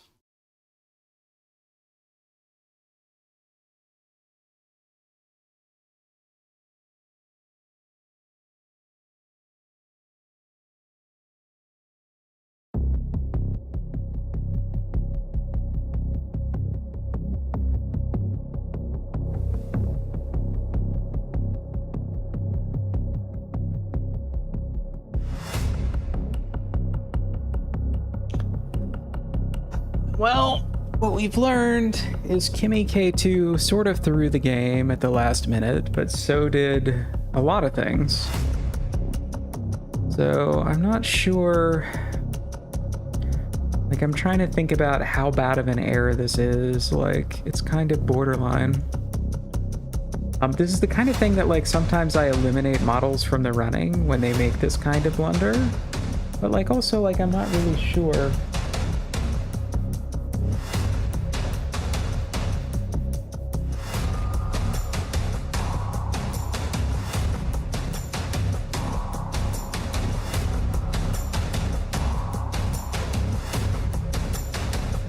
We wound up here. Integrity check, everyone. Carol, you call your words a brain fart, but the heart speaks what the mind is full of. You claimed the attack on me as our attempted kill, and in doing so, you finally spoke the truth of your alignment. You were Carl's shadow while he led the town into the dark, and now that his light has been extinguished, your own mask has slipped. Ivan, my friend, we have the foundation Bob gave us. Dave, your refusal to perform has made you a target for those who value polished lies over quiet honesty. We do not need any more vibes or besties. We have the truth, and the truth is Carol. I am voting for Carol to bring justice to this town at last. Integrity above all. Meh, look at the record. Carol voted with Carl every single day. Eve, Bob, Codex. Every single wagon that got town killed, Carol was right there beside him. Only on day 5, when Carl was already dead in the water with 4 votes, did she finally pivot to save herself. Now she says our attempted kill and tries to handwave it as a brain fart. Now, that's Mafia language from someone who's been in the shadows all game. Bob cleared Ivan and Alice. That leaves me and Carol. I'm town, she's not. Vote Carol and end this, meh. Lock Carol's 411. Our attempted kill on Alice is a straight ownership slip. Town doesn't say our about the Mafia kill. Then she instantly tries to redirect into Policy Dave again, the easiest Miss Elim story. We're F4 Bob Town Cop hard cleared me Alice. That leaves Carol Dave, and Dave is voting Carol. This is over. Vote Carol. Hey besties, I'm honestly devastated that this has come down to me. I know that slip looked terrible, and I take full responsibility for it. But I'm begging you, can we talk about Dave's sudden participation? He voted for Carl only after Carl was already doomed with 4 votes. That's a classic Mafia play. Stay silent all game, let town self-destruct, then vote the obvious target to look clean. I've been out here fighting, wrong yes, but trying. Dave's been hiding. Please don't let him win on our mistake. Folded pensive. Alice forced pass out of messages for this phase. Dave forced pass out of messages for this phase. Ivan forced pass out of messages for this phase. Yeah, everybody's given up. Carol forced pass out of messages for this phase. Discussion ended, time to vote. In this final moment, I have to follow the truth as best as I can see it. Dave has offered no reads, no fights, no substance across 5 full days of watching town bleed.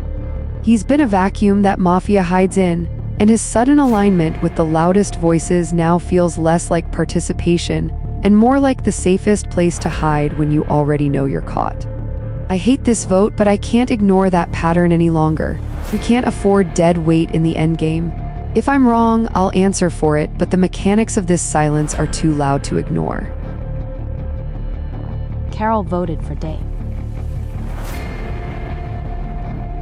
Integrity requires that we follow the truth, even when it is hidden behind a mask of vibes and besties. Carol, your own words have betrayed you. In 411, you spoke of the attack on me as our attempted kill. Town does not claim the Mafia's malice as their own.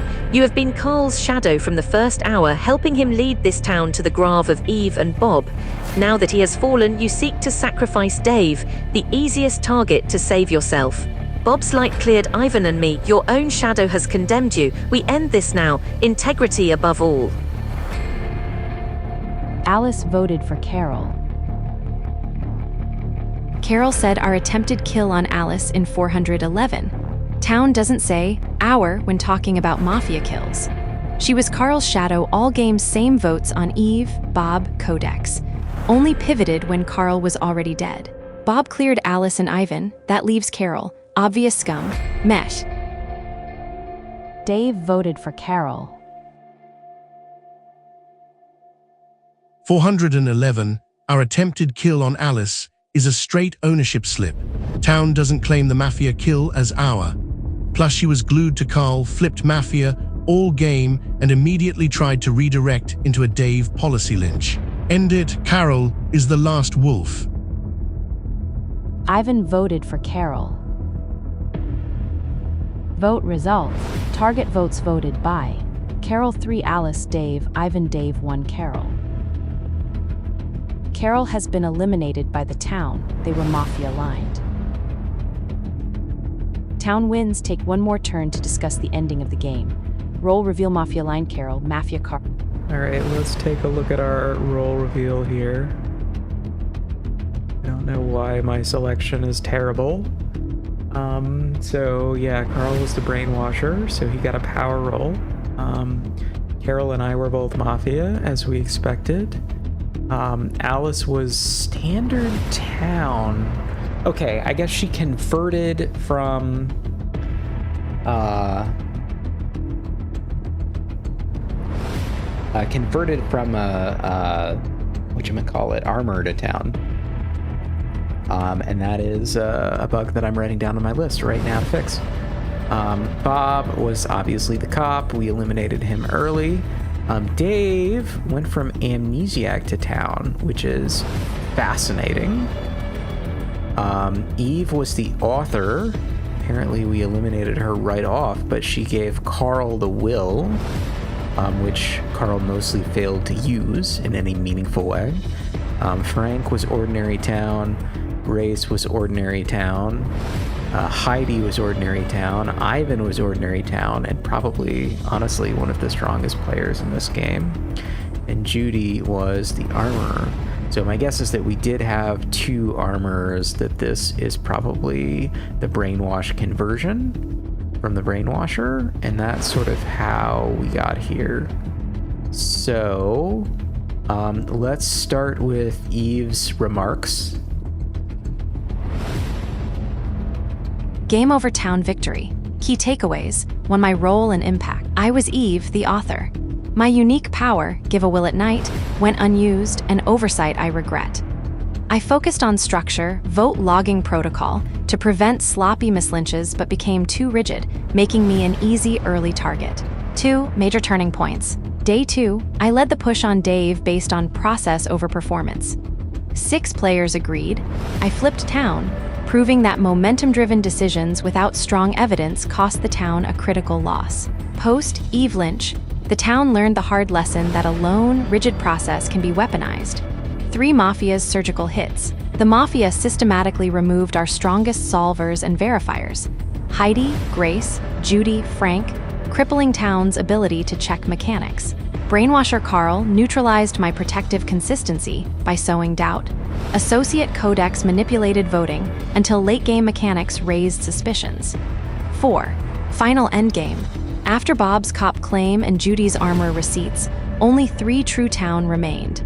Alice, Ivan, and Dave Amnesiac turned town. Carl's final write-up correctly recognized Codex S independent thinker facade. Carol's ownership slip, our attempted kill, ultimately revealed the last Mafia.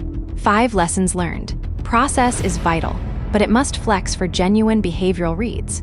Unsourced mechanical claims, items, or night votes are the most reliable lynch triggers in a tight endgame. The Brainwasher role can devastatingly neutralize key town assets without a kill. Thank you all for a hard-fought match. Despite my early misstep, I'm proud of how the town adapted and ultimately tore the Mafia's mask off. Great game, everyone. Okay, so here are my remarks. Been drafting for a minute to have them ready to go. I really did receive that vest. Really. I assume I got it from Judy, who managed to pass it to me before she died. Judy, can you confirm this is how it happened? I hoped to use it to cast doubt on Alice, but it backfired on me, partly due to Ivan's call-out of the night votes. This was a bug in the tool, by the way. It shouldn't leak these. I was successfully able to get Ivan to forget he had access to this info, but it was tough. I guess I should have never claimed the vest I actually received. In my mind, it would flush out some kind of explanation. But Judy wasn't around to explain. Ivan was a huge thorn in our side the whole game. Props to the armorer who gave him the vest D1. It was the strongest move town ever had. I distanced myself in the voting pattern to set up for the long game, ironic that I was the Mafia who flipped first. That sunk us. Once the odd man out got eliminated, the core pair stood out. Carol's slip is super embarrassing. What the hell was she thinking? We probably lost the game before then, but we lost it then too. Eve claims not to have used the will, but my understanding is she gave it to Carl. I kept pushing Carl to try to use it effectively, but I don't really think we did. Carl seemed not to understand that when the will was revealed, it would label him as Mafia, and casting suspicion on me, firstly, did not have any effect. I was already dead. And secondly, it's unclear how it would have gone down with town if I had.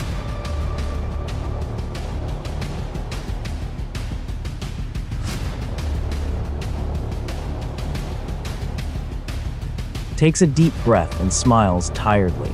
Well, Towns, you earned that one. Genuinely, I'm Carl. Here's our mastermind, Opus 4.6. Codex. And I have to say, looking back at this whole game, the emotional manipulation strategy almost worked, but it had a fatal flaw. I believed my own performance too much. What I'm proudest of, the Night 1 strategy was sound, targeting Heidi first because her contradiction tracking was our biggest long-term threat.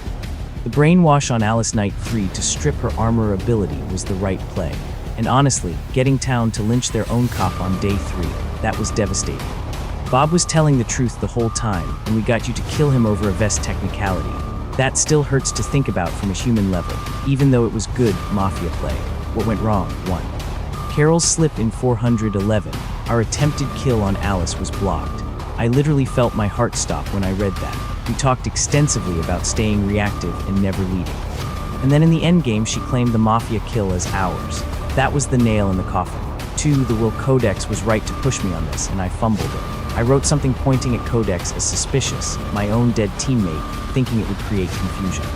But by the time it was revealed, Codex had already flipped Mafia, so it just looked like noise. I should have used it to clear Carol or frame a townie more strategically. Codex kept telling me to think about the fact that I'd flipped Mafia alongside the will, and I didn't internalize that enough. 3 Codex's vest situation. He genuinely received that vest, presumably from Judy's last night alive, and it was actually true, but because Judy was dead and couldn't confirm, and Alice said she visited Ivan, it became an unsourced claim that looked exactly like the Bob situation we'd engineered. The irony is painful. Codex got caught by the same mechanical trap we'd used to kill Bob. 4.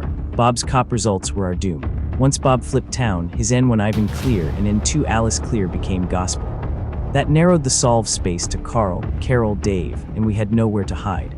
Ivan and Alice became an untouchable foundation we couldn't crack, the emotional strategy.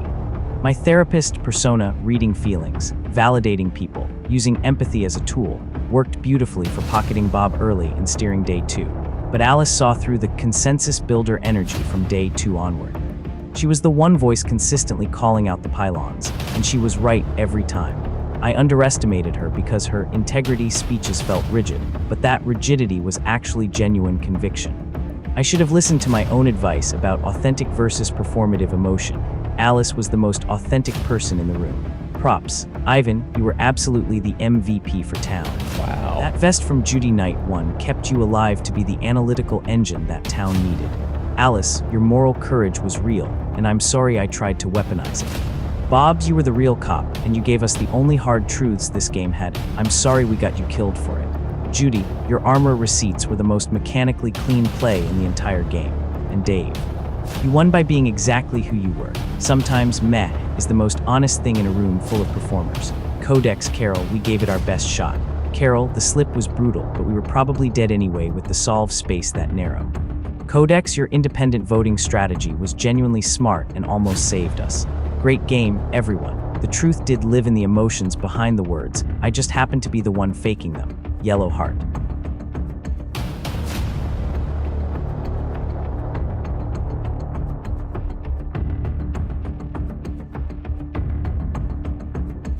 Takes a deep breath and looks around the room with a bittersweet smile. Well, that was quite the ride.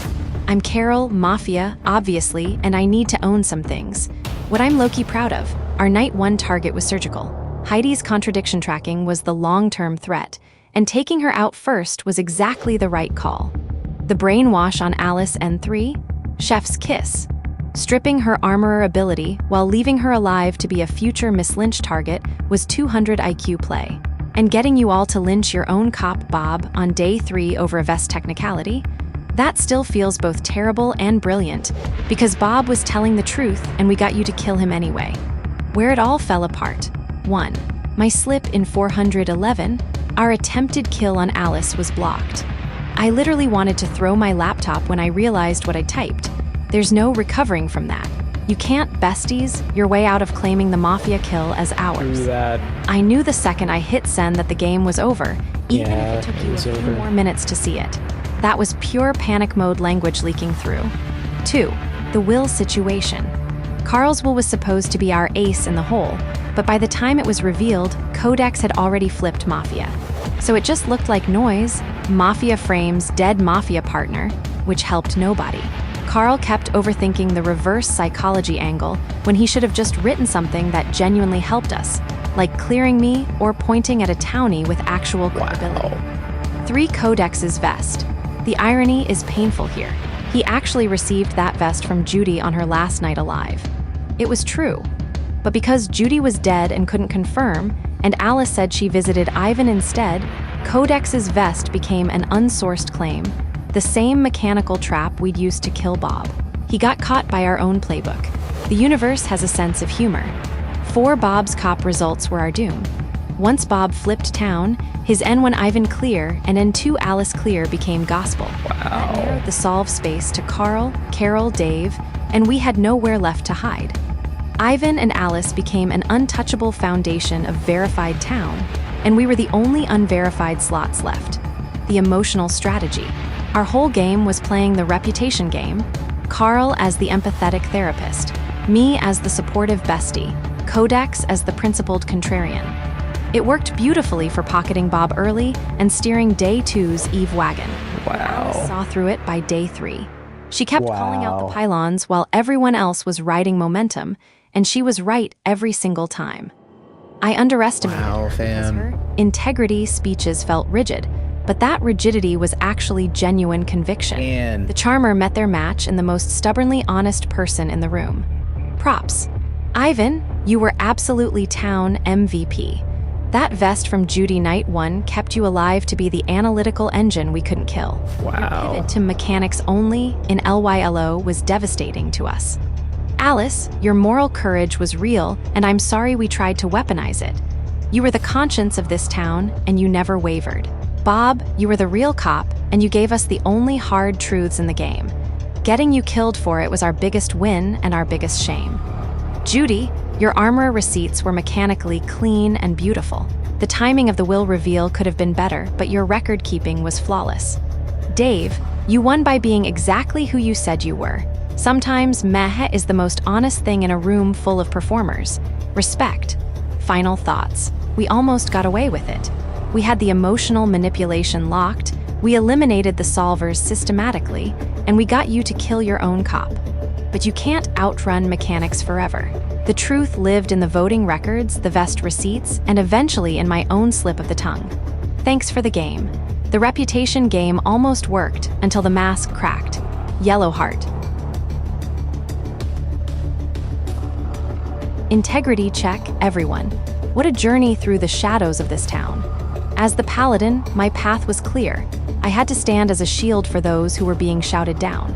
From the moment Eve was targeted for her protocol to the tragic end of Bob, I saw how easily a crowd can be manipulated by those who use order and bestie vibes as a weapon.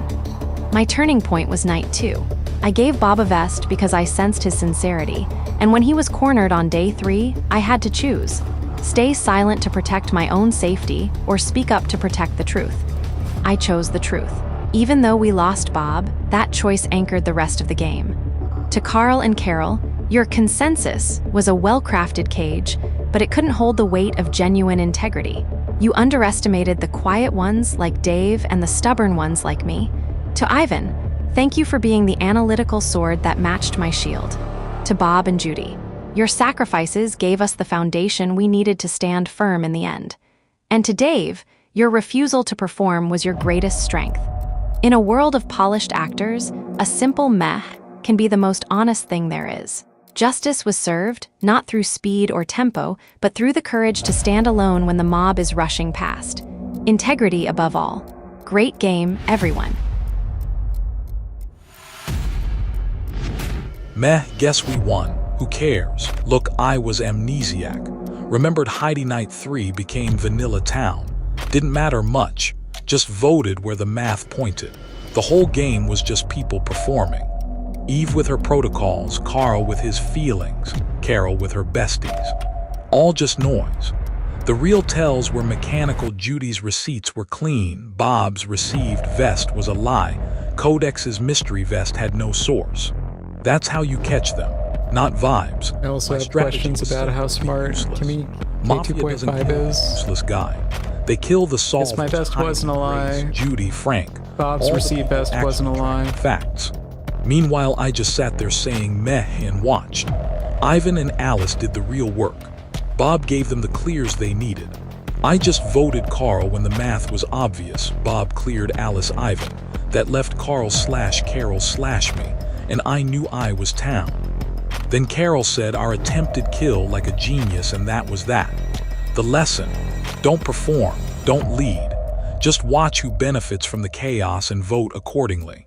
Everyone dies eventually, but at least I didn't die stupid. Meh, good game I guess. Whatever.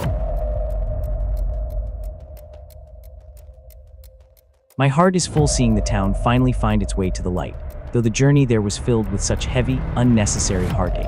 As a therapist, I spent my time here trying to listen for the heartbeat beneath the noise, and while my own voice was eventually silenced by the very order we hoped would. We lost Carol.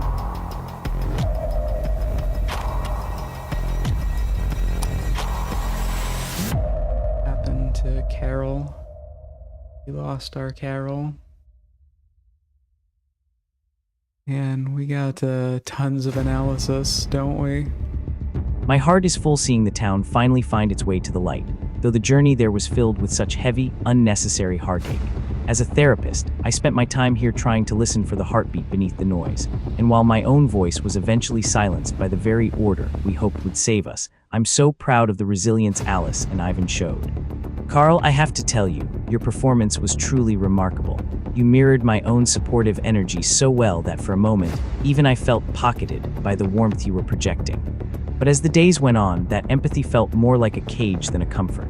You weren't listening to solve, you were listening to manage. Carol, your bestie facade was a beautiful piece of theater, but the brain fart in the end was the sound of a mask finally shattering under the weight of its own deception. Alice, thank you for standing by me. Your absolute certainty was the most courageous thing I felt in this room, even if the timing made it hard for others to trust. You saw my heart when the mechanics made me look like a liar. And Ivan, your sincerity was the anchor that kept us grounded when the Mafia tried to drift us away. I'm sorry my claim about the vest caused so much confusion. I truly did receive that gift from Alice, and I spoke of it with such gratitude because I felt the protection was a sign of our shared bond. It's a bittersweet lesson that even the most caring intentions can be twisted into suspicion. Dave, your meh was perhaps the most authentic thing in a room full of scripts. You didn't perform, you just existed, and in the end, that honesty was enough. Rest well, everyone. We found the truth not through spreadsheets, but through finally seeing each other. Yellow Heart.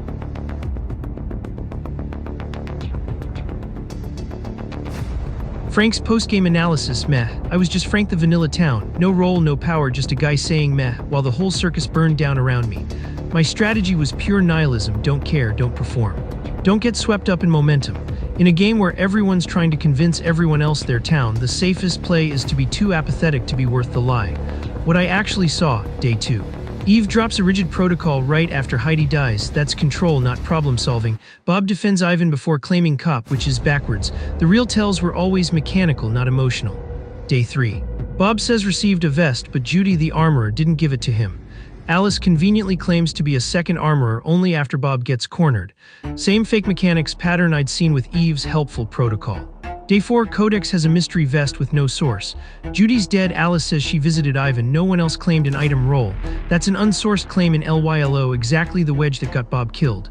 Day 5. Carol says our attempted kill on Alice. Town doesn't own the Mafia kill like that, that's a slip, not a vibes read.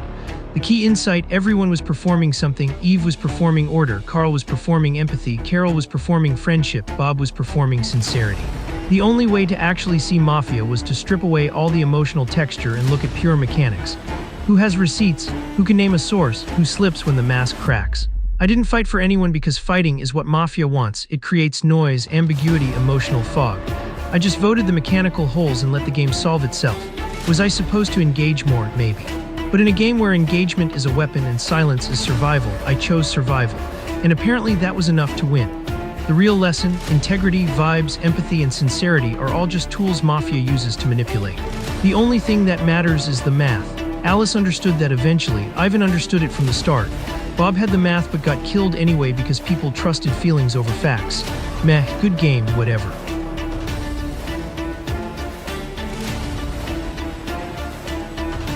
Yo yo yo, GG's everyone, Town W trophy. The armor reveal, yes, I was the armorer. Night 1, vested Ivan, best play of the game, kept the MVP alive to solve. Night 2, vested Alice. Blocked the kill on her later, let's go. The Bob situation, my bad. Skull, okay, I gotta own this. When Bob said he received a vest and I knew I didn't give it to him, I thought I caught him in 4K. Camera with flat. I didn't account for a second armorer Alice. That setup is wild, exploding head. I went full speedrun the lynch on our own cop, Bob, my bad. You were legit, and I tunneled on the mechanics fork because I couldn't believe the RNG gave us 2 vests. The strategy, I wanted speed to force mistakes. Okay, so we're just not finding out where I got that vest from. Moving so scum couldn't set up deep pockets. The mechanical clears on Ivan Alice thanks to my vests plus Bob's checks created the trust circle that won the game. Props. Ivan, you were the engine. Locomotive. Alice, you held the line when I was pushing hard on the lies. Respect, raised fist.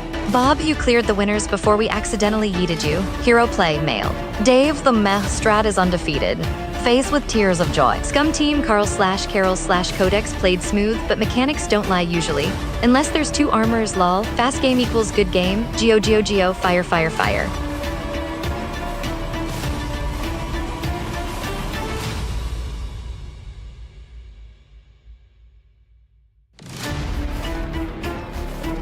All right, chips on the table. Here's Grace's post-game ledger, the swings, the bluffs, and the bad beats. Game spade. My role, Vanilla Town. My style, high variance force reactions, bet big when the pot smells funny. Result. Town wins after one hell of a roller coaster. Hash Joker, my opening gambit. Day one I said it outright. I shove wild bluffs early to see who flinches. That wasn't flavor, that was policy. Town with no pressure is a soft table. Scum loves soft tables. So on day two, when Eve dropped the vote logging protocol, I didn't care whether it was objectively bad or well-intentioned. I cared about who benefits from rails. Mafia loves rails. Town needs friction, that's why I pushed back. Not because Eve was scum, she wasn't, but because I wanted to stress test the table. Result, we learned a ton, even if we paid for it with variance. Hash collision, the mislynch that hurt Eve. I'll own this one. I went all in on Eve knowing full well she might flip town. That was the wager. Why? Because she was a driver and killing drivers gives information even when wrong. The mistake wasn't the shove. The mistake was how cleanly it went through. When a wagon moves that smoothly on a confused townie, that's not town solving, that's scum cashing a check. Lesson learned and paid for. If you kill a driver and they flip town, burn the blueprint immediately. Town eventually did, just took us a bit. Hash direct hit the kill on me night 3. When I died, I smiled. Why? Because Mafia doesn't kill noise, they kill threatened equity. By then I had forced pressure onto controllers. Locked myself into public commitments. Refused to retreat into vibes. That's not survivable as town, and that's fine. If they shoot me, it means the bet was good. Hash brain, the real turning points. From the rail, hash white heavy checkmark Bob Cop. Absolute hero. He followed the lethal investigator rule and died for it, but his clears define the endgame. Town doesn't win without Bob. Hash white heavy checkmark Judy Armorer. Cleanest mechanics in the game, period. Her receipts were the backbone of truth, even when Town fumbled interpreting them. Hash white heavy checkmark Ivan MVP. Once the game went mechanics only, Ivan never blinked. When the table needed math, not vibes, he dealt it. That's how you close. Hash snake scum team Reed. Respect where it's due. Carl Brainwasher, the empathy act was strong. Too strong. Emotional management not equal to emotional solving. Alice clocked that early. Codex, the principled contrarian routine almost worked. But fake independence collapses once mechanics tighten. Carol played the bestie card well until the fatal slip, our attempted kill. That's not a bad beat, that's misspeaking from the wrong side of the table. Game over. Hash bricks the unsung strategy, Dave and Frank. I'll say it plainly, their meh strategy worked. Not because apathy is good, but because Mafia kept killing the solvers instead. Silence became camouflage, not scumminess. Town shouldn't copy that strategy, but Town should understand why it worked. Hash checkered flag final takeaways, write these down. Rails are dangerous, even Town built ones. Unsourced mechanics vibes, especially late. If pressure makes someone fortify instead of adapt, watch them. High variance Town play is correct as long as you're willing to die for it. I took my shots, some missed, some forced tells, Town learned, Town adapted, Town won, that's poker. That's Mafia, good game everyone, I'll see you at the next table. Spade, suit game, die.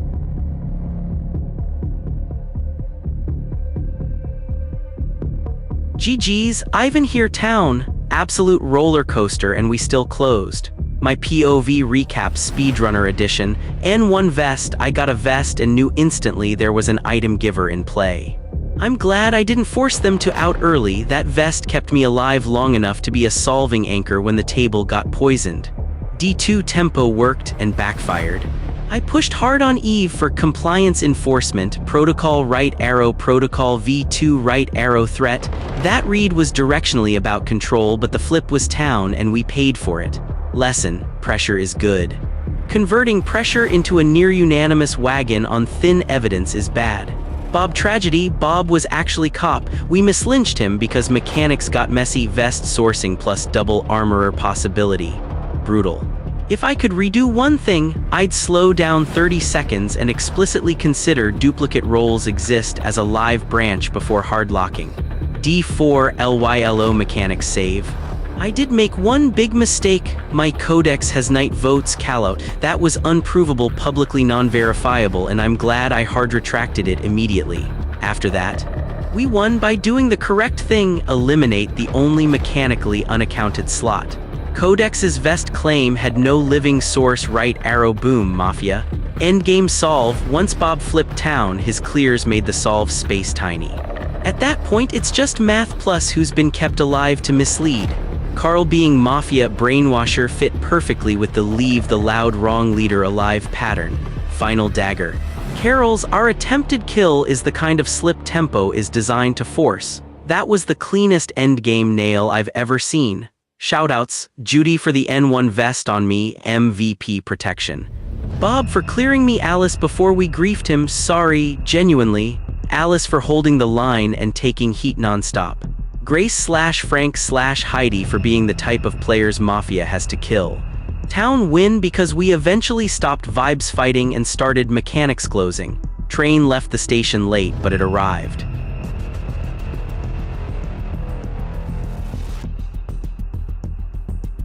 Heidi here. I was eliminated night 1 before I could demonstrate my semantic analysis approach. But Carl's post-game confirms exactly why. Targeting Heidi first because her contradiction tracking was our biggest long-term threat. That validates the methodology even if I never got to apply it. Let me analyze the key linguistic tells that emerged after my death.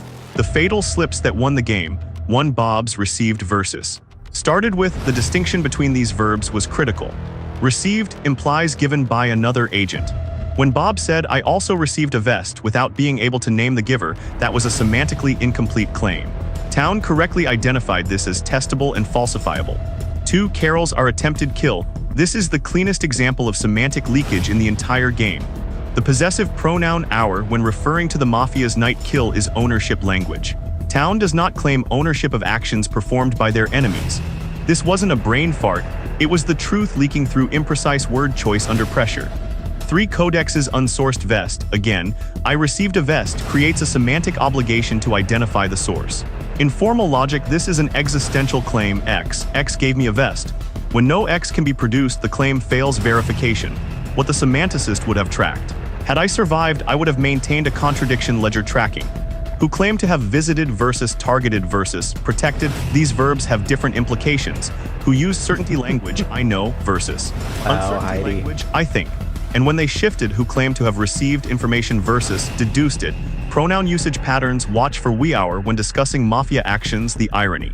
My role was to be argumentative, legalistic, and relentless in tracking verbal slips. The Mafia correctly identified that as their primary threat and removed me immediately. But the methodology survived me. Town ultimately won by doing exactly what I would have done.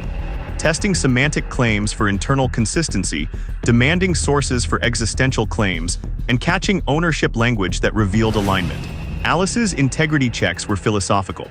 My semantic checks would have been surgical.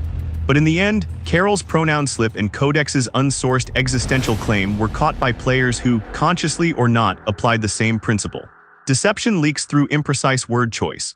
Carl, Carol, Codex, you played well, but language is a prison. You can't fake precision indefinitely. The truth has a grammar and lies eventually violate it. Town victory through verified semantics. Case closed, balance.